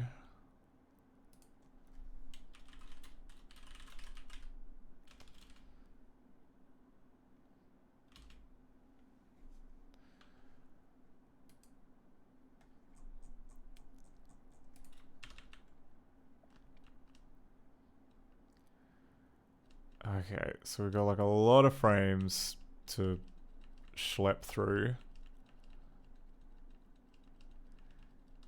Because when you jump around, it does replay every single frame delta from frame number 1, which is great.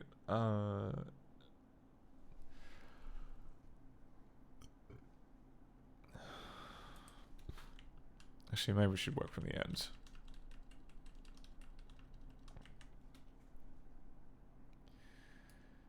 Okay, so we've got like...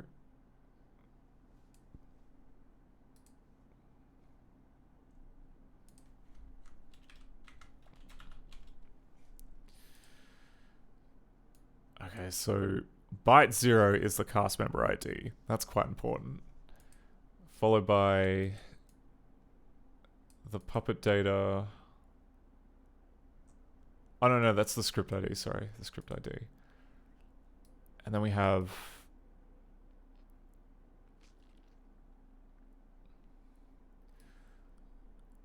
Okay, sprite type. Forecolor, back color, thickness, ink data. Where is cast member ID? Height, width, start point. Oh, it's here. Okay.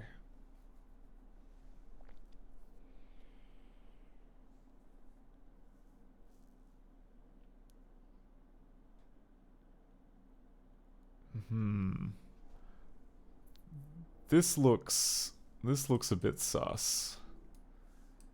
Is it because like the current, like maybe if the current sprite type is a shape? Like what even is this? What is it?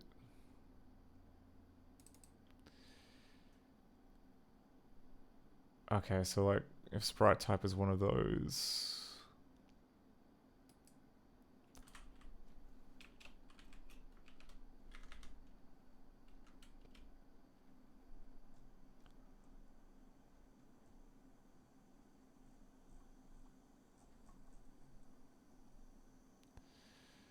Yeah, okay, so we've got member 0 of castlib 1, which is not a good look. We have 0, 0, which is another kind of dodgy look. Oh, I know that was script ID. Member ID is... Okay, that's member 86 of castlib 1. Sprite type... Okay, sprite type is bitmap sprite.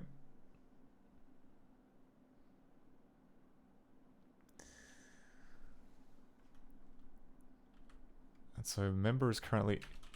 And yeah, member is currently 86.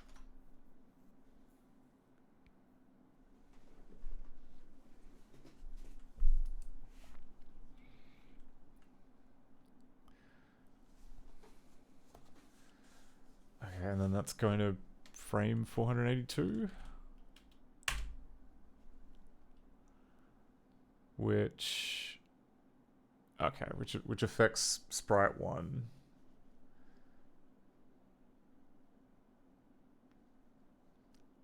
Sprite 1 field 4.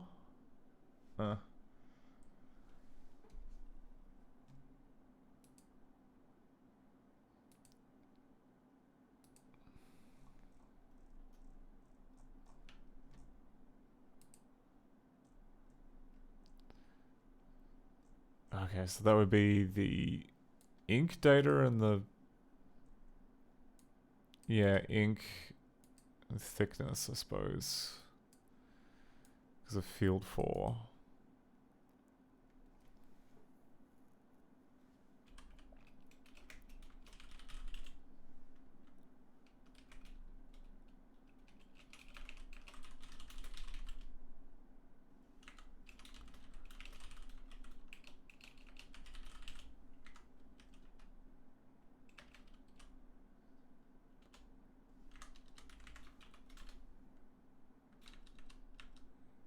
Okay, no, these are one indexed, aren't they? Yeah, okay. So here we go. Member 85. So if we step into update sprites.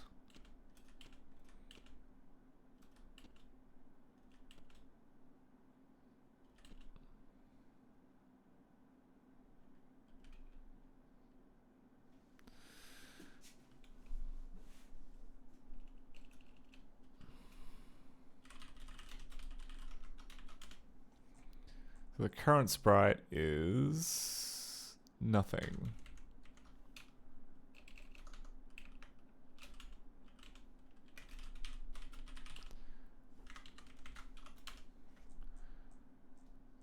Okay, yeah, because it's one indexed. That's fine.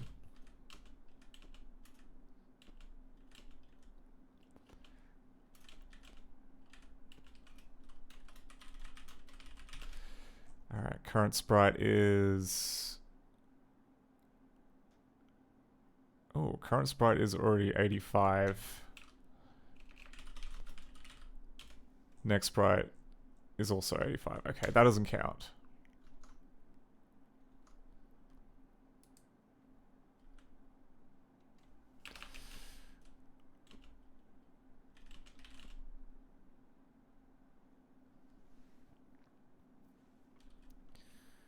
Okay, that didn't change anything.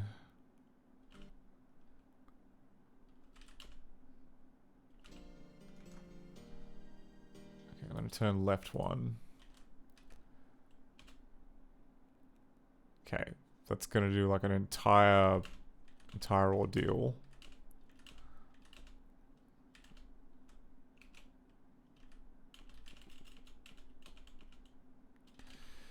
Okay, channel 1.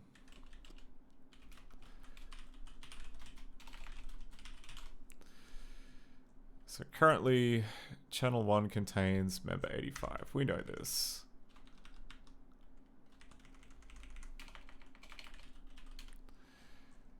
And the frame data that we've got also contains channel 85. Right, so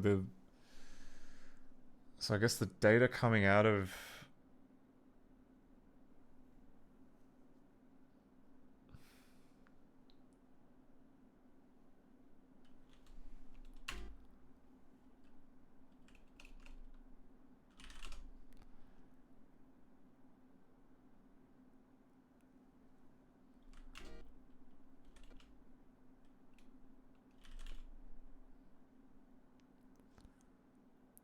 Okay.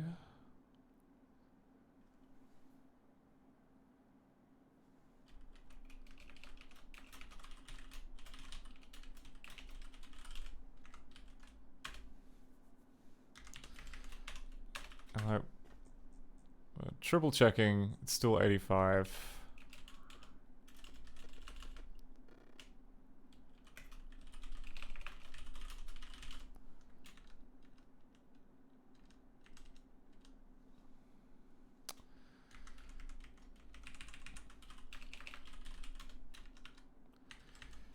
Yeah, it's always 85. But if we compare,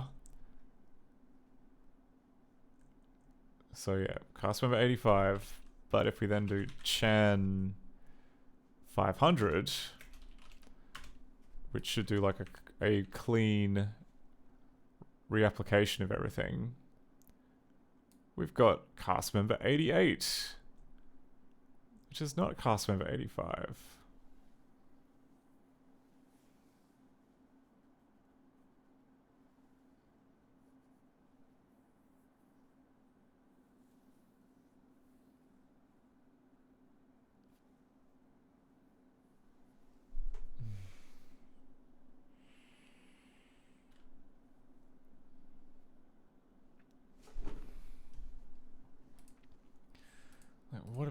What about this am I missing? I'm just going to double check that the debug version of that does what I expect.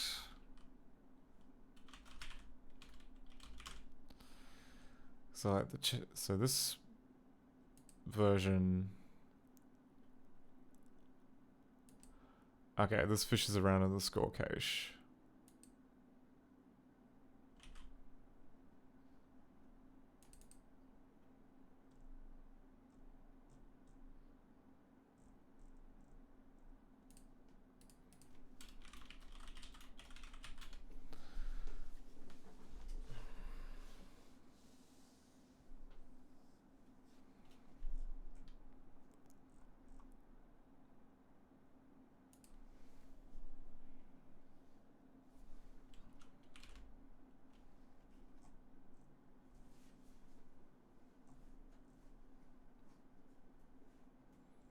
Okay, for frame and score cache.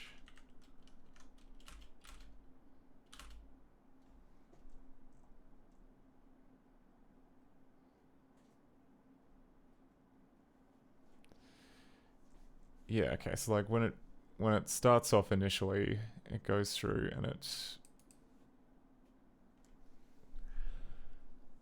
does all of that.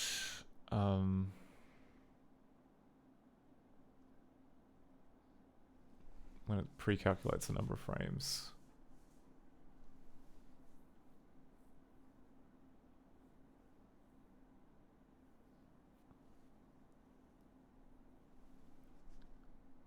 Okay, I think we're good. Okay, new plan. Let's go back into here. Turn around slightly.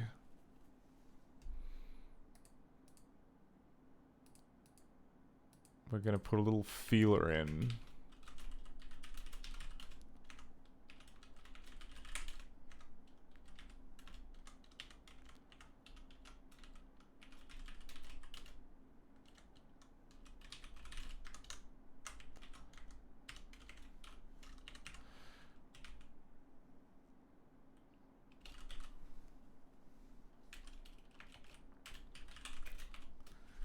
Okay.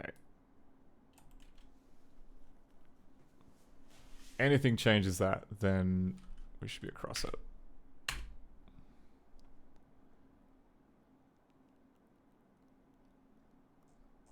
Okay, nothing even touches that. So there is some kind of spacely sprocket thing which is preventing that code from even running. Which I don't get.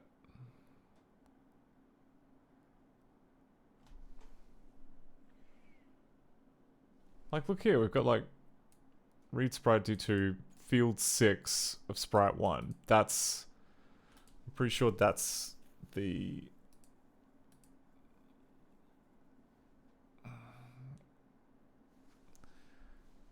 okay, let's see if we can put it.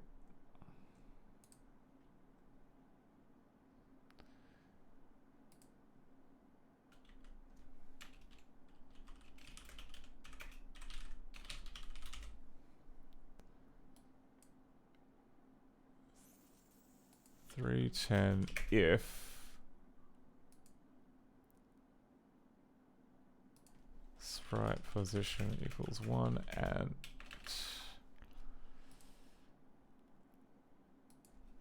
field position equals 6. It is 6, isn't it? Yeah, it's 6. Okay, good.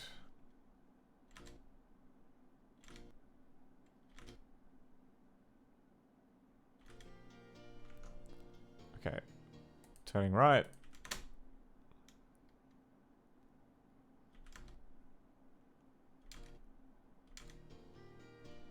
Huh? That didn't work? If that didn't work, how come...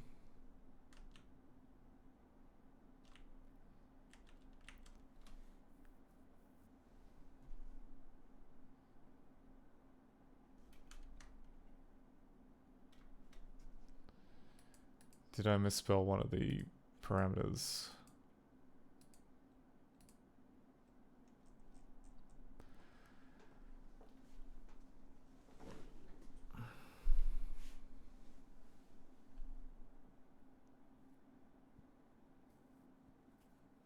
How about just sprite position equals 1?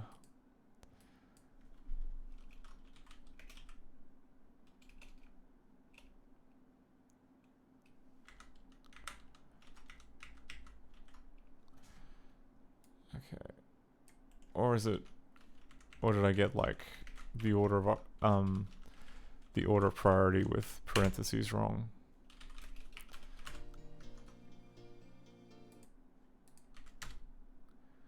Okay, I got the order with what's it called? I got the order priority for these things wrong. So okay, and good. So look, it's modifying field 6 of sprite 1, which should absolutely be doing.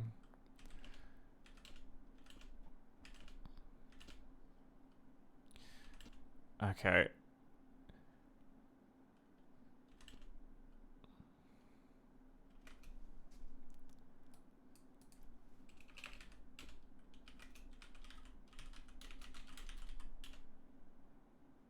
Okay. So we set to member 190 of Castle 1.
Oh, okay. So, I mean, cast ID member. Okay. Any changes to this, please break.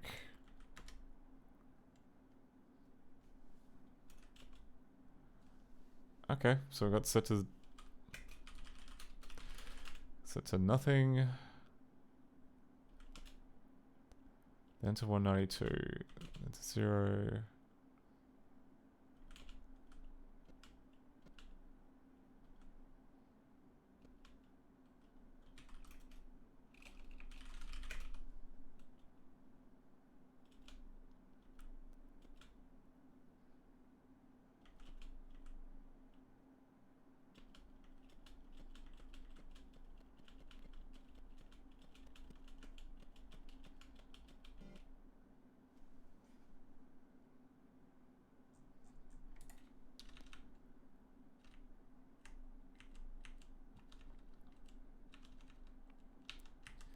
Okay, so we made it to all the way to the end of this, and it eventually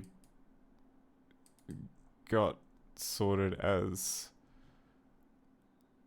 132.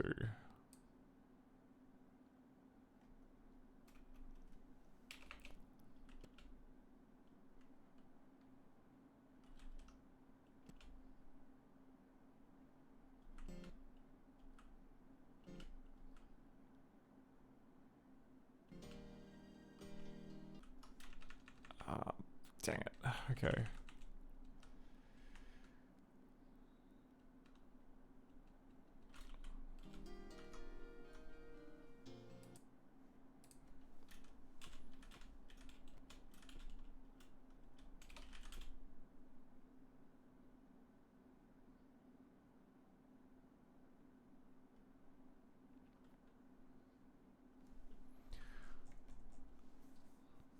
Okay, so it's just adding a few more frames on top of the existing one, which I guess doesn't count as. But I mean, here, look, it's doing it again. Holy, it's doing it again.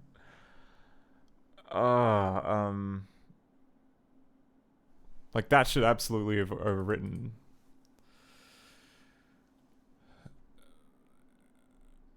Oh, is it because the watch point died? Is that what's freaking... Okay, fine.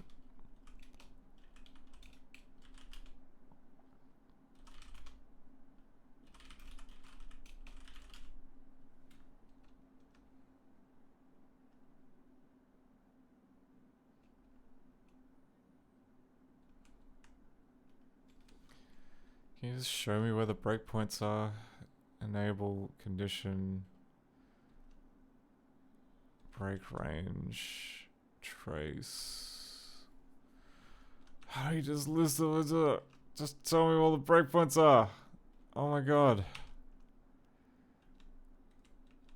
Why is it? Okay.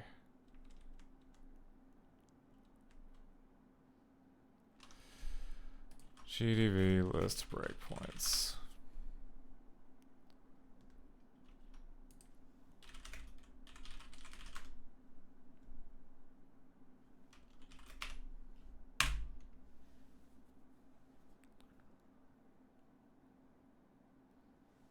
Okay.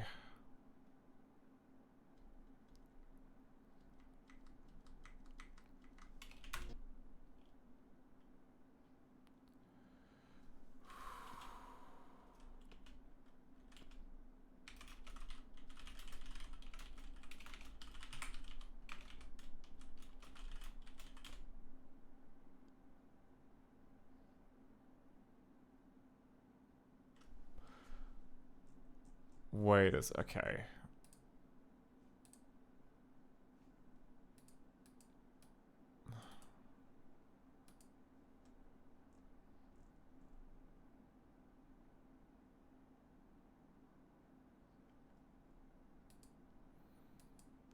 Am I missing something just very obvious? Like, is it...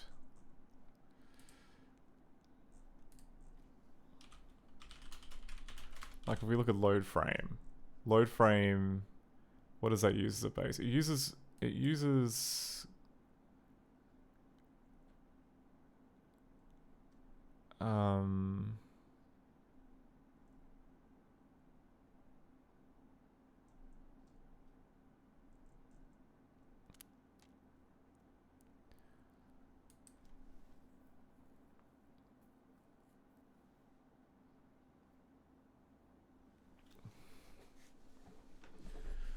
okay.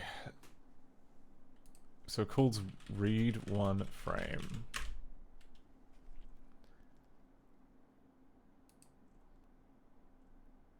And yeah, it's definitely operating on current frame. That no question about that.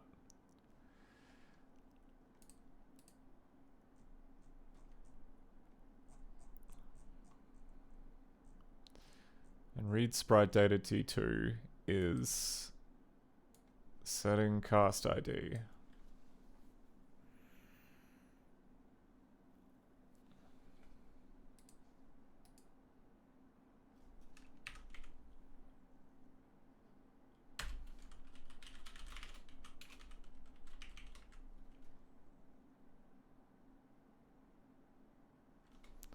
Oh wait, we don't have the sprite index.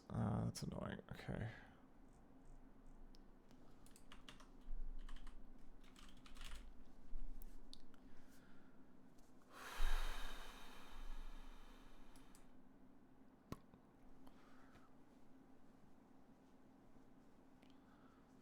So we've got frame request, current pros, current frame number.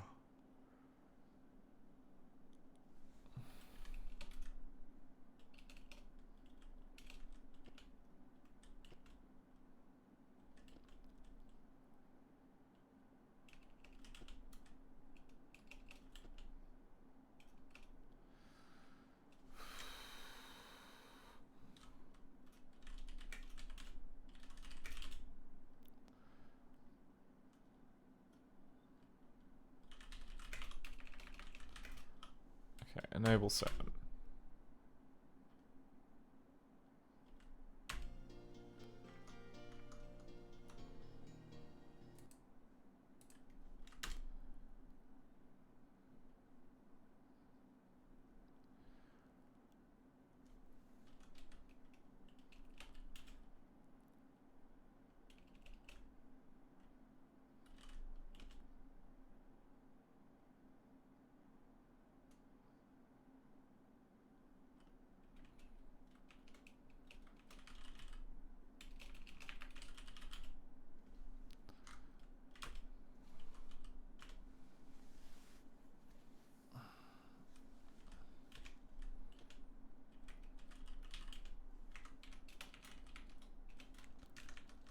Okay, does it by reference? I get it.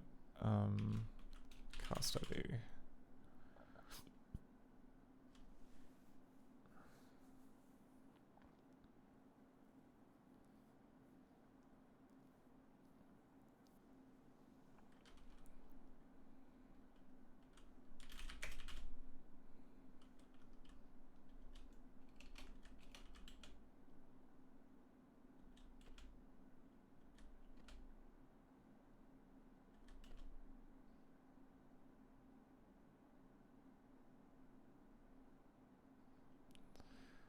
Okay, so we just go B if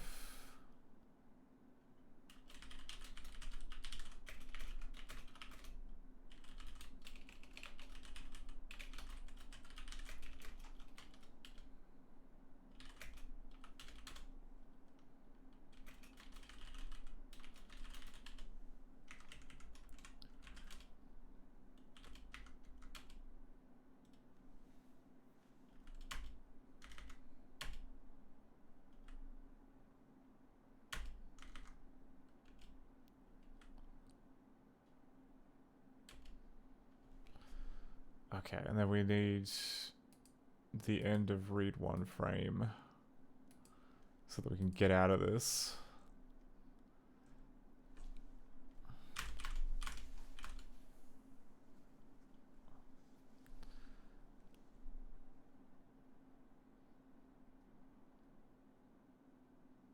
Two, 1, 4, 5.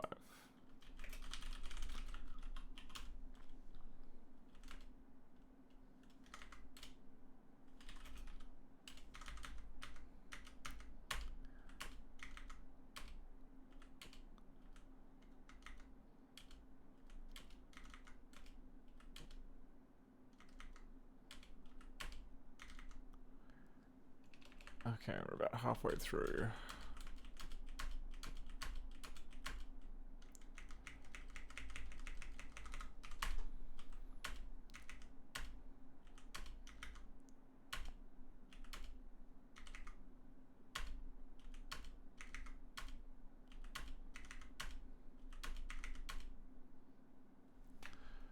Oh my god, okay, good.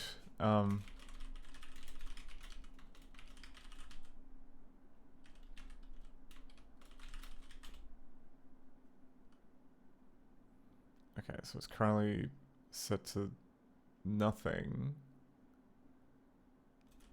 And then we read our target frame, which includes reading the channel data from... Oh no, reading the entire sprite, okay.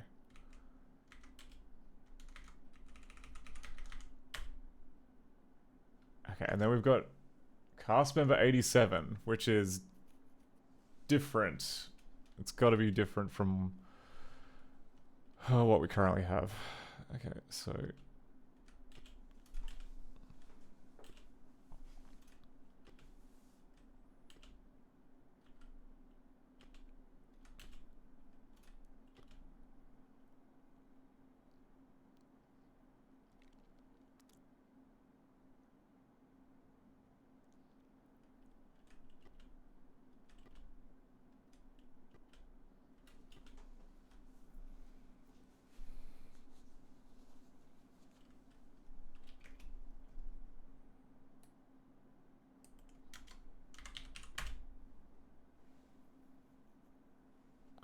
Uh-oh.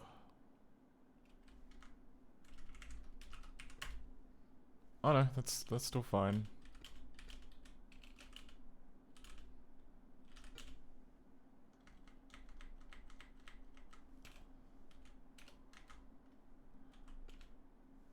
Okay. Then we get into update sprites, which is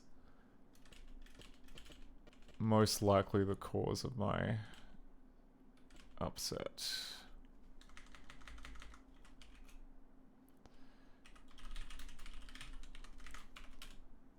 So current sprite is... Oh, okay, that's the channel sprite, and then we've got next sprite, which should be 87. Thank God, okay. They're different. They're different, I'm so happy. Oh, okay. There's a problem. It's sprite 1. Sprite 1 has the puppet flag. I don't know why it has the puppet flag though, because when we look at it, it doesn't have the puppet flag. Okay, was there...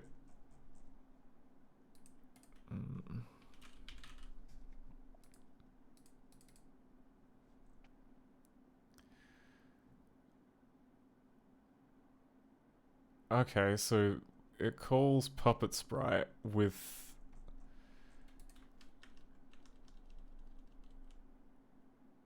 Oh, jeez. Alright. So we turn left.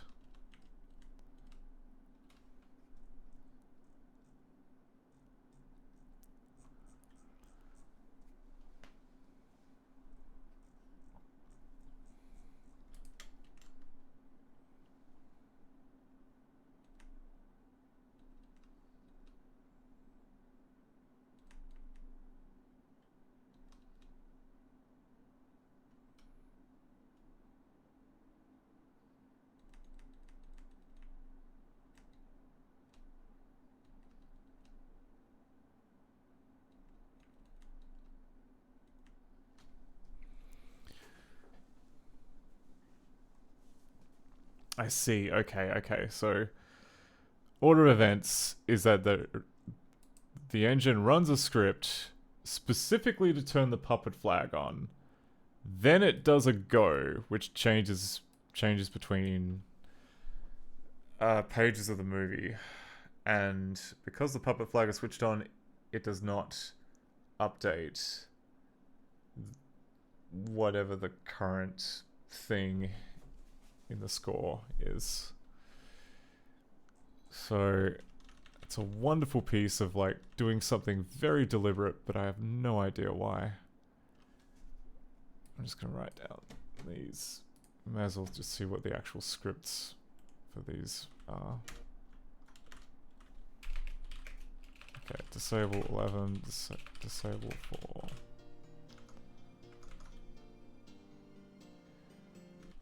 Actions.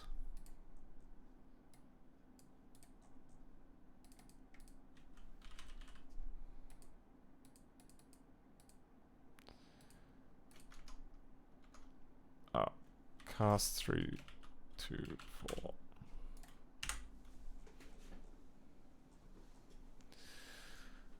Okay, so we have a macro.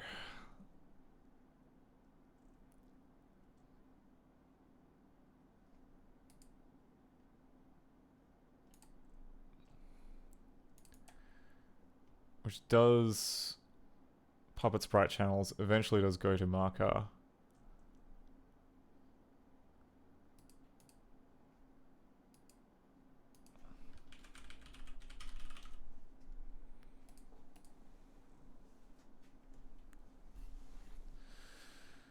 Oof.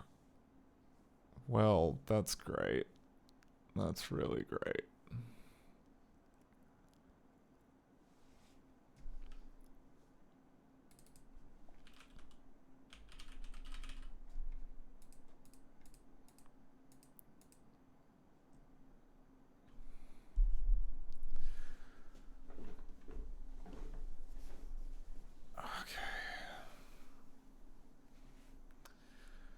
Alright, so it deliberately does it here.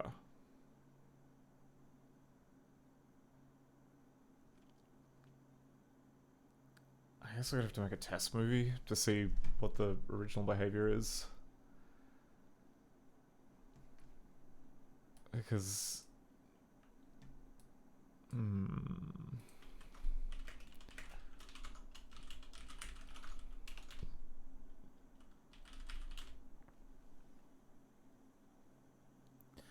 We'll try it on D4, but if it's not replicatable on D4, we may have to go to D3.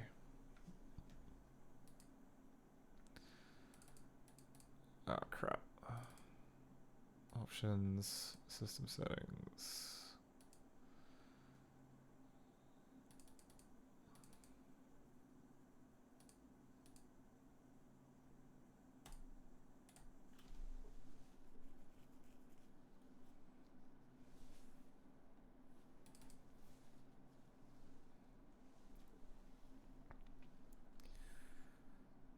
Okay, so we would need to...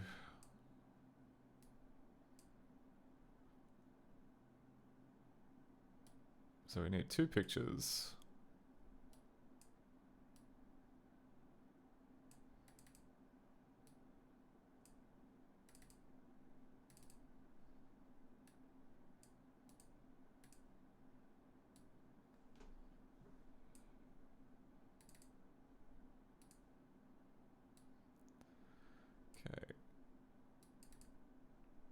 Remap colors.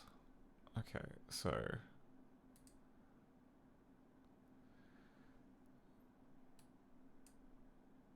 we're gonna have one page with this and then another page with this.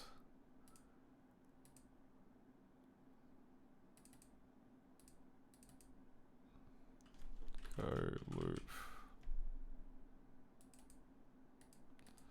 Go loop.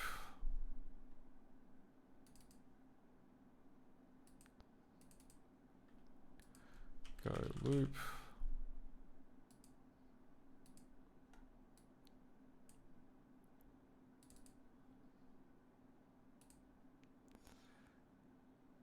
Okay, and then on here what we're gonna have to do is, oh, we need like another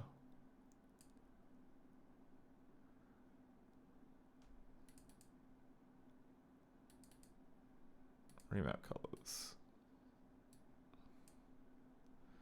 Okay, so we've got 3 bitmaps here in channel 1. And my thinking, right, is that if you jump from this to another page, then it should keep whatever's in here if you have the puppet flag switched on. So we'll say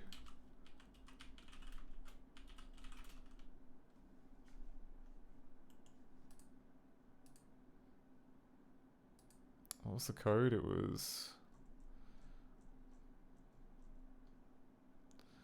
puppets right 1 true.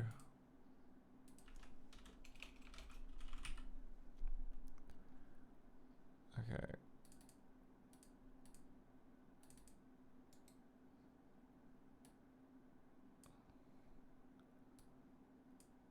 And then in here, let's say go 1.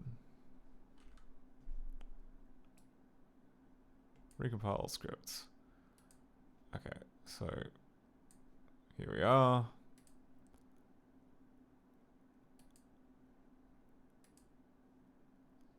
Oh, okay.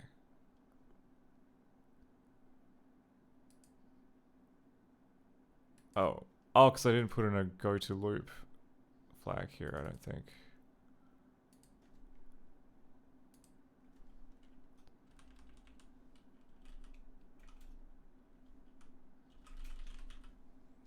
Was it go to the frame?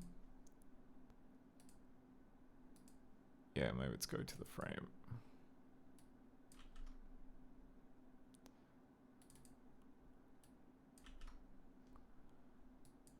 Okay, recompile all scripts. Okay, and I hit jump. Yeah. We've jumped to frame 1 and it still keeps that guy. If I go in here and then I like turn off, or if I like change to, if I turn this off and we change this to go to 2, recompile scripts. Yeah, just works. So possibly this is like a Director 3 quirk that we're going to have to add in a case for.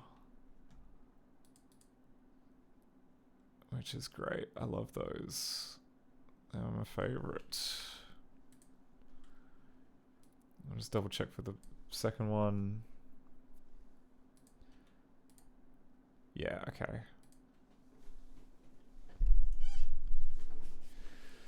Okay, well we've confirmed that it's not an issue, that Director 4 is fine. It is just probably Director 3 which is going to kill us.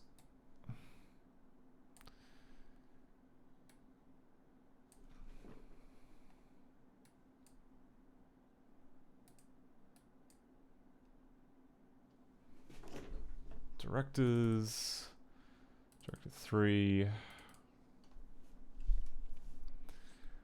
Okay, let's see what we can do. We can go window, paint. We want to paint window, I suppose.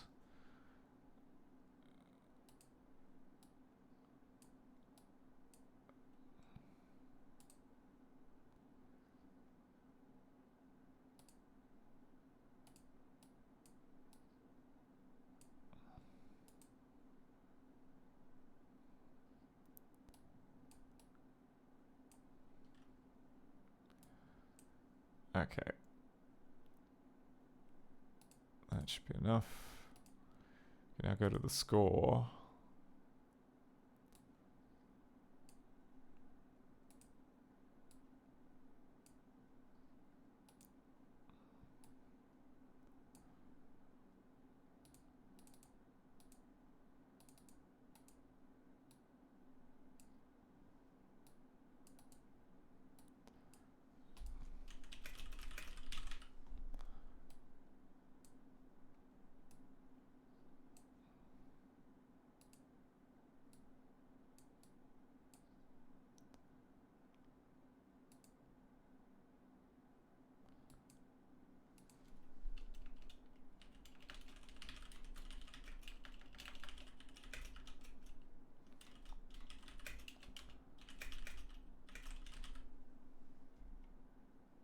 Okay. There, and then finally we add a button.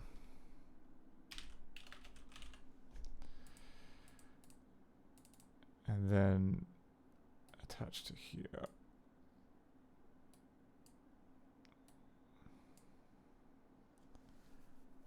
Let me say go 1.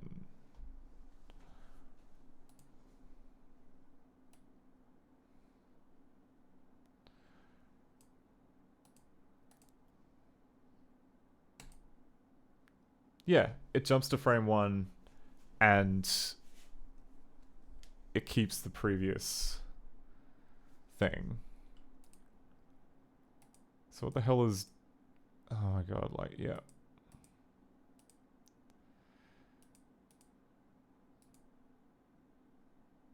So then if we go up here, edit this to comment this out.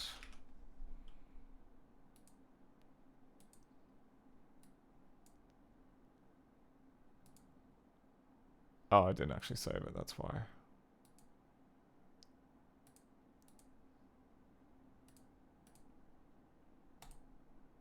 Yeah. Oh, alright,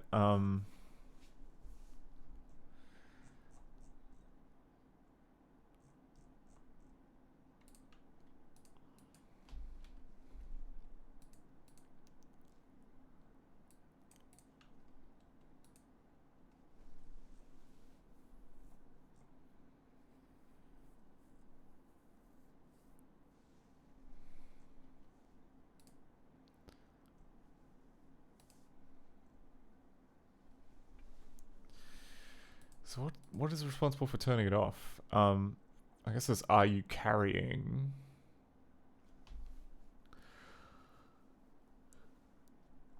Which turns it off.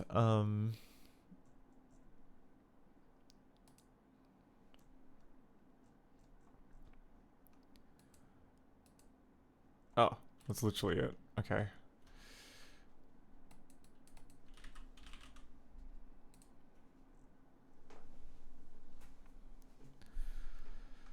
It's like this, are you carrying macro? But that's called... Yeah, okay, that's called in the score script. What is... okay.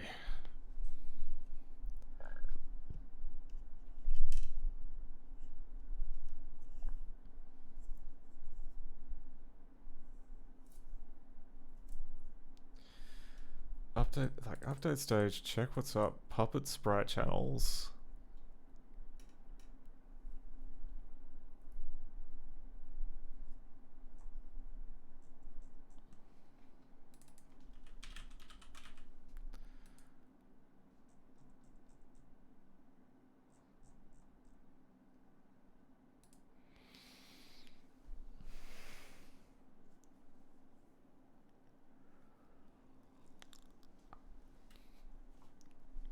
Damn, alright.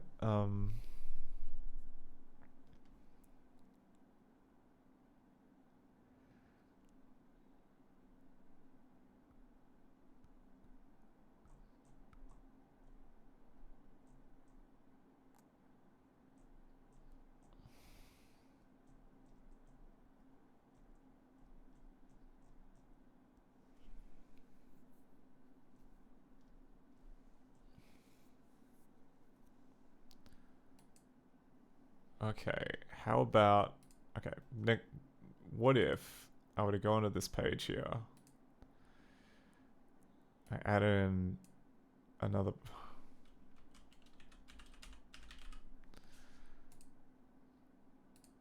So we open this up, create a new script. Puppet sprite 1 false.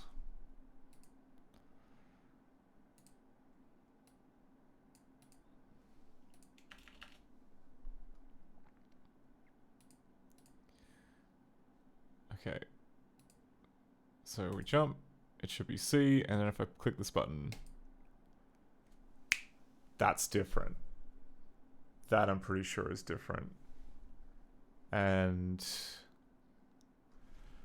now that I think about it, crap, I should have kept my other browser open.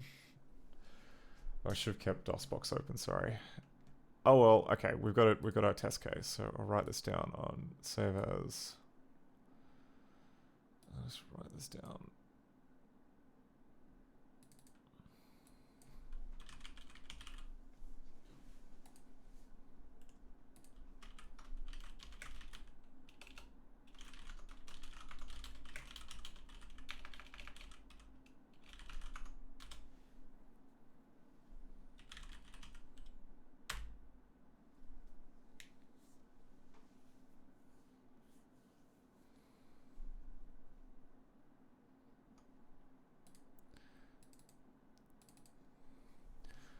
Okay, we should be able to speed run this now.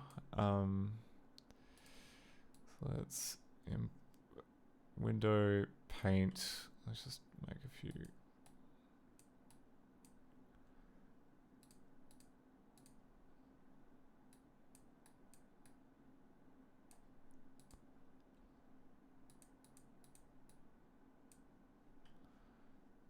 Okay, done.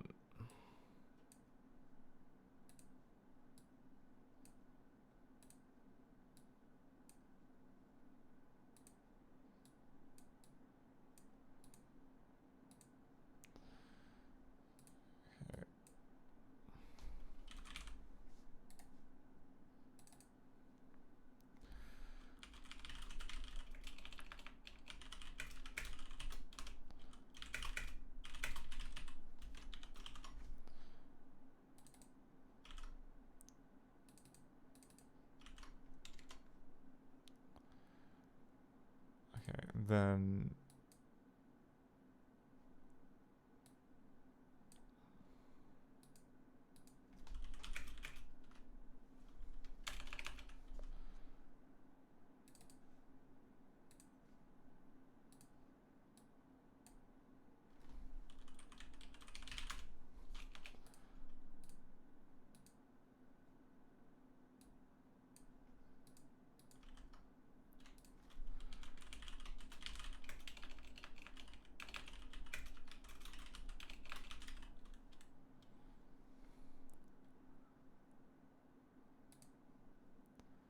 okay, good. I should be able to put this on both pages.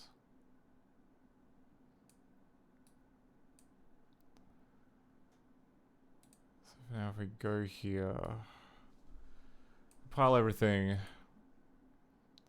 So if we jump here, we gotta get a C. Ah, crap. Okay. Spirit.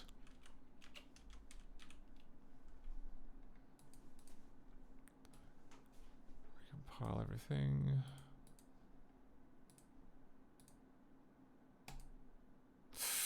Okay, so it is definitely something that is replicatable.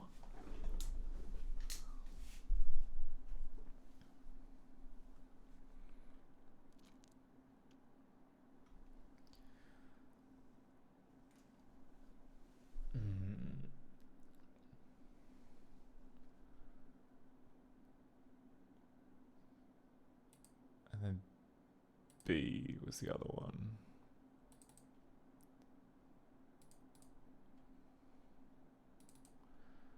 I'll just double check that it's the same for that. Recompile scripts.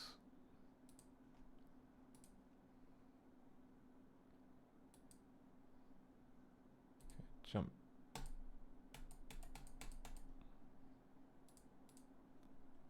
Oh, is that not? Oh, I didn't bind that up to that. Okay, fine. So jump to B, and it goes back to B. I see. Okay.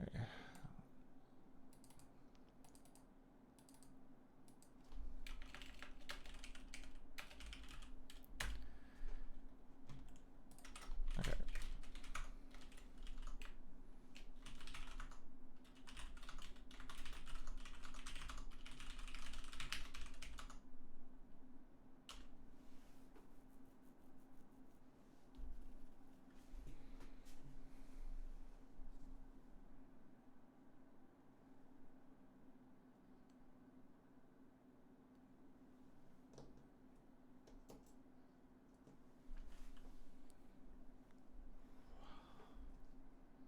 Oh, please. Okay.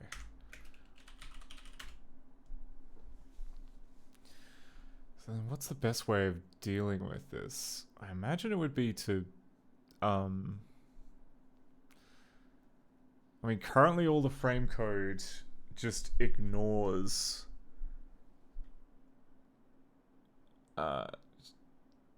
updates if the puppet channel is set. Oh crap, I gotta start from the right frame. So 3. Maybe we would need to change it so that it always updates the current frame, but then only copies it back to the sprite if the puppet channel is not enabled. Yeah, okay. So that approach is broken. Okay, well, that seems kind of pretty mindless work.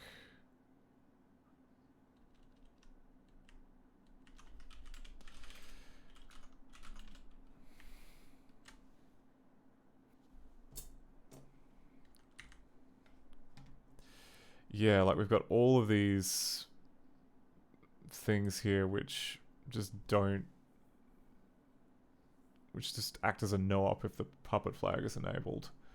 When I think that, I don't know, like there's probably going to be some like repercussions from doing this, but I don't know what they are yet. I think we're going to have to at least try. So if we open up score.cpp.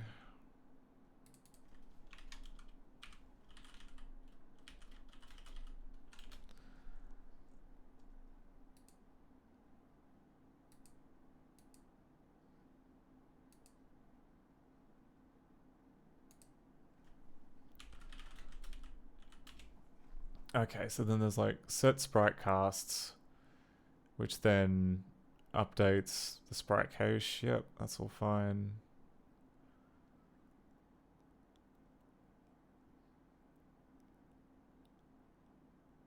Oh.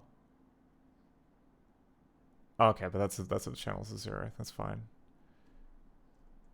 But then the actual thing, which like update sprites.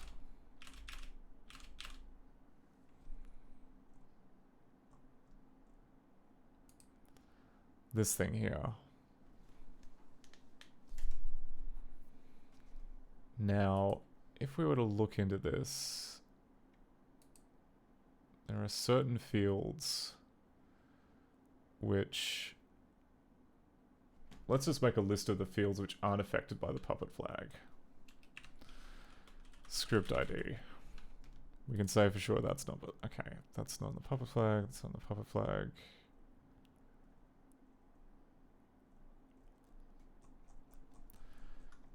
Okay, read sprite D4.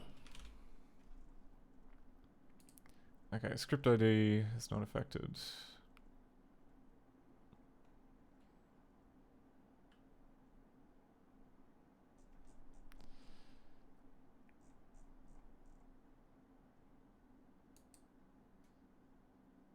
Wait, script ID appears twice? Okay.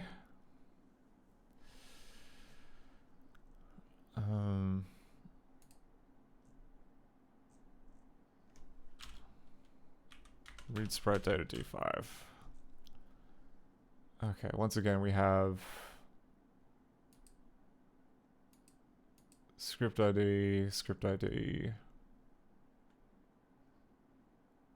fore color, back color, all of this stuff. Okay, and then D6.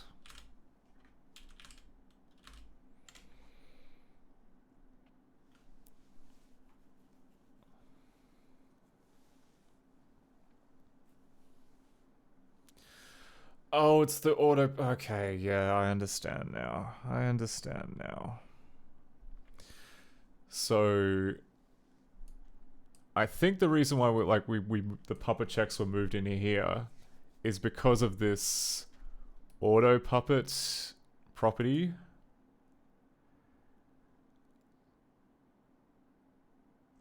Because later on in D6, there's like a special kind of mode where you don't, instead of just having like the one global puppet flag, you can just modify one property and then that determines whether or not it gets updated or not.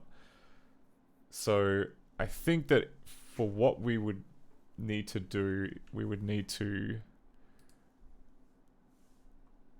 because at the moment right now, how are these copied back?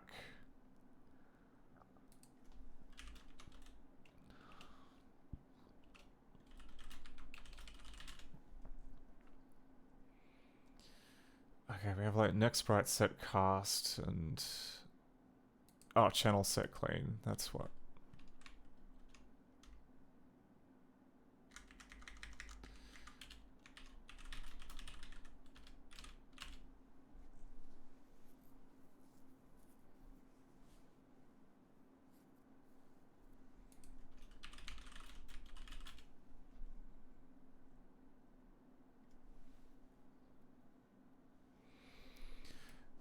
Okay, so this section here we would need to move to whatever the auto puppet stuff has.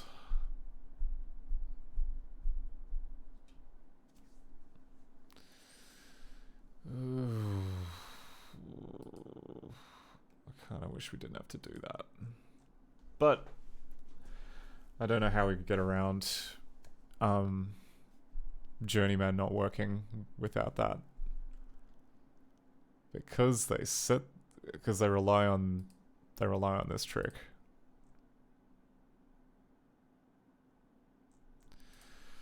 Okay, well let's just start ruining it and see what happens.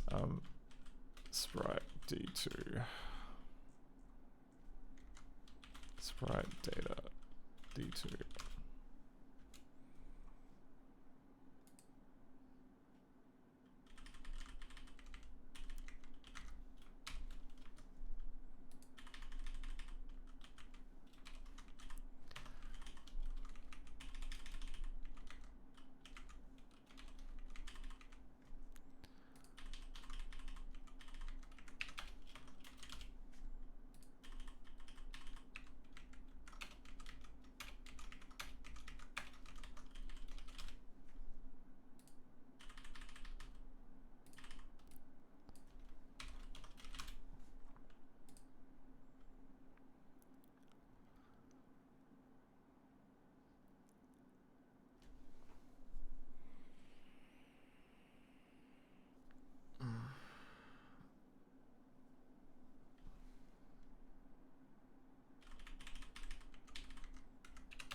Okay, and then we get to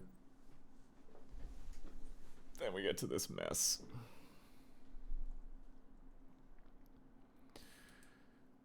So then we would have to change this so that it's basically like if sprite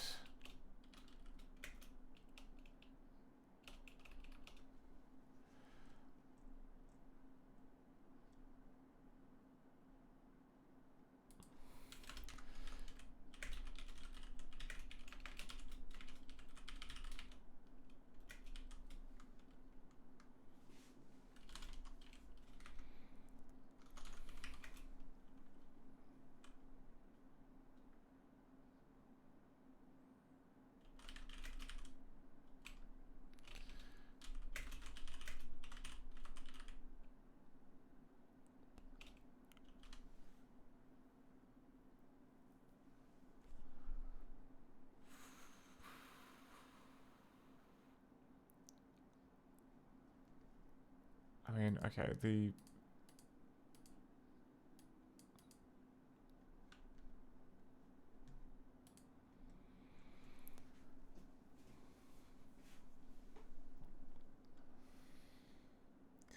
I see, okay, yep, so the,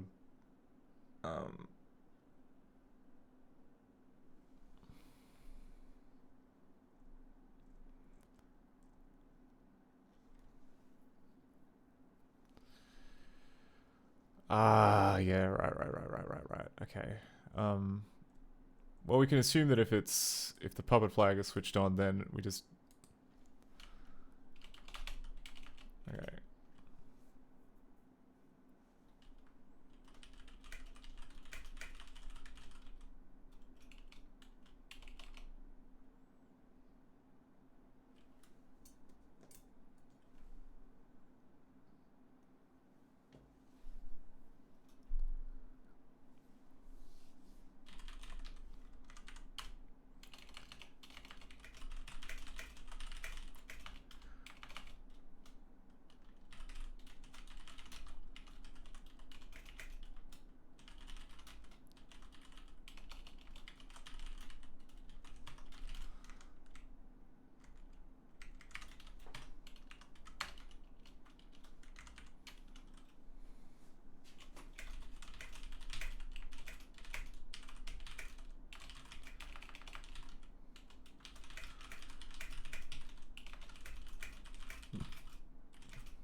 I think that makes sense.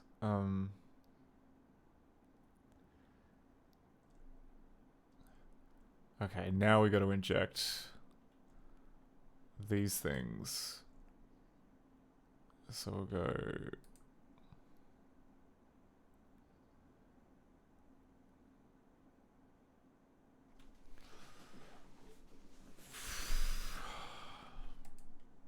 So I guess we can't really do this.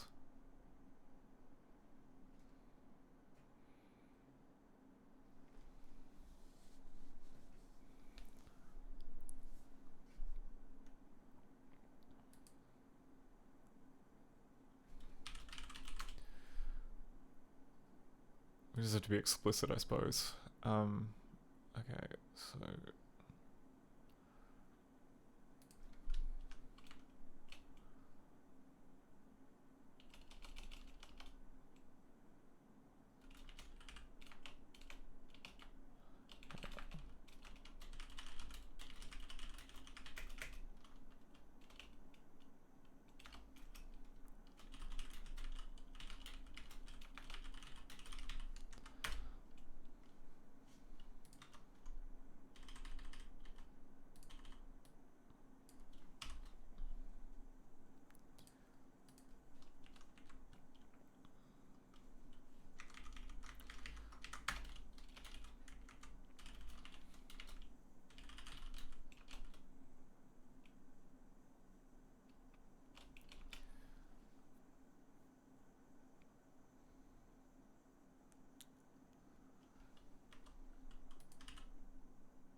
Okay, so auto puppet.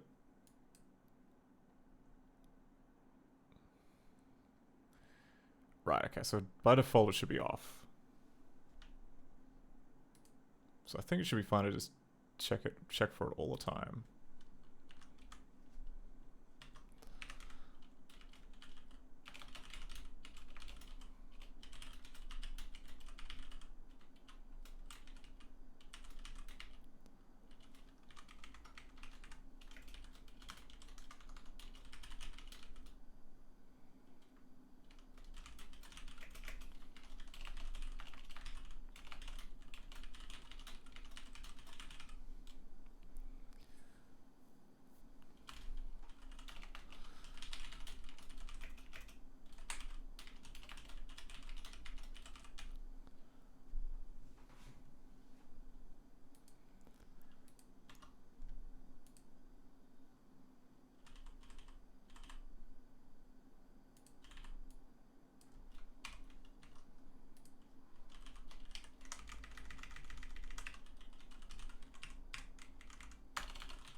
Okay.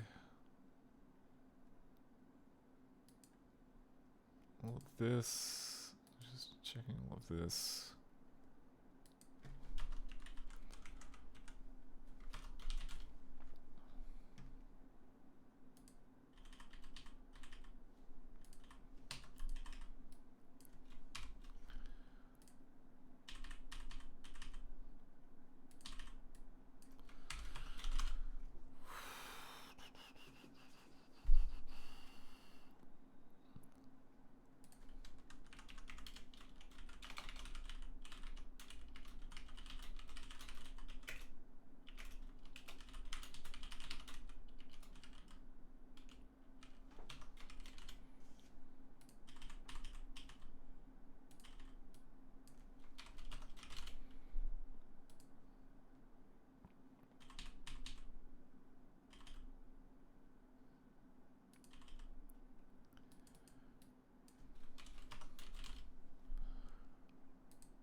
So we've got width and height.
This is like the editable flag, but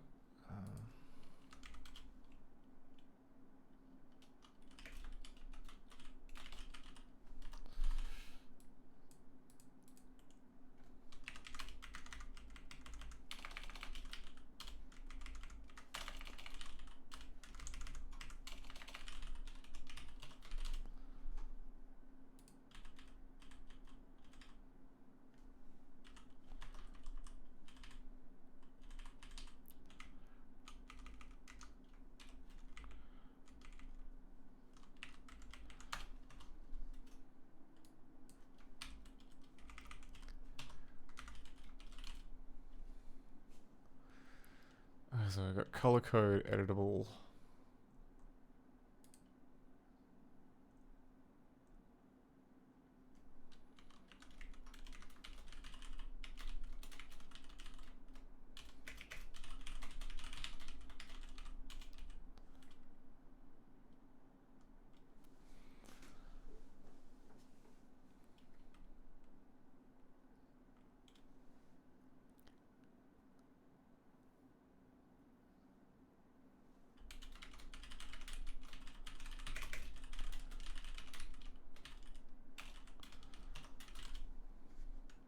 Color code editable movable.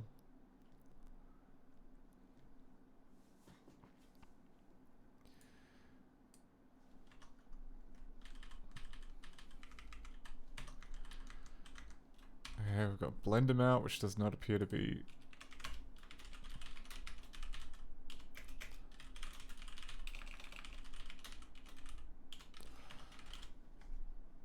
controllable by that. Thickness.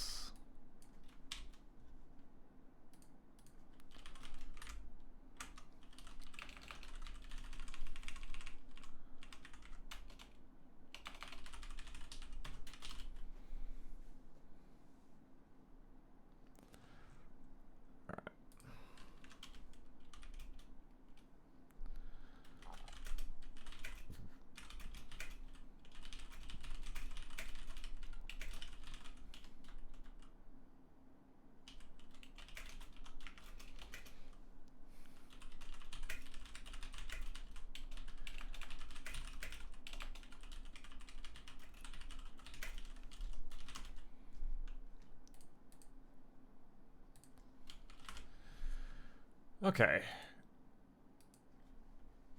That changed a bunch of stuff. So much so that it's almost guaranteed to cause a ton of...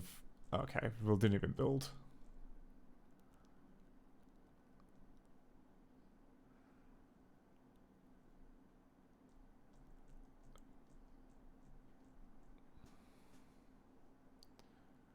Request for member color code and sprite, which is of non... Wait, what? Oh, I must have had like a typo all the way near the top. That'd be why. Okay, so frame.cpp 980.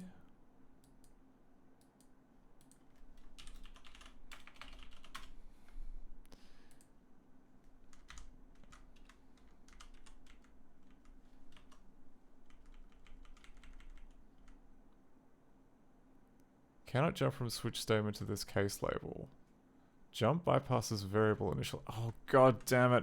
I forgot. I forgot you need to scope it. Oh. I hate this. Alright, fine.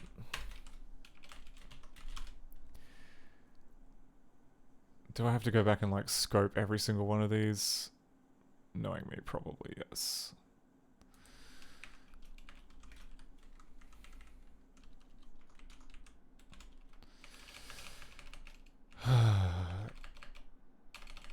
God's own language, C++, ladies.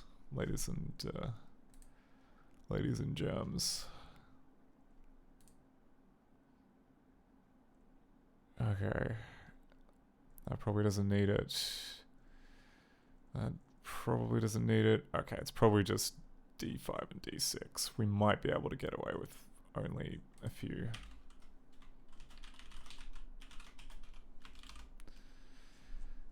Okay.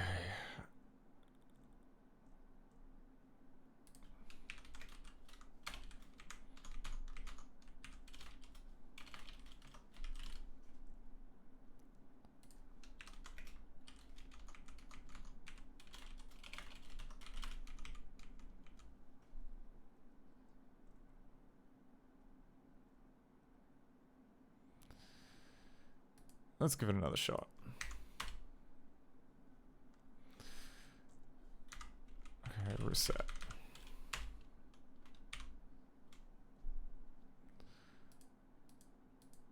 I missed a few. 1448.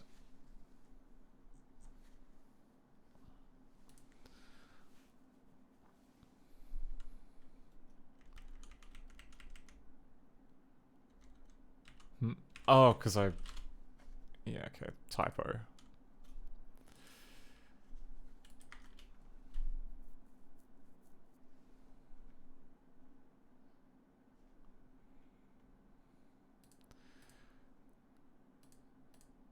Okay, let's give this another stab.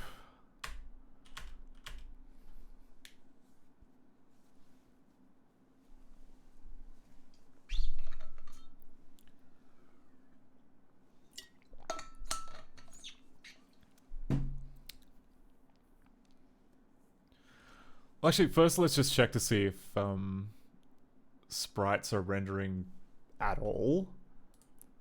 Because this is a big change. Yeah, okay, I spoke too soon. Sprites just aren't rendering at all.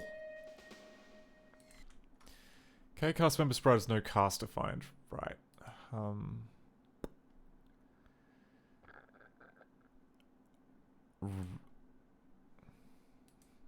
That would be because we move over this cast ID, but then there is meant to be a separate...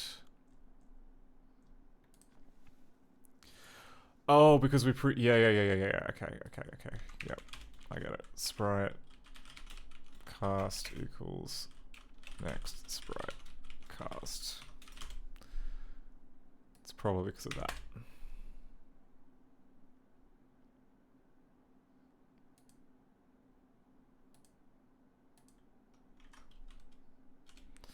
Ooh, and then while we're here, the other thing that I should probably change is going to be in Lingo built-ins.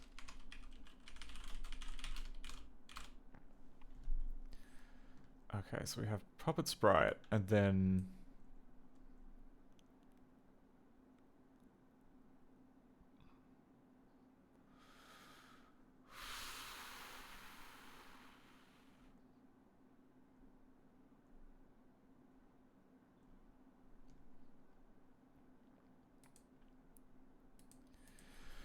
yeah, okay, I got all of this. So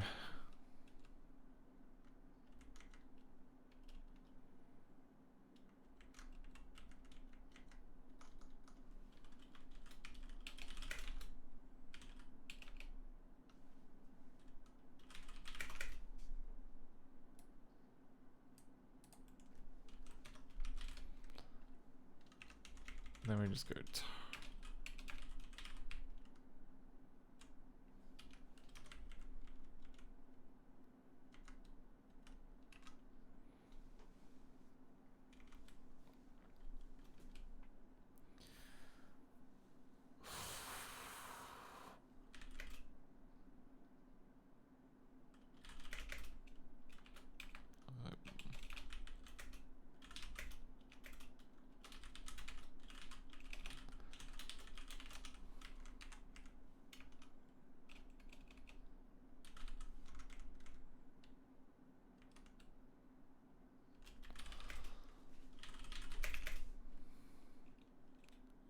gonna be basically like val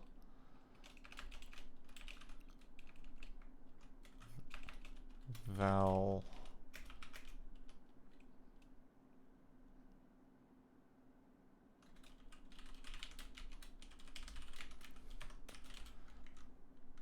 so we do this if refresh.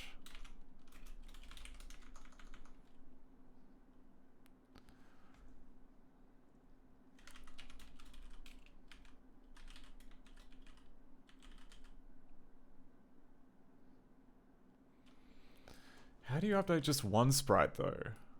Just one.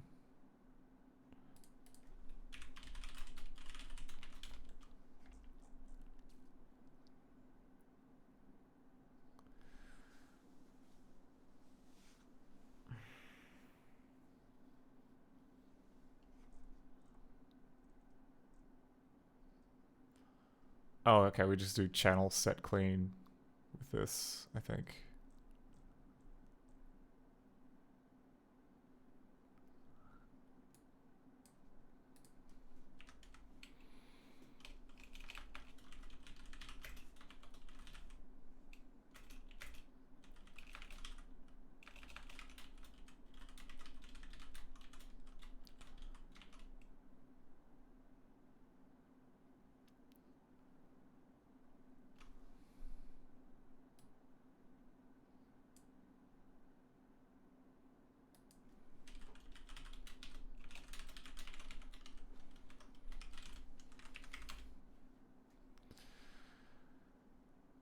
Okay, and then it would...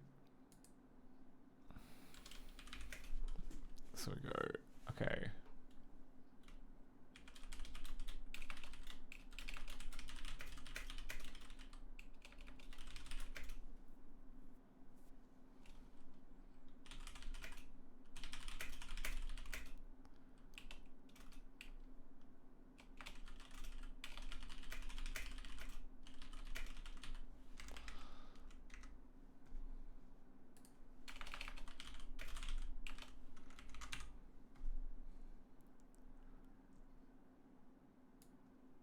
How we do it? I think we'd basically just do set clean.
You know, just get rid of partial.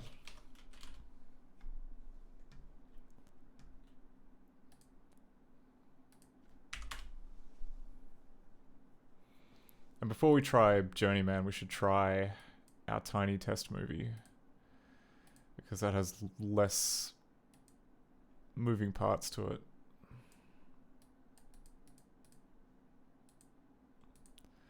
Assuming I can find where...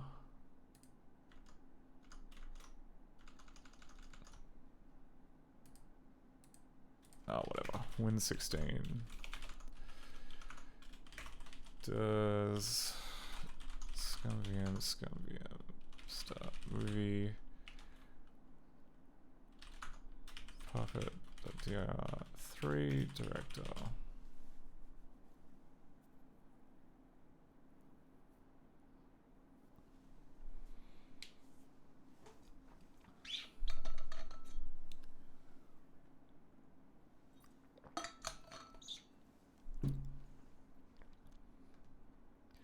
Okay, so we jump back in time.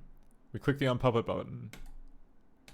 Nothing happens. Okay.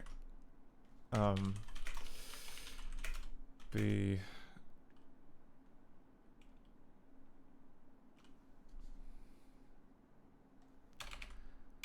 You know, just run.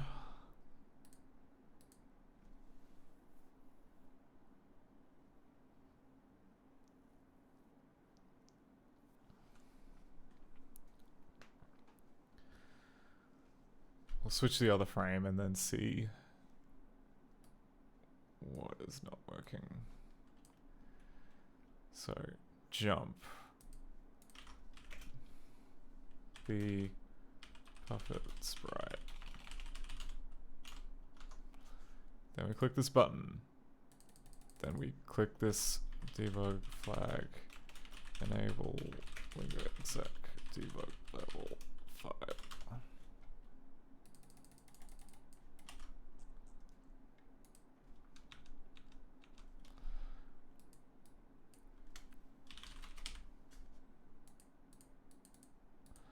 Oh, because the... huh? Okay, I think I know why. It'll be because the sprite hasn't been sorry, the script hasn't been copied over properly. Oh no, sprite custody member 3, chan 2, member 2.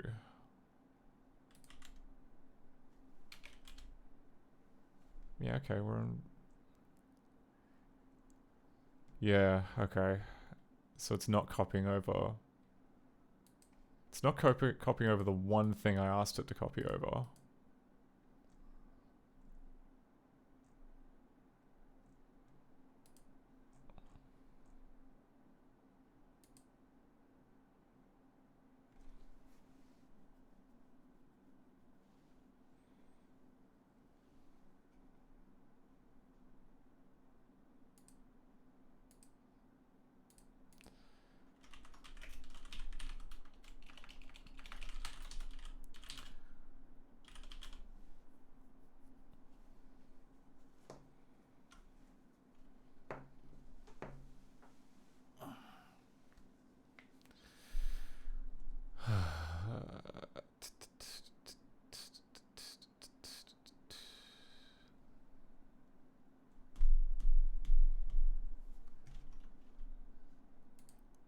Cool. All right.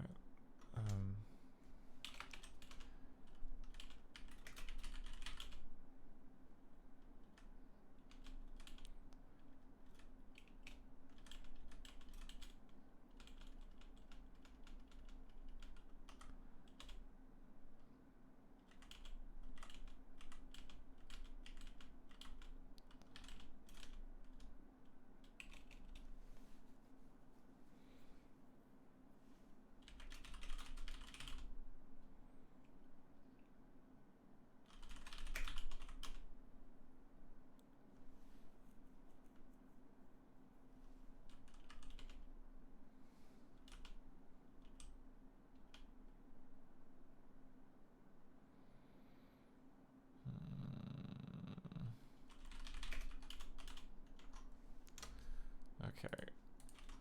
Enable 1, enable 2.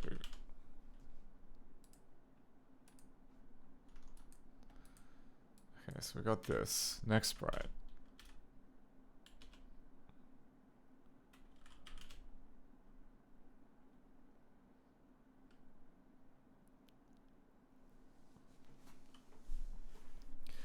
Okay, so this is just before we even run that function. Disable 2. Oh my god, no, because it didn't even copy over the thing. Okay.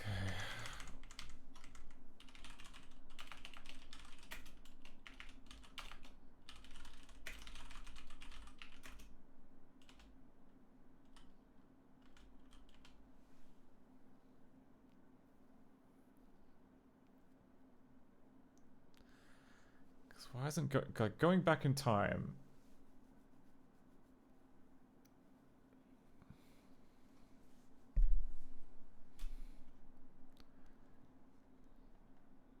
Okay.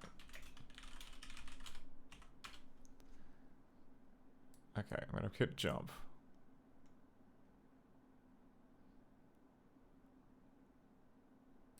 Ah, bollocks. Okay, that was the wrong thing to put a breakpoint on. But it is loading in field data.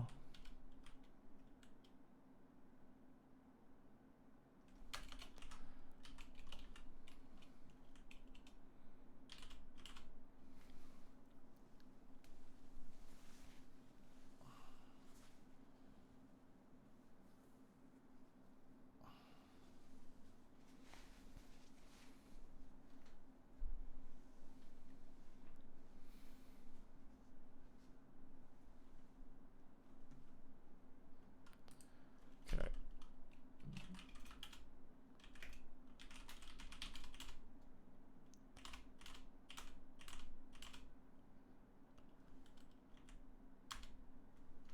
Okay. So now we're jumping back in time.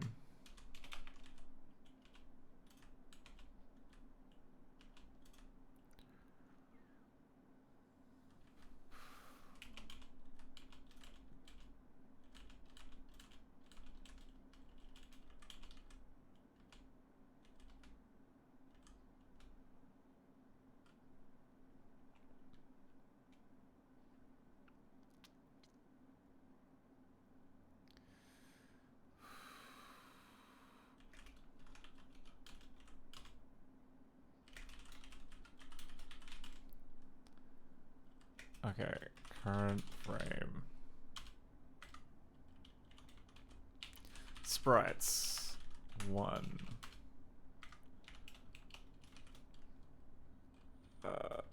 Script ID.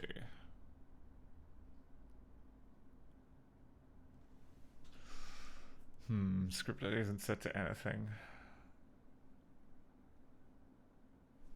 Script ID isn't set. Okay, did I leave in a... What the hell did I do?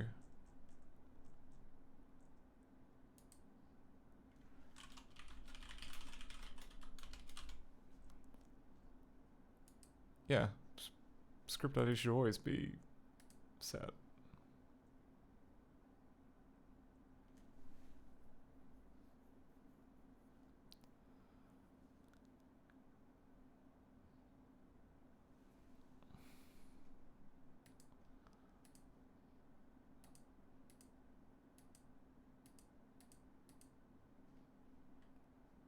Did I just not save and compact it?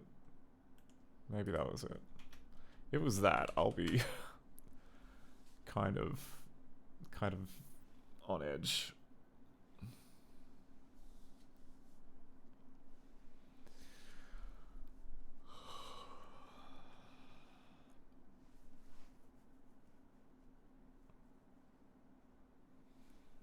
Please. Alright. So we've got load frame.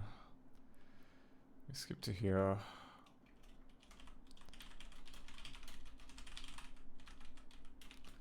Script ID. Okay.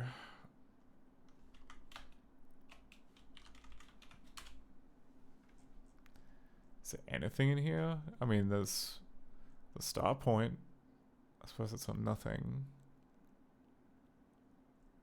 And then, okay, and then there's the cast member.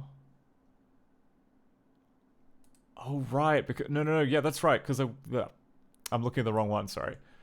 I need to be looking at sprite number 2, because sprite number 2 is the button, and that's got the script ID into it. Okay, so there we go, we've got...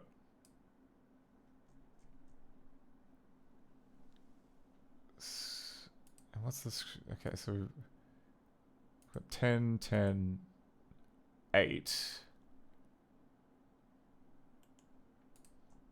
8? Is that right? Oh no, it's cast ID, and then script ID is 10. Okay, no, that makes sense, because we're only on frame 1.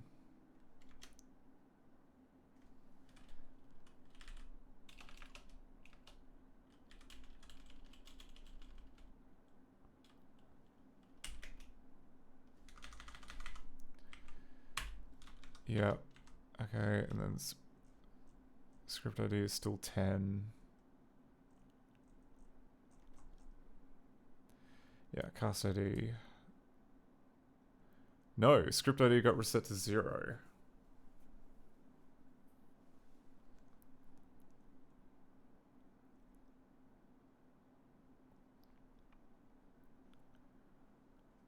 Why is that? What happened in the interim?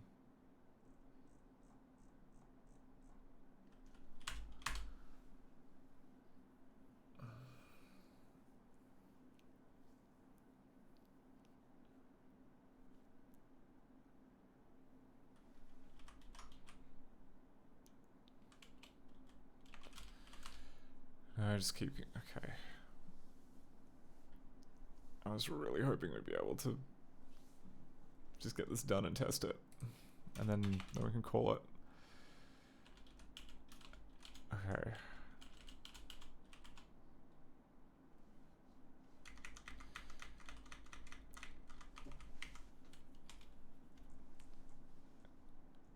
Okay.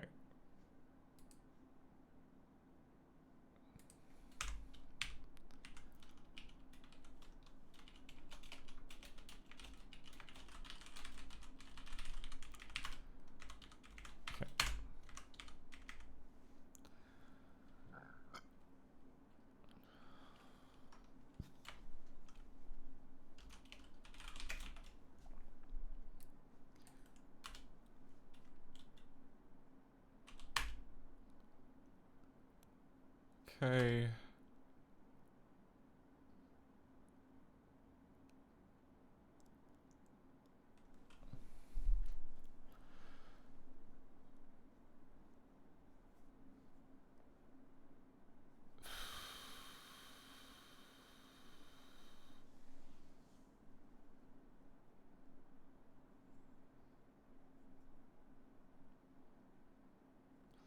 So it's getting erased. I'm not sure how I feel about that.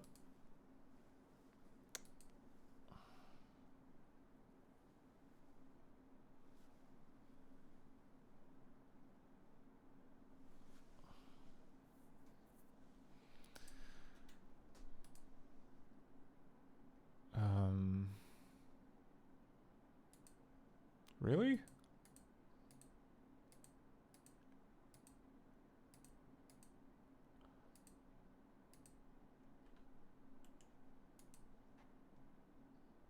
Oh,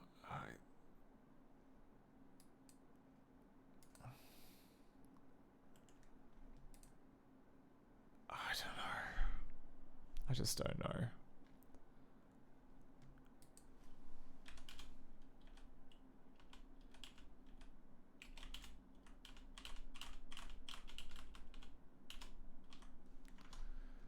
Okay, and if we jump to the next thing, and then we hit unpuppet, nothing happens because it's for frame 1. Is it frame 2? I don't know. Oh, it's frame... Okay, because it's frame 2. If I were to change it to frame 1, I think this will work. Okay. Recompile. Save and compact.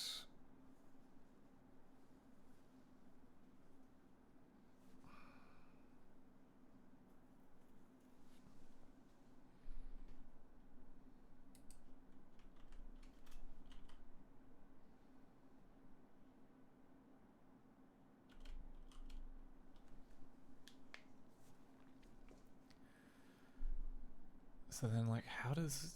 Okay, how do...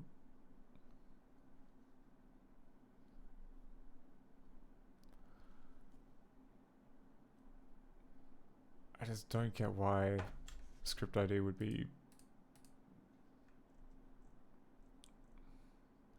Oh, okay. Script ID is mentioned twice in this junk for D4.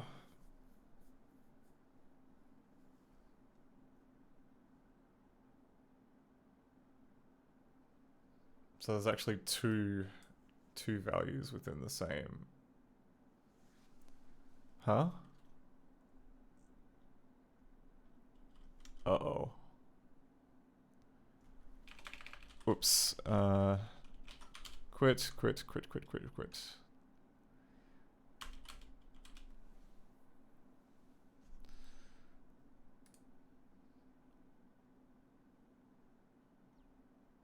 Yeah, okay, it's because this is being set multiple times.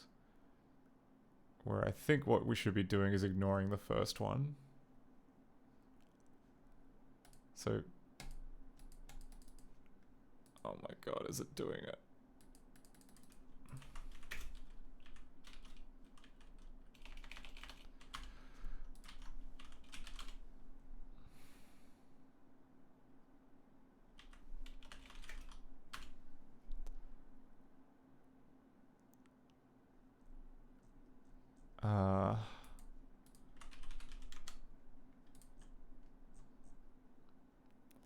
So the action script is...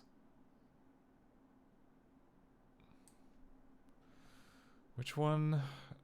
Constraint, movie rate, ink data, script member 0. Okay, so it's getting nuked.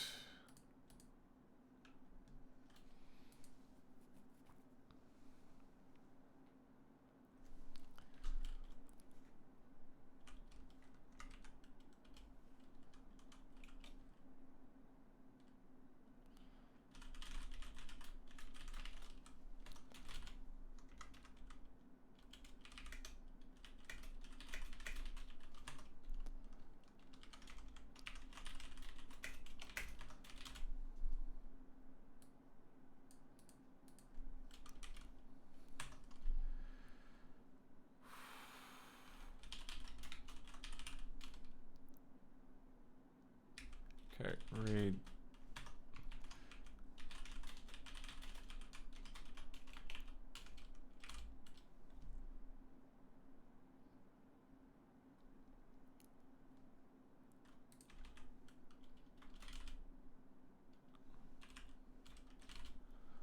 Okay, so in D5, it got refactored.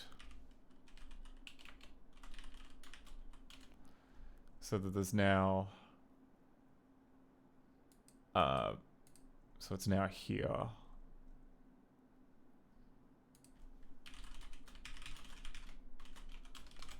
D6, yeah.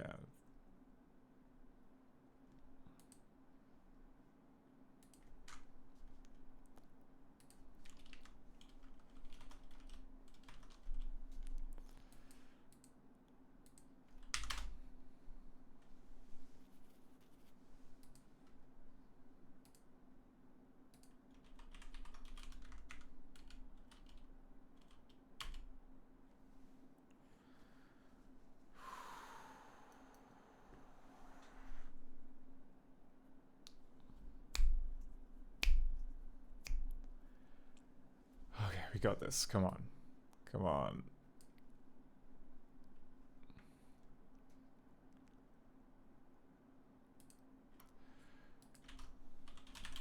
Okay, so if we look at the channels. Yep, okay, so we've got script member 0. Oh wait, no. Script member 8. Script member 8. That's good. Cast 8. Yes, okay, it's the one that jumps to frame 1. So we should be able to jump to frame 1. Let's double check the channels here. That's member 10. Which is... Yep, puppet sprite false.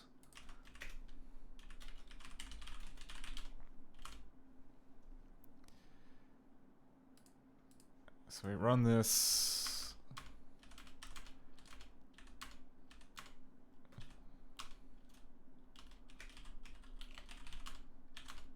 Definitely going to do a refresh. Okay. Then we do set clean.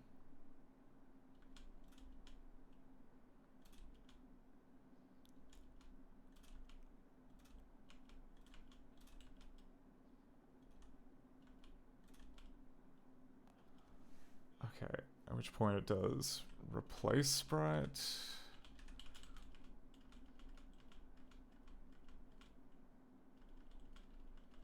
Alright, and it's copying all this stuff.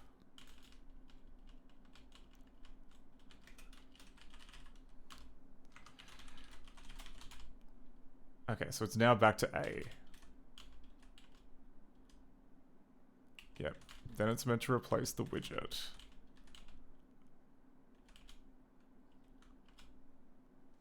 Okay. So we've replaced the widget, but we have not... There's like, there must be like one other thing that we're not doing. Because if...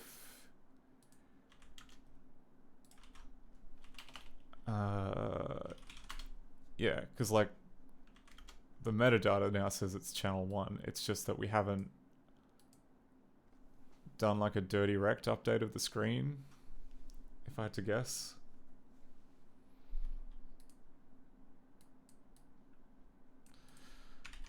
Well, easy way around this. If we go to something that we know forces an update, so we go the cast member.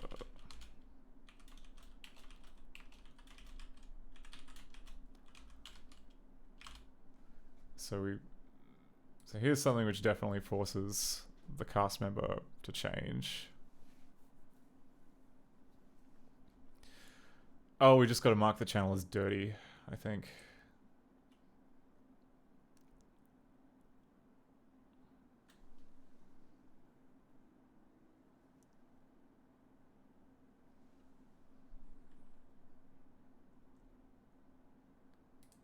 That's probably what we're doing wrong.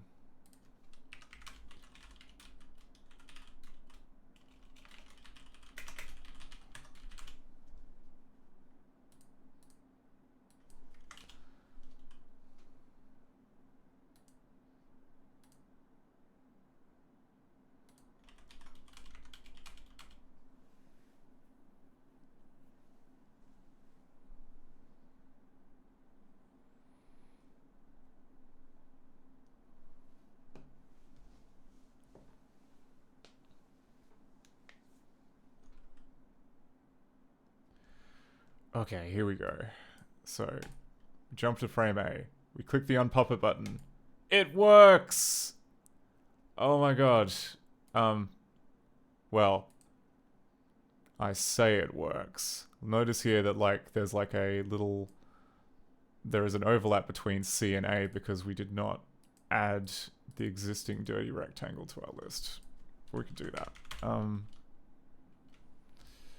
Which I think is basically what this does it here. Yeah, this. Okay.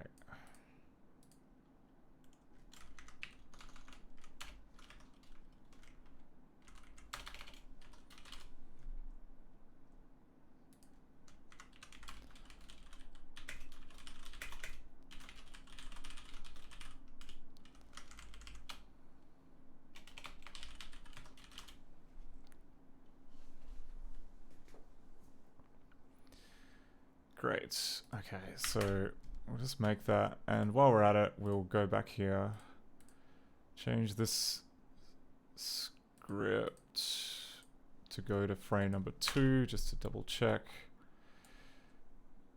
Okay, I get it. Recompile all scripts, save and compact.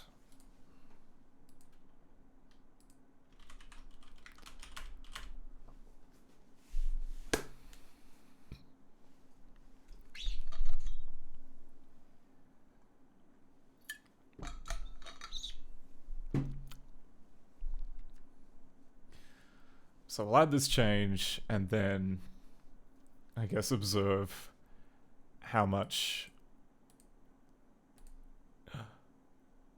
Okay, our test movie works. Now, for one of the most complicated director games ever made,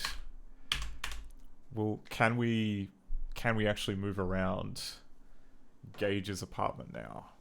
Is that something that we're going to be allowed to do?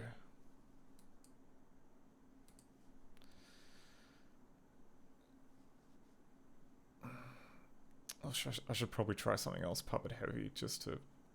Actually, you know what? Nah, we're almost at the end of the stream. This will be the end. Well, okay, so it's not copying all the properties over that it needs to.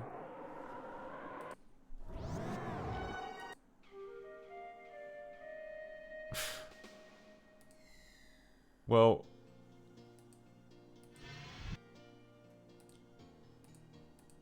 Well, it's fixed that problem, but we still have, I guess, colors that are not being copied over properly. Are there other fields that I just did not take into account for sprite data D4?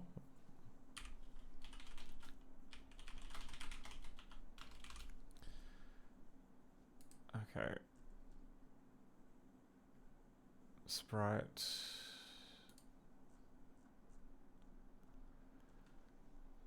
So what have we got? We've got sprite type. We have.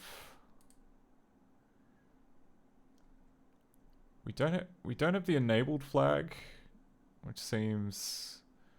Oh, okay, yeah.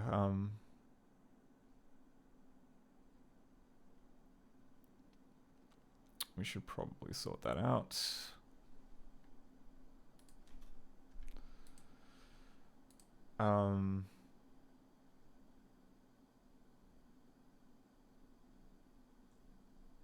Oh, I missed foreground color. Yeah, that'll do it.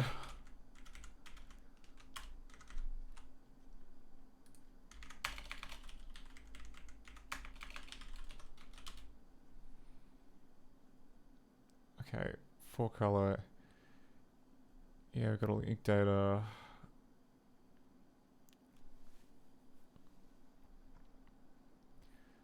I guess pattern we need a copy as well.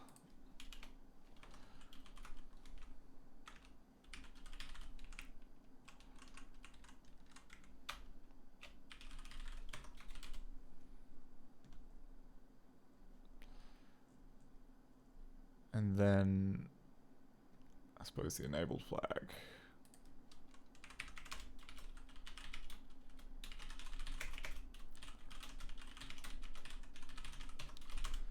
It's kind of important.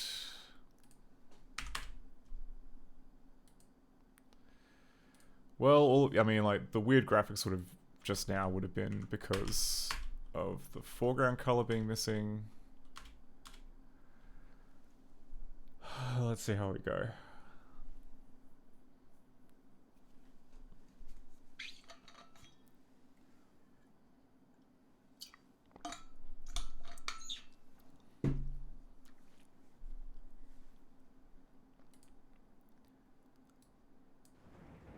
Or not. I mean, it must be because of the foreground color.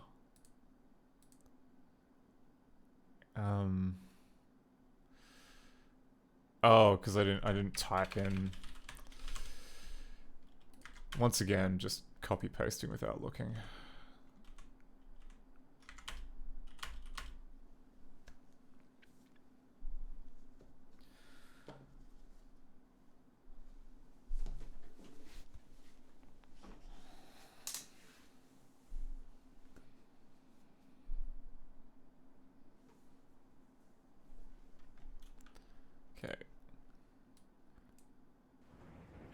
Alright, we got the logo. And we skip the intro. And we're in Gage's apartment. And we can walk around.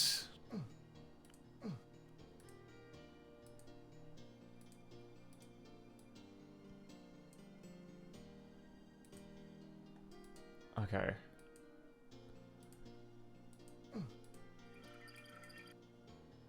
Alright, there are some bits and pieces which are not